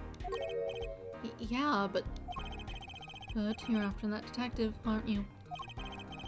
Dodrian Cassand. Won't be easy proving he did it. Especially not under the current court system. The current court system? What did Prosecutor Gavin say during the trial? Your case is based on one fragile assumption. Namely, that our Diva Divine is telling the truth. But what about all the proof? The brooch and the switch? A piece of jewelry and a lyrical blunder. There are plenty of other ways to explain these things. The flaming guitar, too. All because you lack definitive proof of their connection to the case. But if the sultry songstress is lying, your case melts like butter in a frying pan, leaving behind the faintly singed scent of failure. So what do I do? Like I said, good luck. And be aware that it will be impossible to prove his guilt by conventional methods. Oh, that reminds me. I have something to give you from our detective friend, Detective Sky, Emma. Let's see, this bag of snacks here was meant for me. Here it is. Some burnt wires? What are those, Daddy? They don't look like very good snacking material. They were found at the scene. Analysis of the fragments revealed traces of gunpowder. That's the shots you heard earlier. Later, rather. Gunpowder? Probably a firecracker or something similar, like the ones kids are into these days. These fragments were found under the sofa at the scene of the crime, actually. Under the sofa? Hey, Apollo! That's where we found that little device thingy! Right, this. Well, finally some evidence that makes sense. Fragments added to the court record found at the crime scene bearing gunpowder residue, possibly a firecracker. That's all from me, I suppose. See you after the verdict. Maybe. Right. Every man has an igniter inside him. Excuse me? Find Darian Crescen's igniter and set it off. And he walked out the door, just like a magician, normally. What does he want us to do? Let's take a look at these. Red. Tube. So, you think this was some kind of firecracker? Yeah, or one of those noisemakers like you shoot off at New Year's. Did you know that in China they use firecrackers on New Year's to scare off evil? So it's kind of the same thing. Really? I had no idea. Well, did you know this? It takes more than 500 peanuts to make one 12-ounce jar of peanut butter. At least my useless fact had something to do with... Oh wait, I misread who said that. Well, did you know this? It takes more than 500 peanuts to make one 12-ounce jar of peanut butter. At least my useless fact had something to do with the evidence. Okay. What does he want us to do? No conventional methods? What does that mean? I guess we just have to take his advice and hope it makes sense when the time comes. I guess. Almost at the finish line. Hang in there, Drucy. July 10th, 1:55 p.m., District Court, Courtroom number 3. Court is now back in session. Prosecutor Gavin, where is Detective Crescend? In the witness lounge, ready to be called at any time. Very well. Might I add, I don't believe any of this. He, Darian, was the first detective I ever worked with. We stopped working together when he moved to Criminal Affairs Division 3, but his guitar playing defies my imagination. That's nice, but it has nothing to do with the matter at hand. Correct? Oh, I know. Full ahead. Very well. Call the final witness to the stand. Detective Darian Crescend. Name and occupation, please. Darian Crescend. Detective, Criminal Affairs Division 3. That's the International Affairs Division, for those of you who didn't know. And I'm a guitarist for the Gaviniers. Maybe you've heard of us. Do you fully understand the circumstances under which you stand before us today? Yeah, I understand, Your Honor. What I don't understand is how you let this happen, partner. You gave me your word that I wouldn't be standing here. The situation's changed, Darian. Don't call me partner. So much for old friends. I see what you're doing, Darian. You're pressing the prosecution. Your Honor, if we could begin the trial. Yes, it is high time we did. Let's hear your testimony. You may begin with your response to Lamidar's testimony. If, in fact, you have anything to say about it. Oh, I got plenty to say. Lying must be a national pastime in Borgenia. And wherever you're from, Mr. Justice. Conventional methods are out the window, huh? Here goes nothing.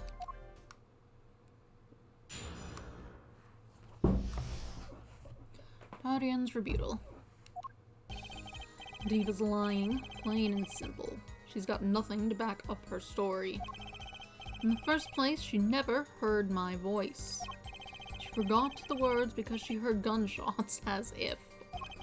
Didn't Detective Emma Skye hear those gunshots during the third set anyway? The shooting took place when I was on stage, man. So you claim Lamidar's testimony was a lie. Hey, don't get me wrong. I dig what she's doing, trying to protect that kid. And she's got the court eating vague statements out of her hand just because she's blind. You go too far, Darian. Look, all I'm saying is you've got a reliable witness. Why not listen to the detective? Detective Skye? I see. Mr. Justice, you may begin cross-examination. We didn't waste any time finding our weak spot. I can't do this with Lamidar's testimony alone. I'll have to find some other way to prove when the shooting took place.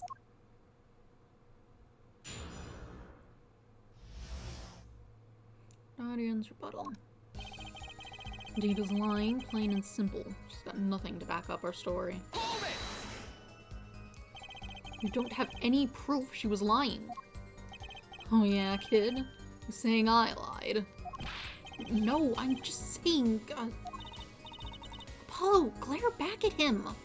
I couldn't help it, I flinched by reflex. Detective Crescend. Yeah, you want. Nothing. Apollo! Chin up, back straight. You're wilting. This guy's as hard as nails. Makes Walkie look downright cooperative. Look, there's no way the diva resembles my voice. Remembers? Remembers. Yeah, not resembles. That doesn't make sense. In the first place, she never heard my voice. You never talked to her, even though you were playing in the same concert. Not a word, as far as I can recall. But weren't there planning sessions or something? Gavin took care of all that himself. Darian wasn't involved in any of the meetings with her. Well, as if you can just go around remembering everyone's voice like that anyway. Only an idiot would believe that. Lamidar's hearing is very sensitive. She could remember him if she heard him, I'm sure of it. I just can't prove it. And I need proof. She forgot the words because she heard gunshots? As if. We know she missed the words. The mixing board proved it. Oh yeah. There was a mistake, but blaming it on gunshots is just a lame excuse. What do you mean? The mixing board proves what? It proves there was a mistake in the song. A missed cue. So, she just flubbed it up big time, that's all. She spins this story about a gunshot to prove the kid, to protect the kid, and cover her for her own goof. And I'd have to hand it to her. She wasn't sticking it to me at the same time. Darian, watch what you say. Lamidar is an artist. She just flubbed it up? That's no small accusation for a performer of her caliber. She got to you, alright. I can see it in your eyes. I tell you, most of her stuff's so pretentious, it's way over my head. I'm detecting a rift in the Gavineer's ranks. Anyway, she's too close to the defendant. Her testimony can't be trusted. If you ask me, I'd go with Detective Sky's story at the drop of a pick. Detective Emma Sky hear those gunshots during the third set anyway. Actually, I was there too. So I hear. Which means you heard them too, right? The gunshots? Yes. We heard gunshots. Neither I nor Emma actually saw the shooting, mind you. What is that noise? The plane? The helicopter? Why?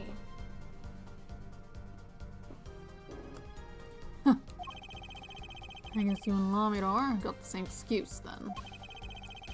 You know one thing for certain here. There were gunshot-like sounds that emanated from that room during the third set.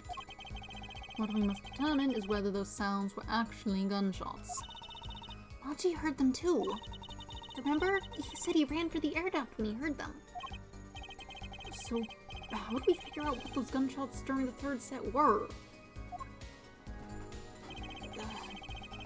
Shooting took place when I was on stage, man. That could have been what the shooter wanted us to think. I'll tell you what the shooter and that kid wants you to think. He wants you to think that the diva heard me in that room. Fuck, I'm back to relying on Lamidar's testimony. As much as I'm enjoying the Darian and Forehead show, there is no need for such tempers. Don't make us into some comedy duo. This means the Gavin and Darian show's cancelled. Neither of your claims can be proven or disproved. We could argue for days like this and get nowhere. Prosecutor Gavin is quite right. This court will hear no further discussion on this topic without new facts. New facts, huh? He's pretty eager to paint Lamidar as a liar, isn't he? Yeah, because her testimony is basically our entire case. This is tough. So, what do we do? I've got a few ideas. Just need to find another way to prove it didn't happen when he says it did.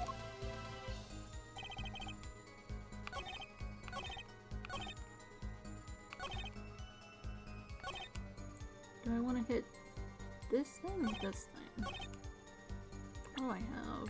What does it say? Nothing about timing. Look at this. Some things were found at the crime scene after yesterday's trial. What things? The first was this small device. That's the remote triggered igniter. That's the remote triggered igniter. Correct? And one more thing. What are those? The remains of something burnt? not another guitar, I hope. Traces of gunpowder were found on these fragments. We have a report that it was something like a firecracker. How did Gavin know about this? What? You think Detective Sky works for you? I received the report this morning before coming here. That's when I made my decision, actually.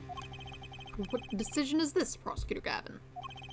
I registered Darian as a witness in today's trial. Just in case. This raises another possibility. Those gunshot-like sounds during the third set could have been 2 firecrackers rigged to go off by a remote control.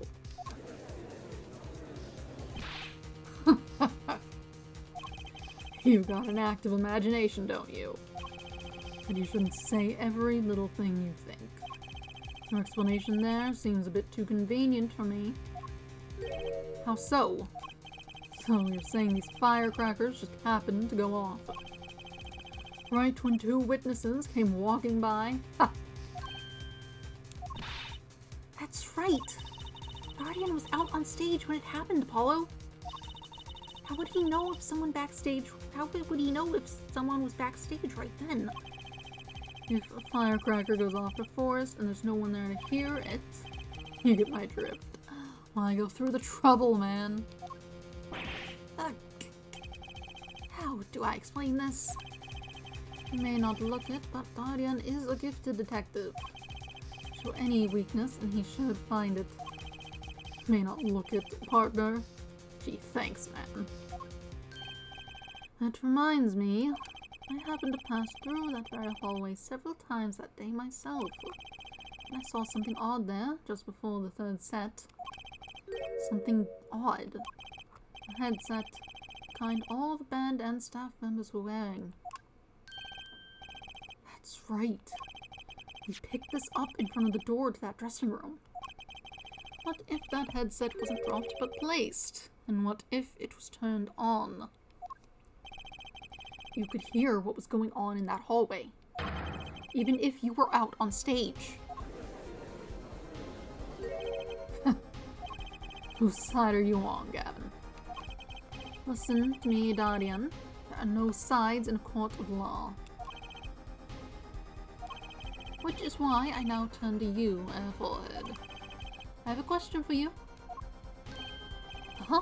For me? The igniter and the burnt fragments that were found at the scene of the crime. It's certainly a possibility that they were part of a ruse to fake the sound of gunshots. Throw the headset from the hallway into the mix and you could fabricate an alibi. But we're still no closer to proving anything. Those gunshots might have been real or fake. We can't say. You've raised the possibility that the shots heard during the third set were faked. Now you need to prove the other half of the case. The other half? I'll just tell him. He wants you to prove the thing went down in the second act, while our little piano player was on stage. That's not right, Gavin? Indeed. If you can't prove that, then to continue this cross-examination would be pointless. Well, Mr. Justice, can you prove the crime took place during the second set? Yeah, I think. You better know, Apollo, otherwise we're through. It can be proven. Make it sound like someone else is going to come along and do it for you. Let's continue with the cross-examination then, shall we? Witness your testimony if you would. This isn't going to be easy. I need some decisive proof and fast. You're ready, kid, 'cause I am. Shooting took place during the second set. If you're so sure, let's see your proof.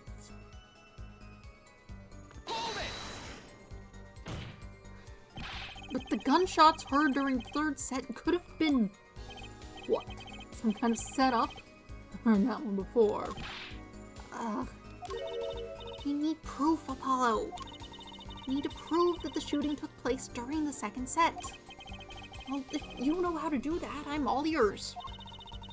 Maybe the gunshots are the key after all. What do you mean? Well, Lamidar said she heard them, right? Right in the middle of her illusion, when she was up above the ceiling. And she forgot the words to the song, yeah. You can prove the gun was shot right when she missed those lyrics. We're home free, I think. True. Not easy, but true. There's some way to prove that. Let's take a look through our evidence. Maybe there's something in there. Hey, aren't you supposed to be cross-examining me? Try to refrain from private discussions during cross-examination, Mr. Justice. Right, Your Honor. Sorry. So let me take a quick look through the court record. It's probably... maybe it is audible?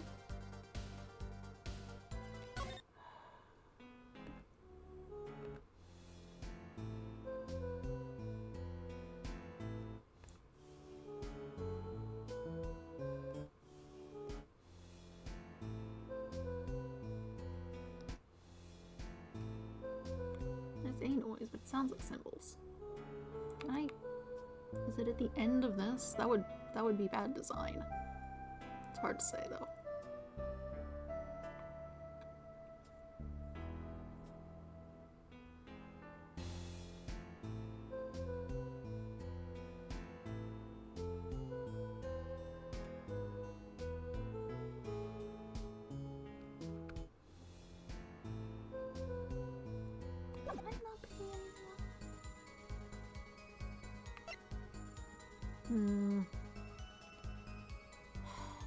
Let's see.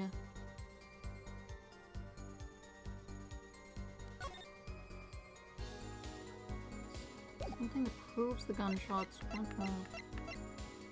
When she was singing.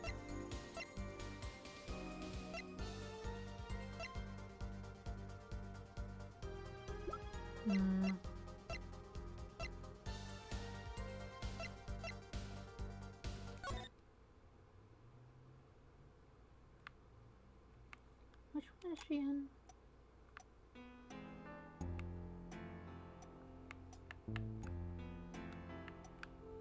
Oh, you're over here.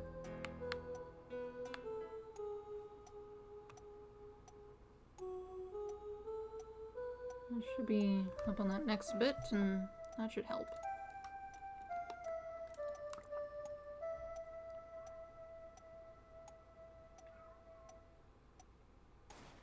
Oh. Okay, cool. He's pretty eager to paint Lamidar as a liar, isn't he? Yeah, because her testimony is basically our entire case. This is tough. So what do we do? I've got a few ideas. Just need to find another way to prove it didn't happen when he says it did.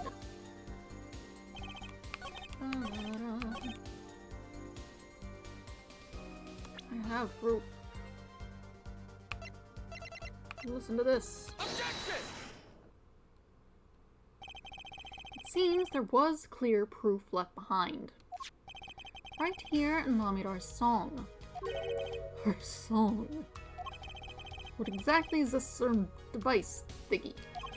A new variety of gramophone, perhaps? Oh, I know we just use this. Don't get me started on gramophone. This device was used to record the performance part by part. Remove the sliders to adjust the volume. Each instrument is adjustable separately, Lamidar's voice included. Oh! Why?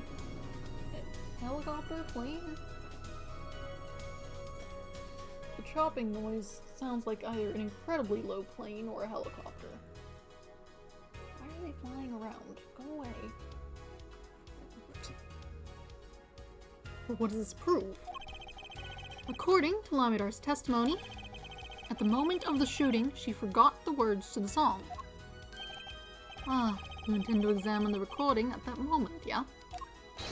You might even hear those gunshots. Exactly. Huh, ridiculous. How are you supposed to hear gunshots back in that dressing room out on stage? Have you forgotten, Darian? We were all wearing these headsets. Oh. We were all deeply involved in our performance, but Lamiro's headset would have picked up what she heard all the same. Then let's get to analyzing that recording. Right now. Lamidor stopped singing when she heard the shots fired. Find that spot and I'll find the gunshots.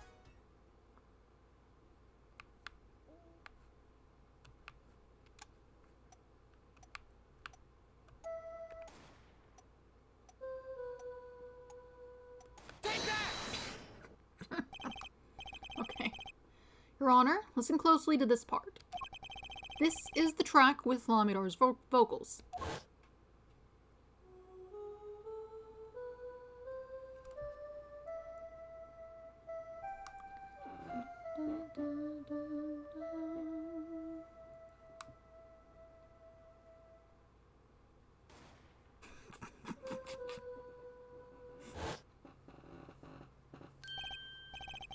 I did hear something faintly there, yes.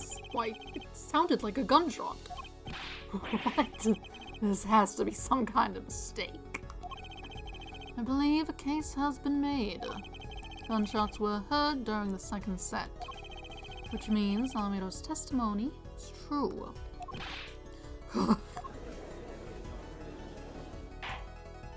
Order!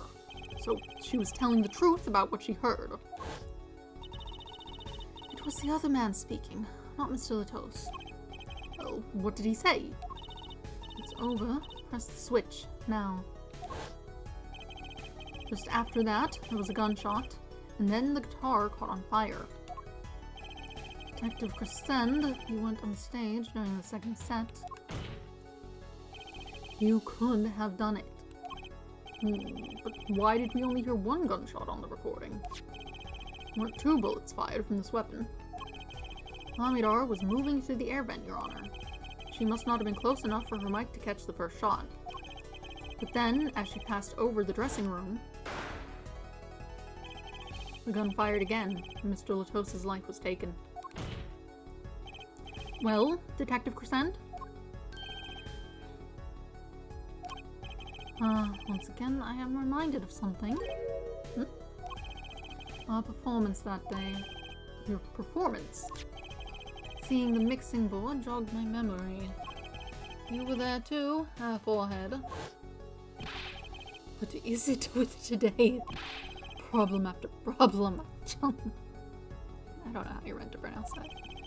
My hog won't start, my guitar case is busted, my guitar's been burnt to a crisp, and to top it all off, someone's dead. And then there was that performance just now. What was that all about? This part is off. Which is that second guitar. It was you, Darian. I thought it strange at the time. How could you miss such a simple cue? I know you. I know how you play. You're better than that. Yeah, well, You what? Prosecutor Gavin, what are you getting at? I'm talking about the murder weapon, Mr. Latos' .45 caliber hand cannon. As we have learned, even the shooter doesn't go unscarred with a revolver that size. Kickback is enough to dislocate your shoulder if you're an amateur. Wait. You mean his playing was affected because he hurt himself shooting that revolver? You're forgetting something. Yes, Detective Crescend? I am a trained police officer, you know. I've had firearms training, plenty of it. I'm no amateur. The standard sidearm issued to police officers is a .38 caliber weapon. A much tamer beast. Also, the murder weapon belonged to the victim, Mr. Latos, which suggests there was a struggle between killer and victim. So the killer might not have been holding the revolver correctly when he fired. Is that what you mean? The thought had occurred to me, yes.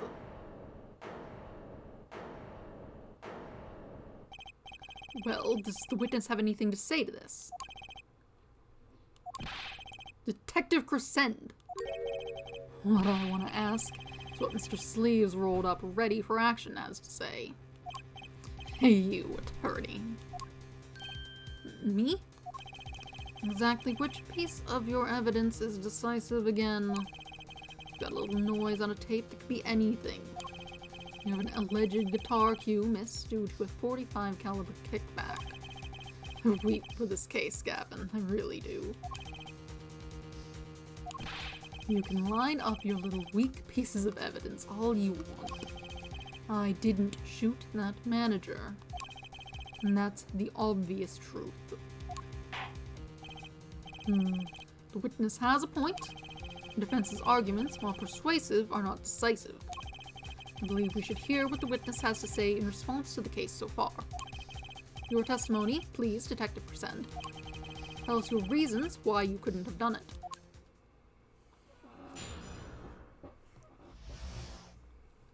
Proof of innocence. Come on. Why would I even want to kill that manager? You want a reason? Easy. I got no motive, man. This was that diva's first trip into this country, right? How could I possibly know her manager? If I didn't know him, why would I want to kill him? Simple reason indeed. Prosecutor Gavin, is it the case that Mr. Latos had not been to our country before? According to our records, yes, not even once. I see. Very well. Mr. Justice, you may begin the cross-examination. Great. Now I need to find a motive. Sure, it has to do with the cocoon and the incuritis or whatever. I want to kill the manager. Her manager, sure, but Mr. Latos was... Oh, right, sorry. An Interpol agent, wasn't he? I just have trouble picturing that big lunk as an undercover cop, you dig? Not a very good one, seeing as how he got wasted.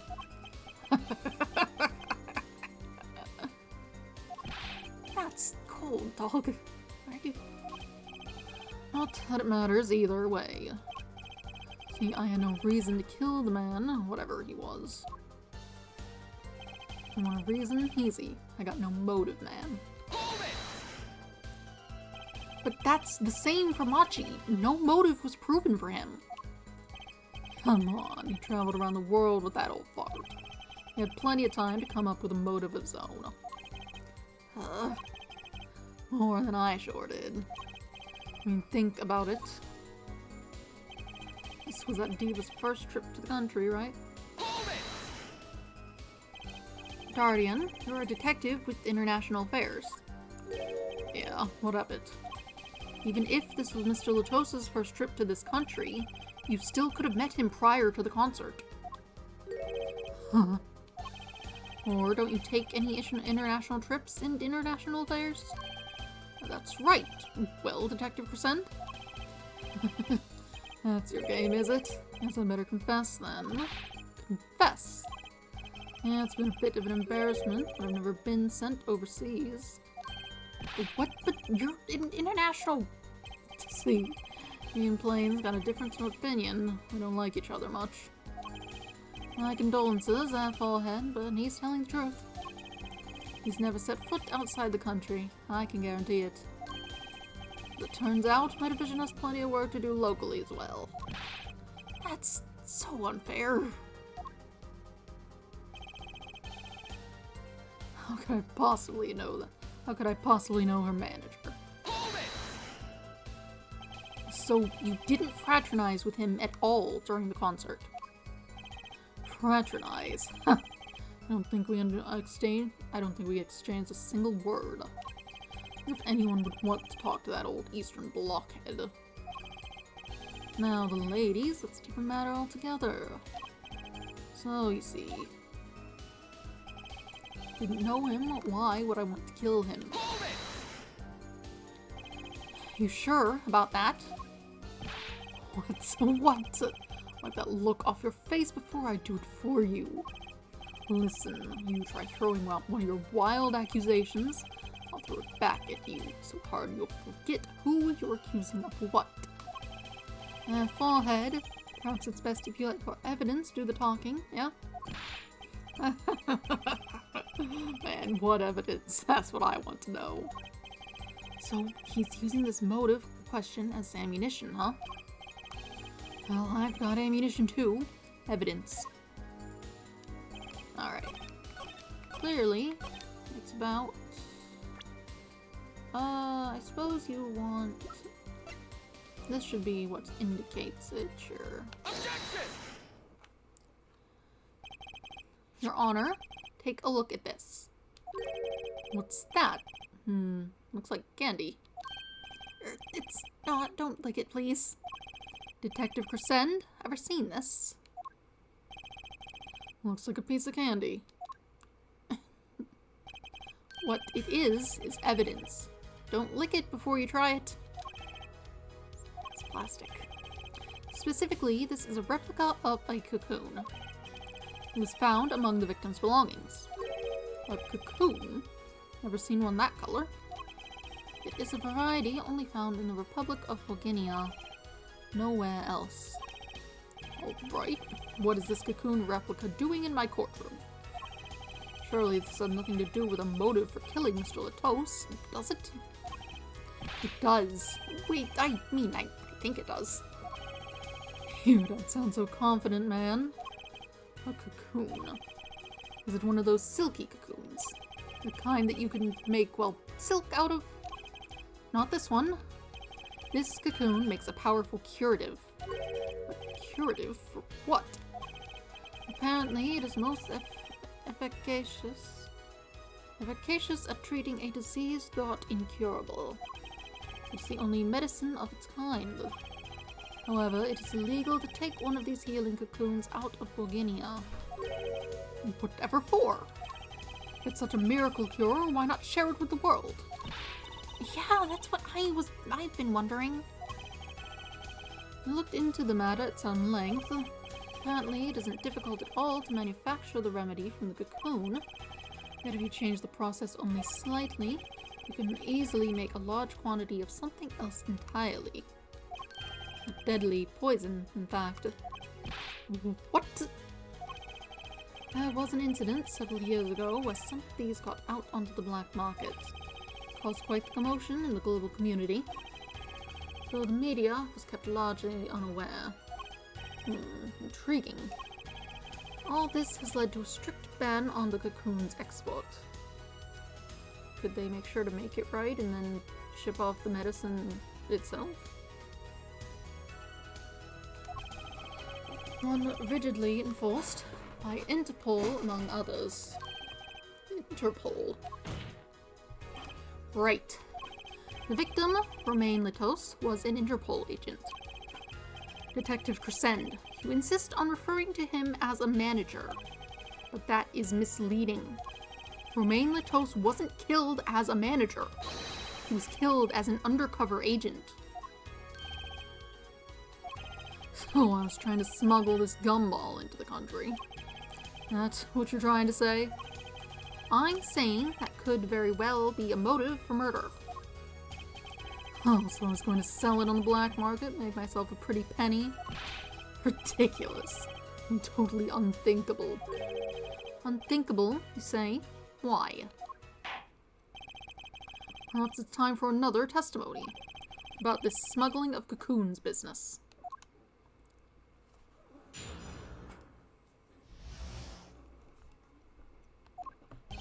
Cocoon smuggling. International Affairs got a memo about these cocoons.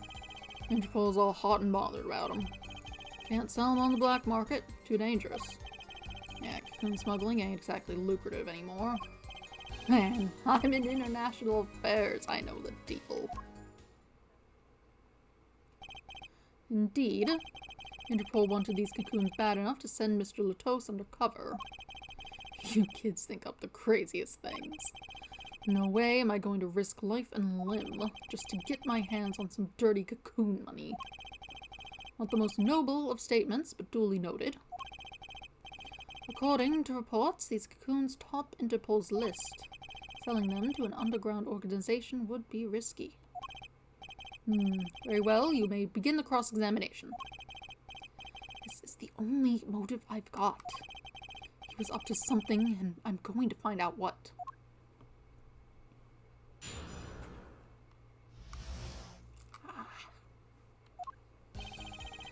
Got a memo about these cocoons. That memo, that's how you knew about the cocoons. Oh, nice one, nice one. I'm running scared now. You had to know about the cocoons to plan this. Just how well known are these cocoons? I'm embarrassed to admit it, but I'd never heard of them. Well, Lamidar knew about them, though not their use. My reports indicate there are ongoing efforts to control information about the cocoons. Most people only know they're illegal to export, that's all. Then I've nothing to be embarrassed about after all. Could say people like me who know about them are a minority, yeah. That includes everyone in international affairs, man. And everyone in Interpol, too, for that matter. Yeah. Interpol's all hot and bothered about them. So, there are other Interpol agents like Mr. Latos. All over the world, likely. Keep undercover, most of them. That's why these cocoons are too hot for the black market. You don't want Interpol sniffing through your wares. Most came to the conclusion that can't sell them on the black market. Too dangerous. Dangerous? Yeah, Interpol finds you, they arrest you on the spot. Or another marketeer might think you're part of a sting and take you out himself. Times have changed. And smuggling ain't so lucrative anymore. But wouldn't scarcity drive up prices? Yeah, and attention. Every gangster and his brother would want a piece of that action. They'd turn your forehead into Swiss cheese before you could say objection. Maybe we could get them to cut his hair, too. Who's on trial here again? And you so obviously know nothing about the market. And that's a bad thing. Don't even try to mess with me about this stuff. And I'm in international affairs, I know the deal. Which is why you know about how to find a loophole in the system. Hey, you can say what you want about me, but back off of international affairs. There ain't no loopholes, okay? You think we are, Boy Scouts? That wasn't what I was trying to... Dardian. It's as you say. There are no loopholes, at least in the case of these cocoons. International affairs, Interpol, and Bulgarian customs are all watching. See, we know what we're doing. Not like some yipping little doggies that lap up every word that diva says. Oh, wait, I oughta what? You want some of this? Chill, both of you. Let's do the school, yeah? Screw cool, I put this guy's head on a stick. Replica has to be the key to his motive. There's got to be a way to find out what he was up to. Alright. What we've got is the first case in the country about the Incuritis. Interpol, baller, too dangerous, ain't lucrative.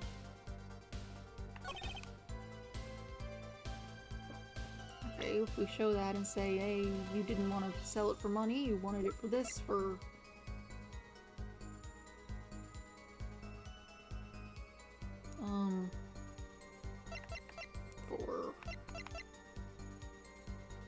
What would that get you?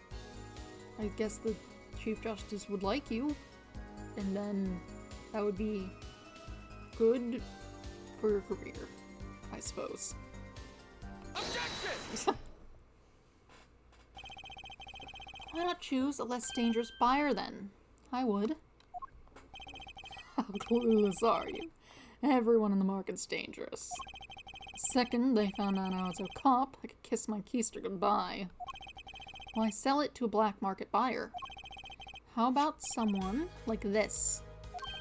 That article that's about the Chief Justices.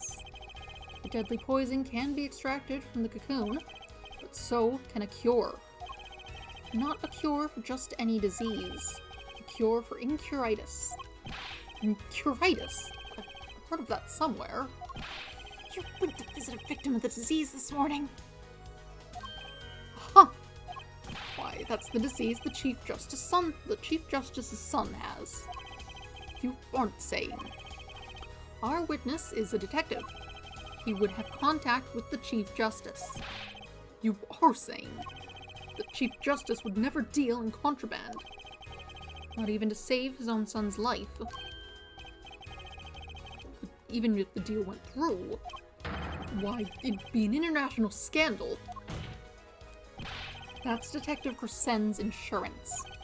If word ever got out, the one with his neck on the line would be the Chief Justice.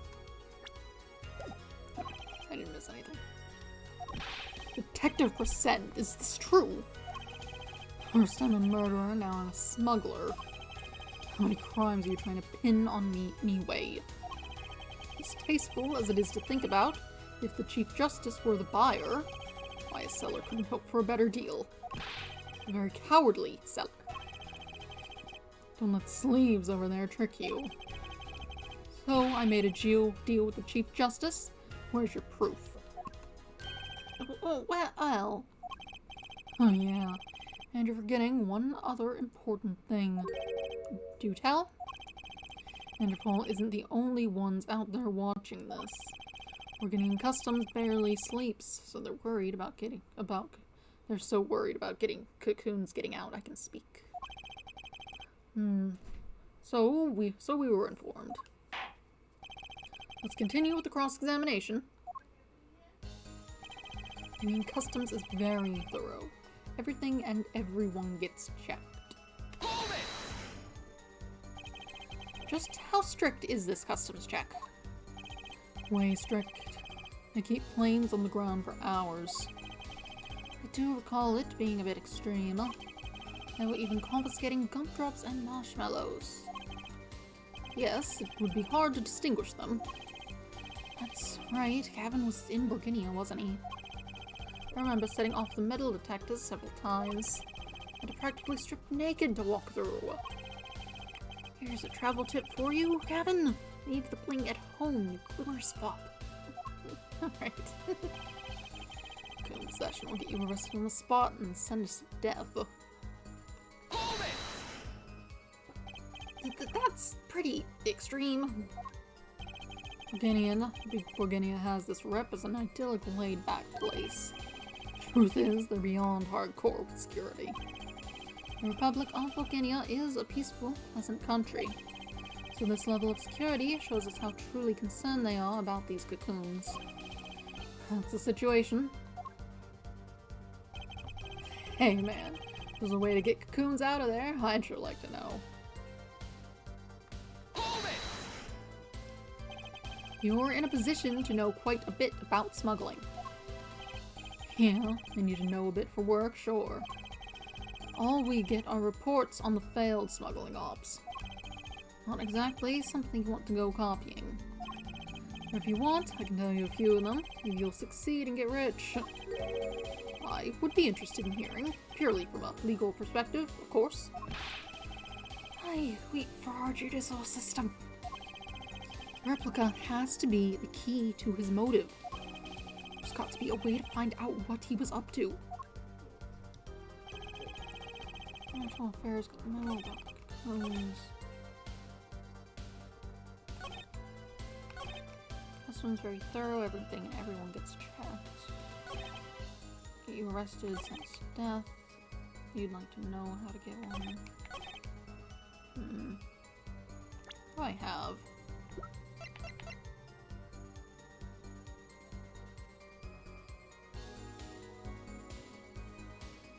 For replica, I have.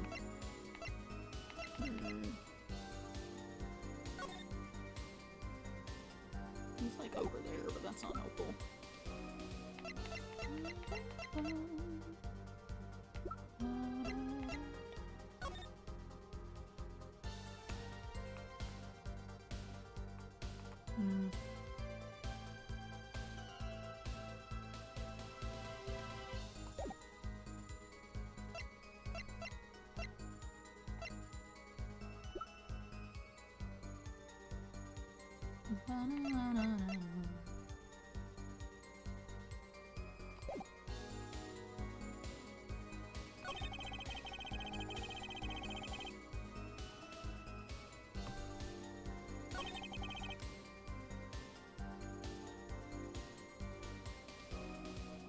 Let's see. So way to get them out.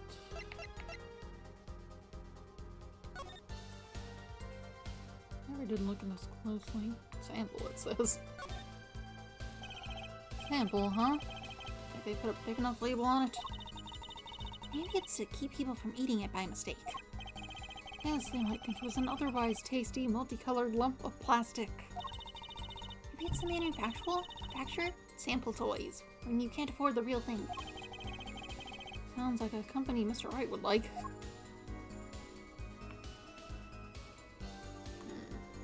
That doesn't help. Nope, no goes here.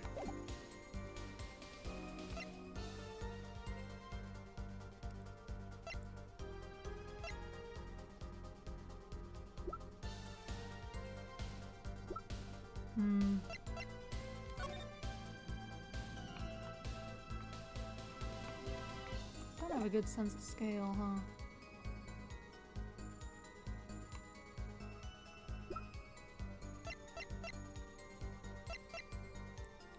I can't look at anything else.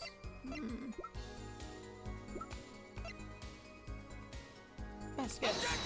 Not that. Your Honor, that statement contradicts with this evidence. It does, I don't see anything contradictory. You sure about that? Objection overruled. Try to think before you make accusations, Mr. Justice. Ah, that didn't go so well. Everything and everyone gets checked.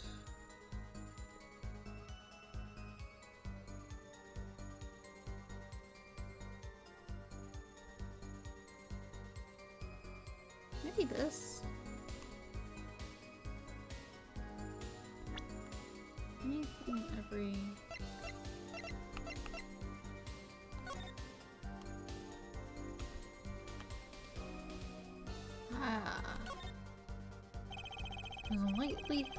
There's lightly scorched, and then there's this. It's burned clean through. Yep, it's pretty much a useless piece of junk. It's kind of like you after a trial, Apollo. Which part? The burned clean through or the useless piece of junk? Anyway.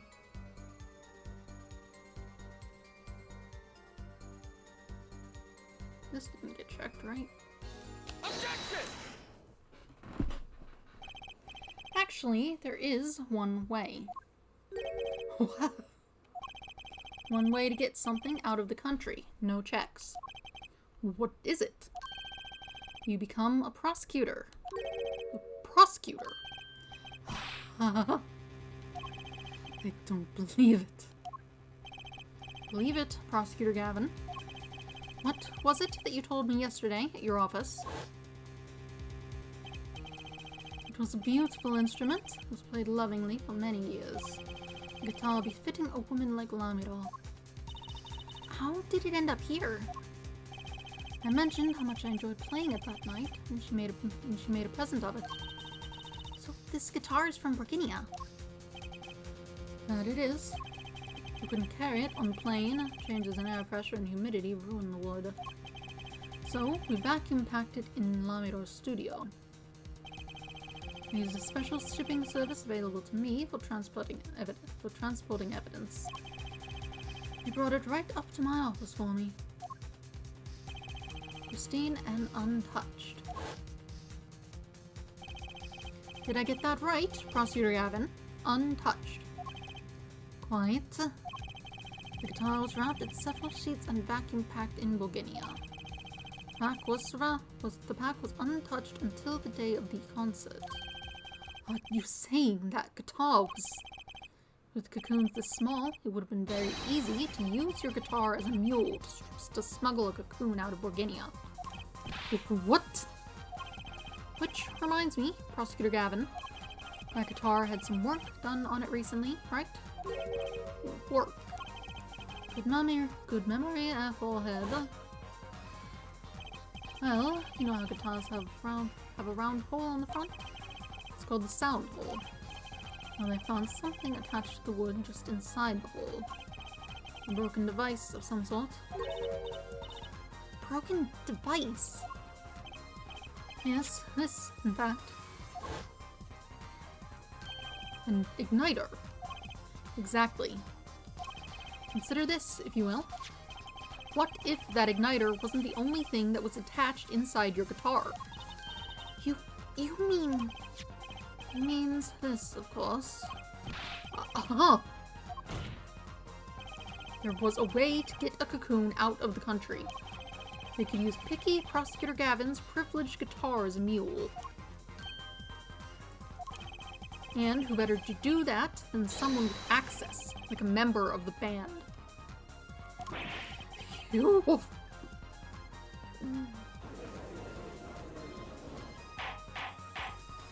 Order! Order! Order!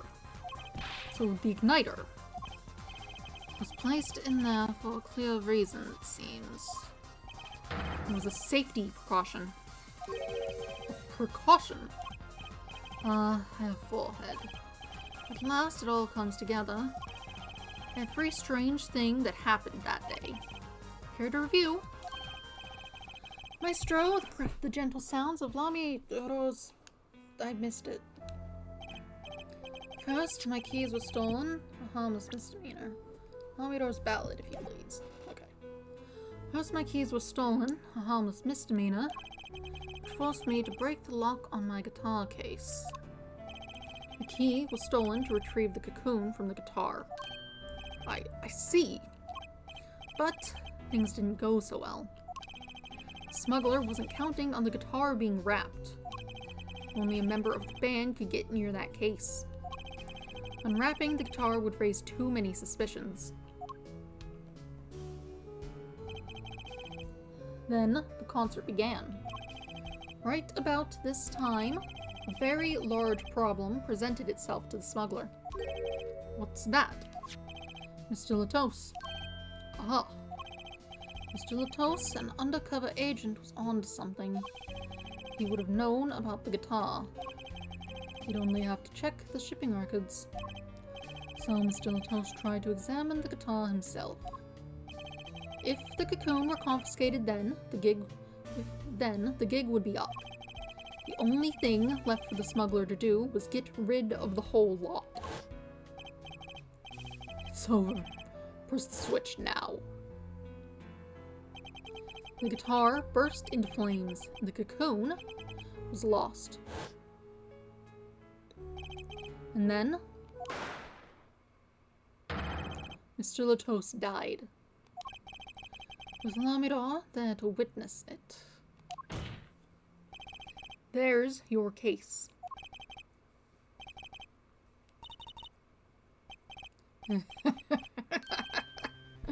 Brilliant, man. Detective Crescend. I gotta know. You make all that up on the fly. Well, a made-up story. It makes a great deal of sense, Darian. Republic of Borginia. Sorry, man. I haven't even been there. True, you haven't. Let's see you make up a story for that, kid. How'd I hide the cocoon in the first place, huh? It's not so hard to imagine. You had help from a Borginian accomplice. That's all. That you had an accomplice was clear from the start. The voice Lamidor heard proves it. It's over. Press the switch now. You made this transmission from backstage, while your co-conspirator was on stage. But who was it? This is it. It's the coup de grace. Just once I know what I'm doing. There's only one person who could have helped him. Let's hear what Mr. Justice has to say then. But be warned, with a great accusation comes great responsibility. Make up your answer on the fly, as it were, and you'll be harshly penalized. Are you ready, Mr. Justice? Who was the smuggler's accomplice? I already knows him. Take that! There is only one person who meets all the requirements of the accomplice, and that person is the defendant, Machi Tobaye. But, Mr. Justice, he's your client! Defense attorney accusing his client. That's a new one. I assure you, no one is more unhappy about this than I. But I am here to defend him in the murder of Mr. Latos. And I stand by my statement earlier that he is innocent of that particular crime. Indeed, the defendant is Borginian. He does meet the basic requirements to be the accomplice. But what if it was in fact Lamidar? It couldn't have been. Well, you seem sure of yourself. The reason is electronic signals, Your Honor. Electronic signals. Recall that this remote only works to a range of 30 feet. Beyond that, it's useless. Yes, that's true. Now think back to the testimony. When the shooter made his transmission, Lamidar was in the air vent, right above the dressing room where the shooter stood. Let's look at the stage diagram. This is the area the remote could reach from the air vent. Well, looking at this, it seems that Lamidar still could have done the deed. No. When the shooter made that transmission, the stage was slightly different than shown here. It was in the middle of the guitar serenade. Part of the stage was raised. Prosecutor Gavin and the Lamidar stand-in were in the air. They were on a tower, which happens to be 15 feet tall. In other words, the remote couldn't have worked from Lamidar's position in the air vent. Ah! Well, Detective Crescend, what do you say to that? Your Honor. Yes, Detective?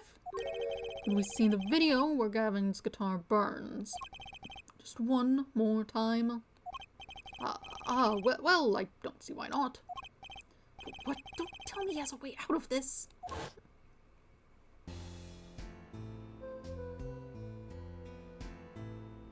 No. Let's see.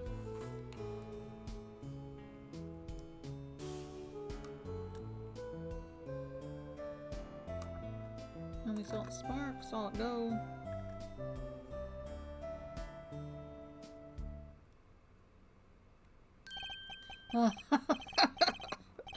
Too bad, so sad, punk. But punk. First you were sleeves, then kid, now punk.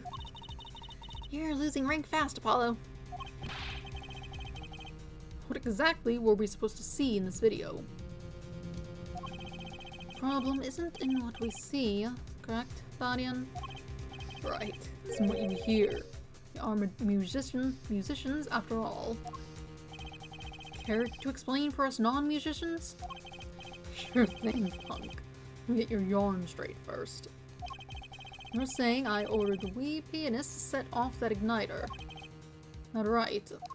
Yes? In order to do that, he'd have to press the switch. Am I right? Okay.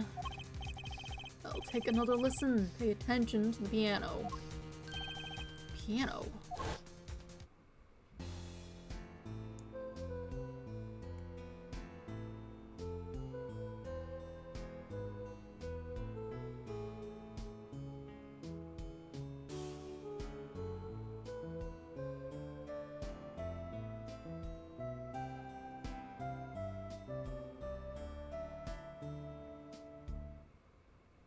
Alright. What seems to be the problem there? The piano sounded just fine. And that's the problem. And you still don't get it. Ah. Yeah, how's he supposed to hit that switch if he's playing? We got Miss Diva, the guitarist, the bass, the piano, and the drums. The only one with her hands free was the Diva. Lamidar. But according to you, she couldn't have been the accomplice, could she? Okay. Your accomplice would have had a hard time helping out if they couldn't even press a switch. Okay. It's a pretty sizable switch. He could have set it on the floor beforehand and, like, tapped it with his foot.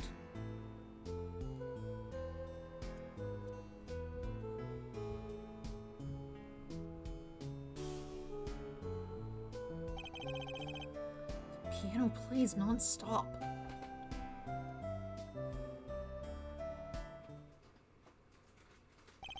He couldn't have pressed that switch. Well, Mr. Justice, the piano does seem to be playing when the guitar catches fire. Let me check something. I want to see if there's any sort of... Where was the piano?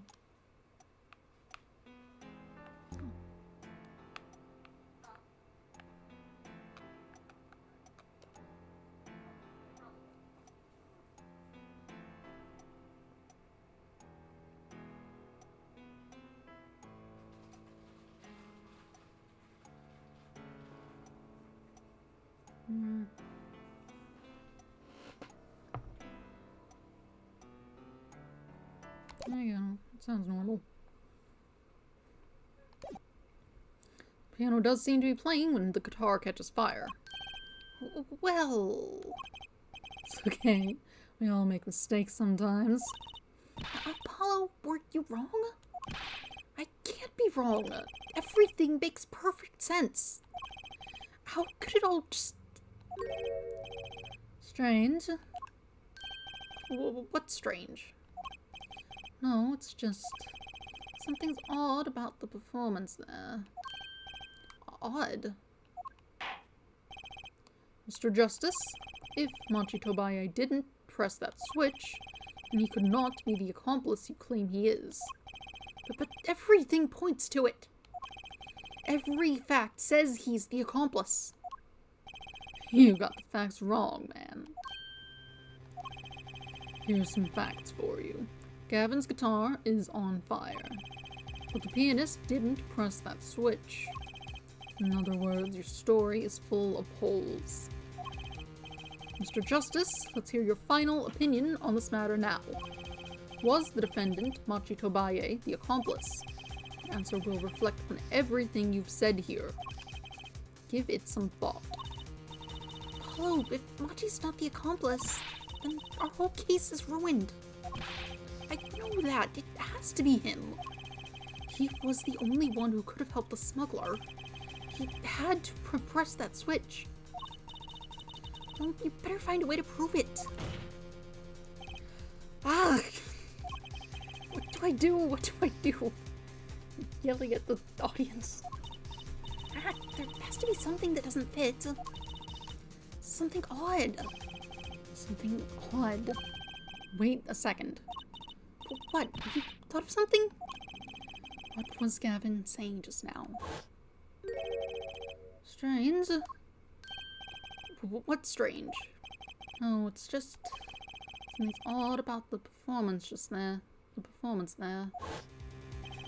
It's not much to go on, but it's all I've got. What exactly did he hear that was odd? Come up with something, Mr. Justice.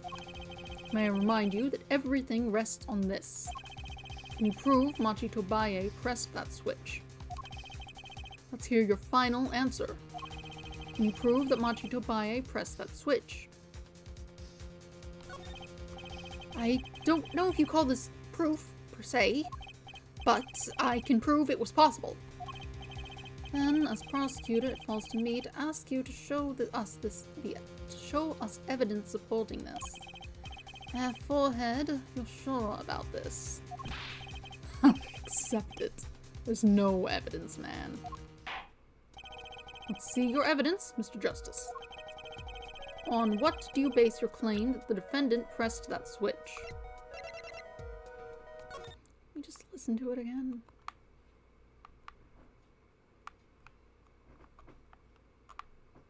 I'll turn this up so I know where it's at.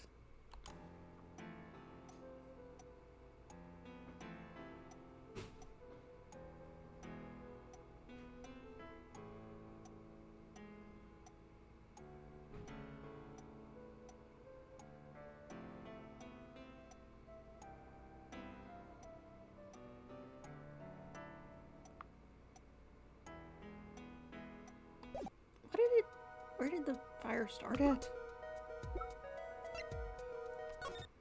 Precisely.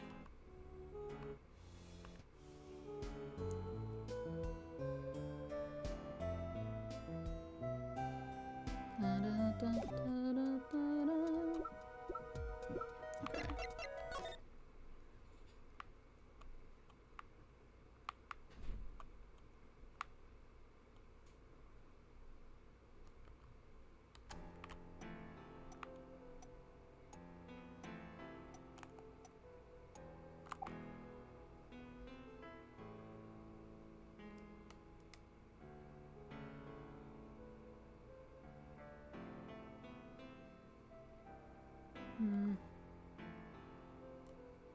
This is not...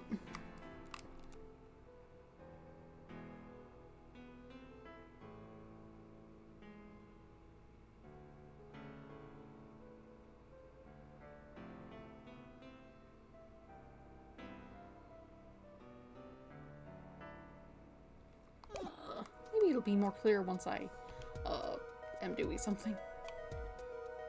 Take that! Here, look at this. The basis for my claim is music, Your Honor. Music. Wow. How did this get in my chair? What about music?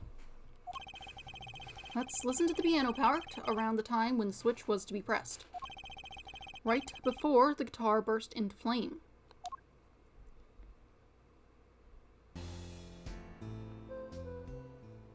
Okay.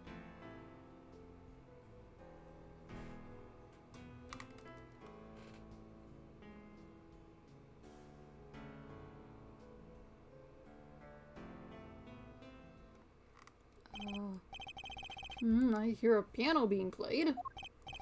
But doesn't it sound kind of simple? Simple. I think I know what he's suggesting. I think Machi could have played that part with one hand. One hand? Oh. He only needed one hand to press that switch. He could play the piano with the other. What, so you're some kind of piano savant? Actually, no. And what do you know? You can't play a part like that with one hand. Maybe I don't know what I'm talking about here. Wait, I know. Hey, Trucy. Yeah, you got something? Mr. Wright, your father, he's a pianist. Could he... Oh, Daddy. He couldn't play a part like that even if he had 3 hands. So sorry. So sad for you. No, not really. Huh? That was just the easy way to prove it. There's always the hard way. Man, how are you gonna prove whether he played it with one hand or two? You can't. I admit it will be rather difficult to prove, but it's highly likely that he was playing with one hand. How do you know that? Clue is what Prosecutor Gavin described as sounding odd. What sounded odd? I'll bet we can tell by listening to a certain part of the song. No way. Well, it seems we've come to the moment of truth at last. Let's hear what Mr. Justice has to say for himself. Show us the part that proves the defendant was playing with one hand. Right before the guitar burst into flame. Machi was definitely playing one-handed just before the guitar caught fire. And one section of the song proves it.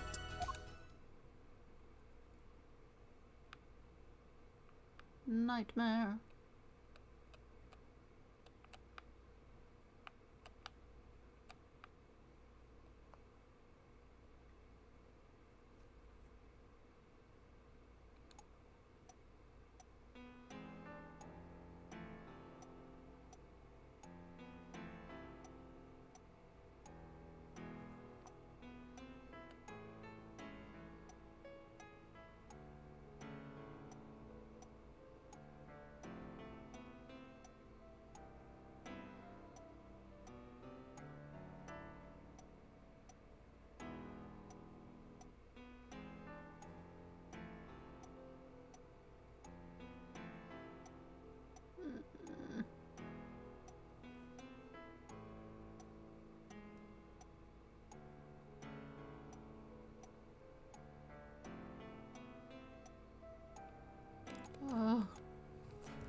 What?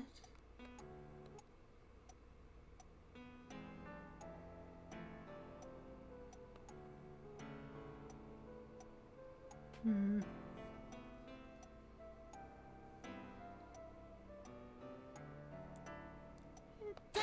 This part? I don't know what you're pointing at. I don't hear it. What's your opinion as an artist, Prosecutor Gavin? It's a beautiful song, and the lyrics are outstanding. Take that to mean there isn't a problem with this section at all. Wait, so what was the odd thing that Gavin heard? Switch was pressed in the first half of the second verse, right? I know, I just need to find a place to compare to that. Your Honor, if you give me one more chance, I think I can find it. Suppose we don't have a choice? Very well. You claim the defendant was playing with one hand when the switch was pressed. Here's the part that proves it. At least it's not penalizing me for that, because I'm like, I don't know what you're talking about.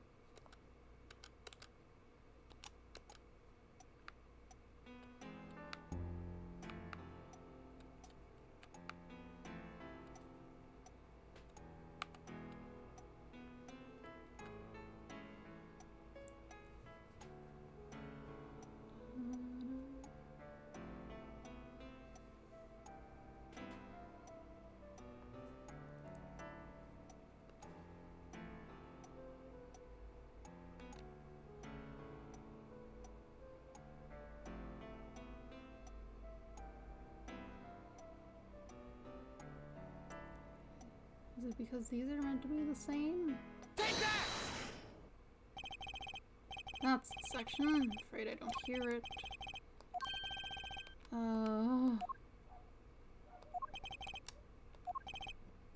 First half of the second verse, right? Place to compare to that. Oh. This is...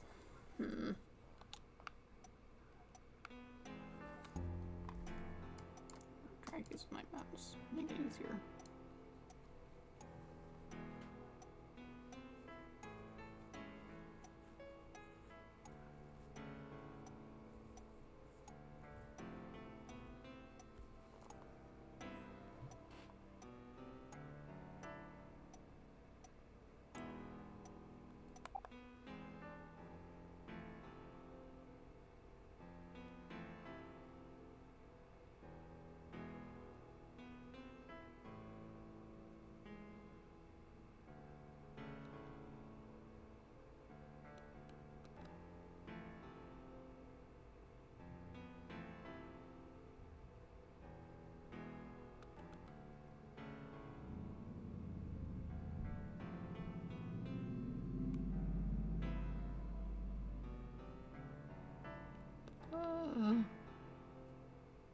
Take that!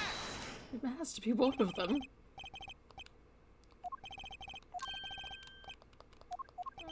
I mean, I guess it's just the first one. We've run out of parts.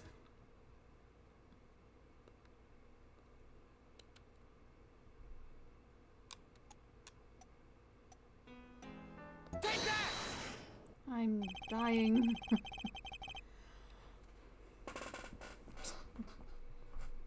I didn't listen to the first part, admittedly. That's probably part of it. Prosecutor Gavin, I'm sure you've realized by now just what it was that sounded odd to you. As I'm sure you've realized it yourself, forehead. No. I ran out of pieces. Realized what? I'll demonstrate. Let's listen to the part in question again, shall we? Pay particular attention to the but a fleeting melody phrase.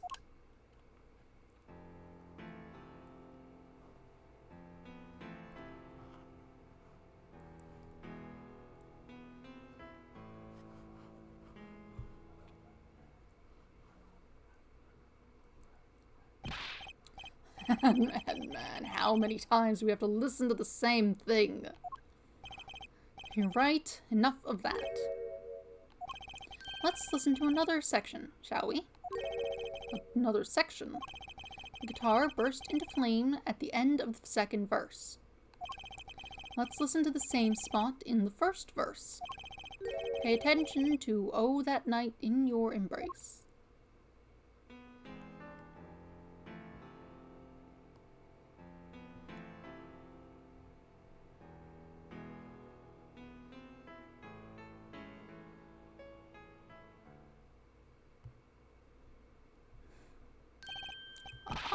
Play verse 2 again. Can we not?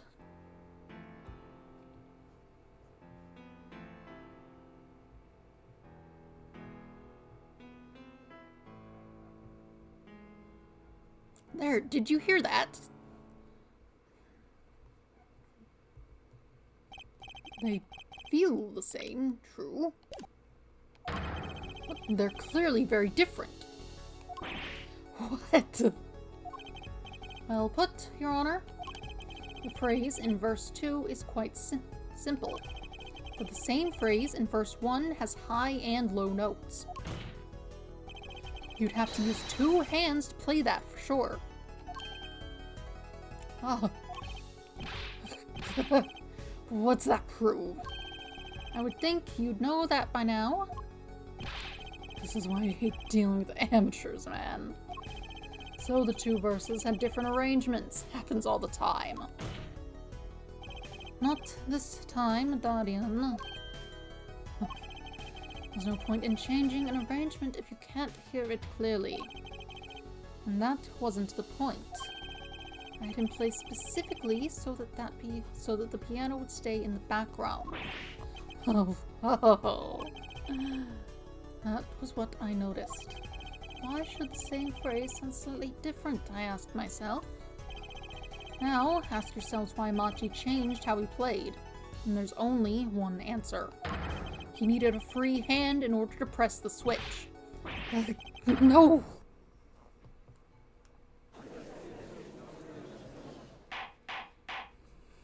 Order! Order! Order! I believe this ties all the facts together. Well, Prosecutor Gavin? Yes, quite. Well, personally, this comes as a terrible disappointment. What? No comeback? I can't believe it. I finally did it. I shut him up. Very well, barring an objection from the prosecution, I'll now state the court's opinion on this matter.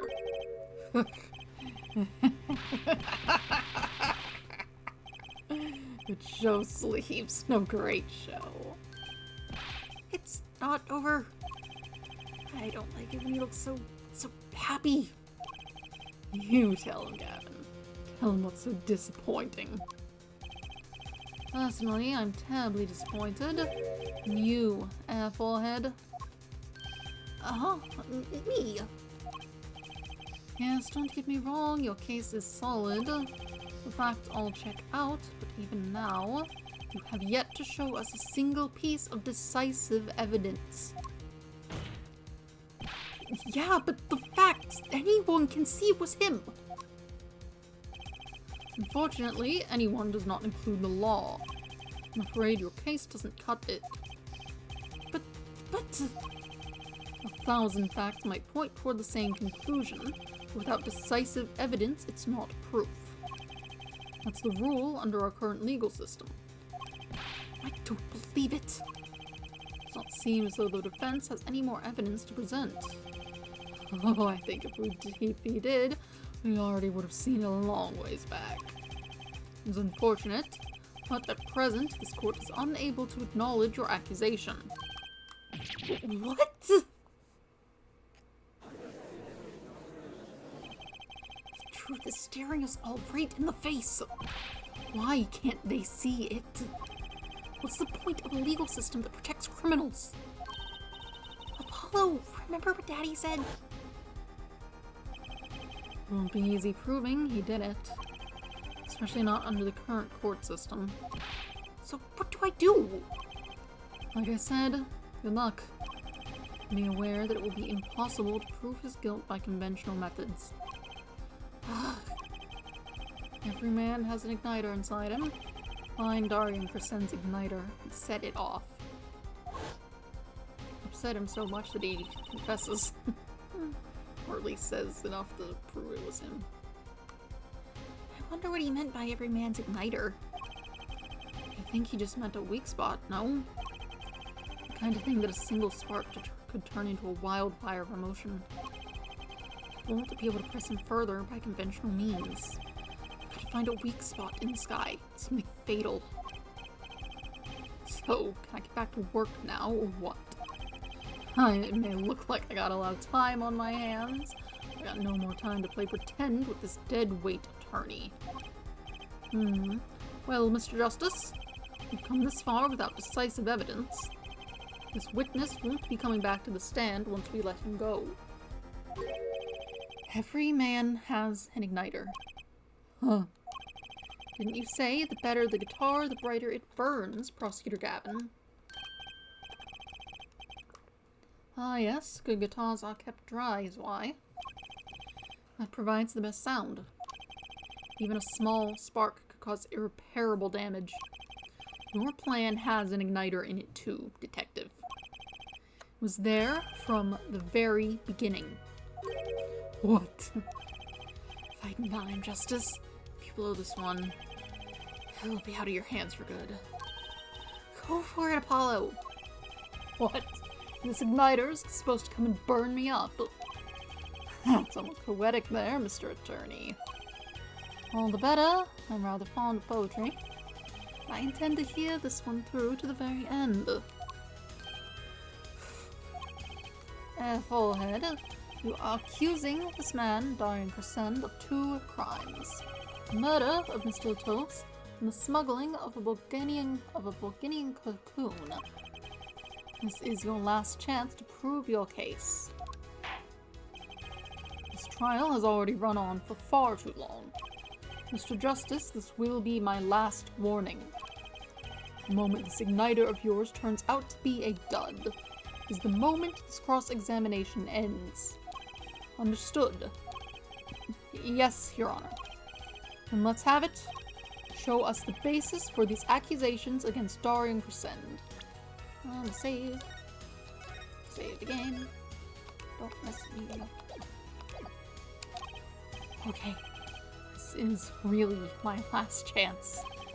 The key that will take apart Darian Crescend's plan is... Ooh. A witness? Who could I have be the witness?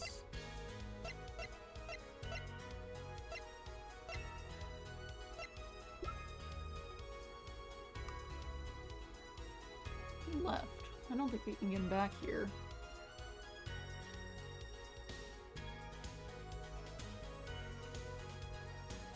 I don't think he'd be helpful. I mean, he was around, but...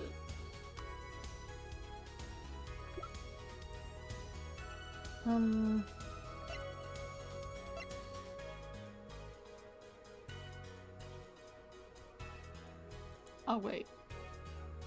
He could just, like, say that he was doing that, couldn't he?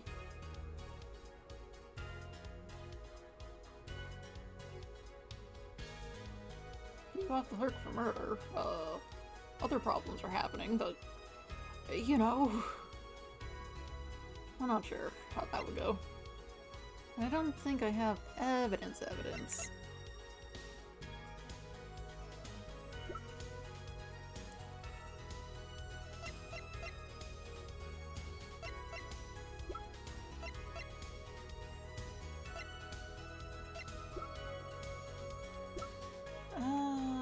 Yeah, let's give it a shot.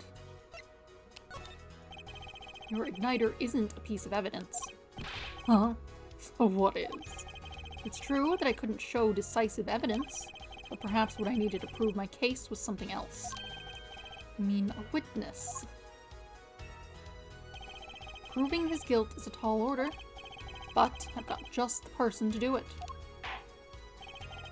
Very well, Mr. Justice. Who is the person that can prove Darian Crescend's guilt? Take that! The one person who can prove Darian Crescend's guilt is the defendant, Machi Tobaye. Your client, again? Machi Tobaye was an accomplice to the cocoon smuggling plot. Without him, Darian Crescend could not have gotten the cocoon. Furthermore, he can easily prove that the one who plotted to smuggle that cocoon is the real criminal in this case. How so? It would require just one of the very cocoons Mr. Latos was looking for. With the cooperation of the Republic of Borginia, we could burn a cocoon. The burnt cocoon would leave a particular residue. A residue we would no doubt also find inside the burnt-out guitar. Very scientific of you. Thus, if Machi Tobaye acknowledges his agreement with Darian Crescend concerning the attempted smuggling of Borginian cocoon, the case is solved.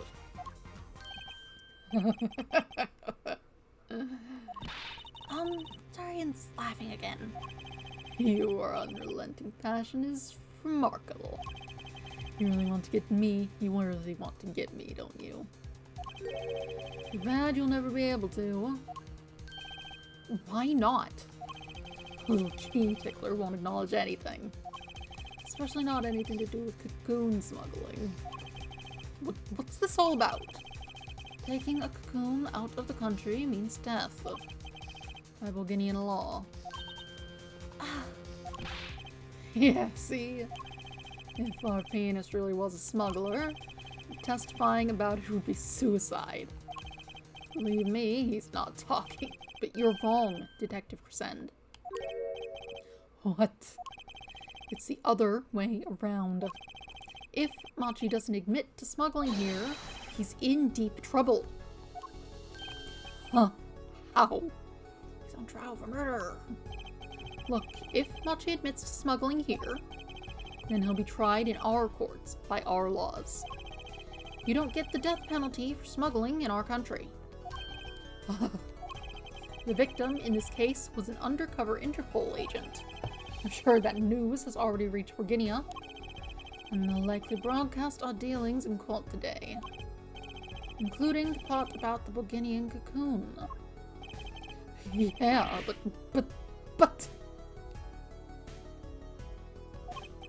But if Machi doesn't admit to smuggling now, he'll eventually be picked up by the Borginian police. And it's not like he's in any danger in our court.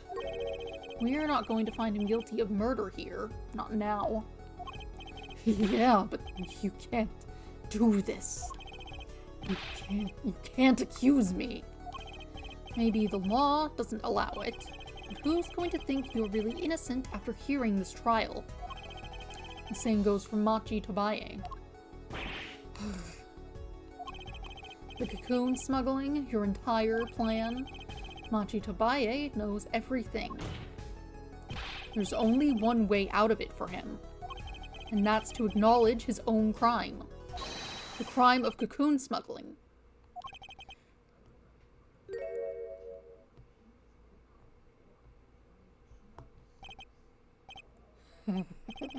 Don't worry there. I'll get you out of the country. I'll set you up someplace, mid-mansion, real nice. You want a house made out of cookies, or no, a house made out of pianos? Come on. Please! Don't I don't know what you're saying. Talk.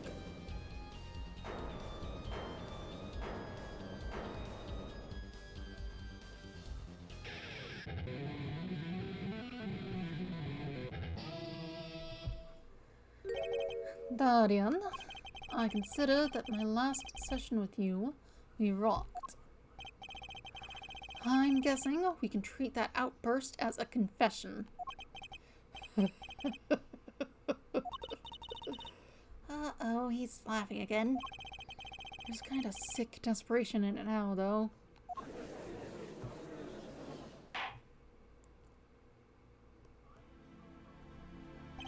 Well, have you been listening to today's trial?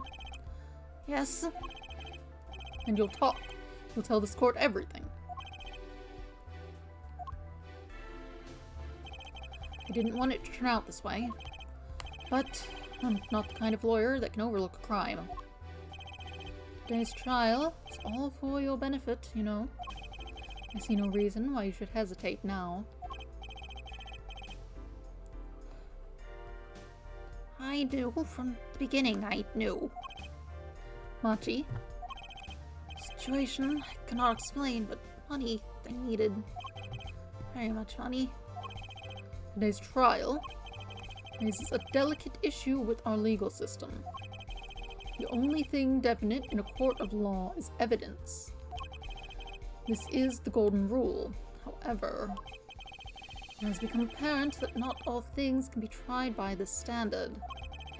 Should another case of this sort surface, we may have to consider an alternate system by which to administer justice. Anyway, Mr. Machi Tobaye, Yes. I promise you will receive a fair trial by the laws of our country. And with regards to the current charges for the murder of Mr. Latos, this court is prepared to announce a verdict. Ah, you have a face. I don't think I like your face. I thank you. I only lie, but you see truth. You find truth. That's our job. Very well. This court finds the defendant, Machi Tobaye.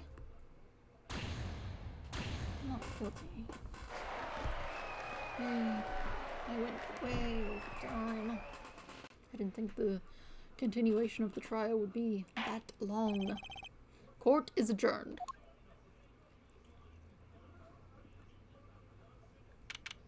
July 10th, 4:42 p.m., District Court, Defendant Lobby, number 2.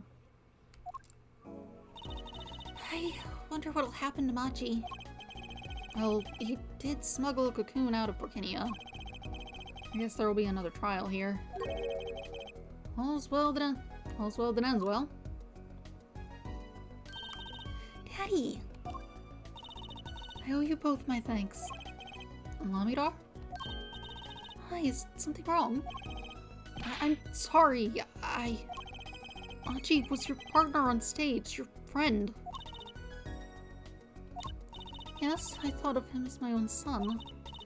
Even now I do, yet something got a hold of him, something evil. I see that. And he must pay for what he has done. Is that not how it should be? I'm still sorry. Do not be sorry. You have given me courage. Courage. I am considering an eye operation. It was my suggestion, actually. You mean you'll be able to see again? It's funny, I've always been afraid of the light. The light seems so harsh, so unforgiving. According to the doctor, Lamidor lost her sight due to some kind of accident. An accident? As you know, I suffer from amnesia. I feared that if I could see, perhaps it would open my eyes to the truth I've been running from. I was scared. You know what changed her mind? Hearing your defense in there today. She could feel your gaze, unwavering, always looking straight at the truth. If the light returns to my eyes, I think I will take up painting. Painting?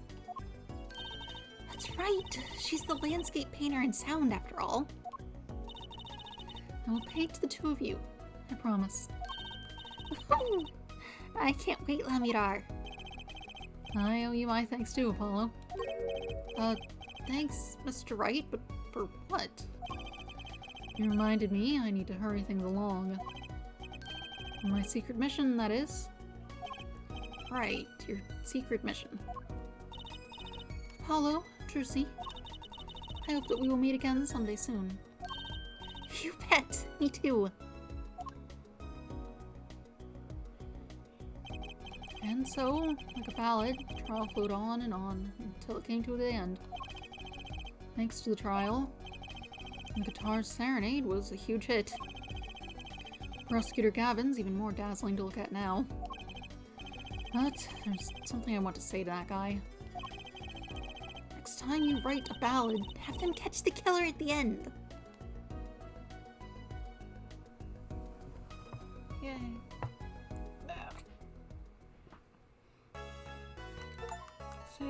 Progress. Let's go ahead and save. No. It's very much time to end. Alright. How was that? I should return on Friday with more Ace Journey.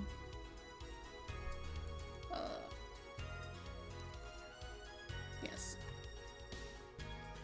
Ace Journey, 7 a.m. Friday morning. We'll see whatever the next episode is. I don't know. We'll see how it goes. Anything else I need to do? I guess more Professor Layton on Monday. But that's not yet. Yeah. I don't know. That's all. Have a nice day. Goodbye.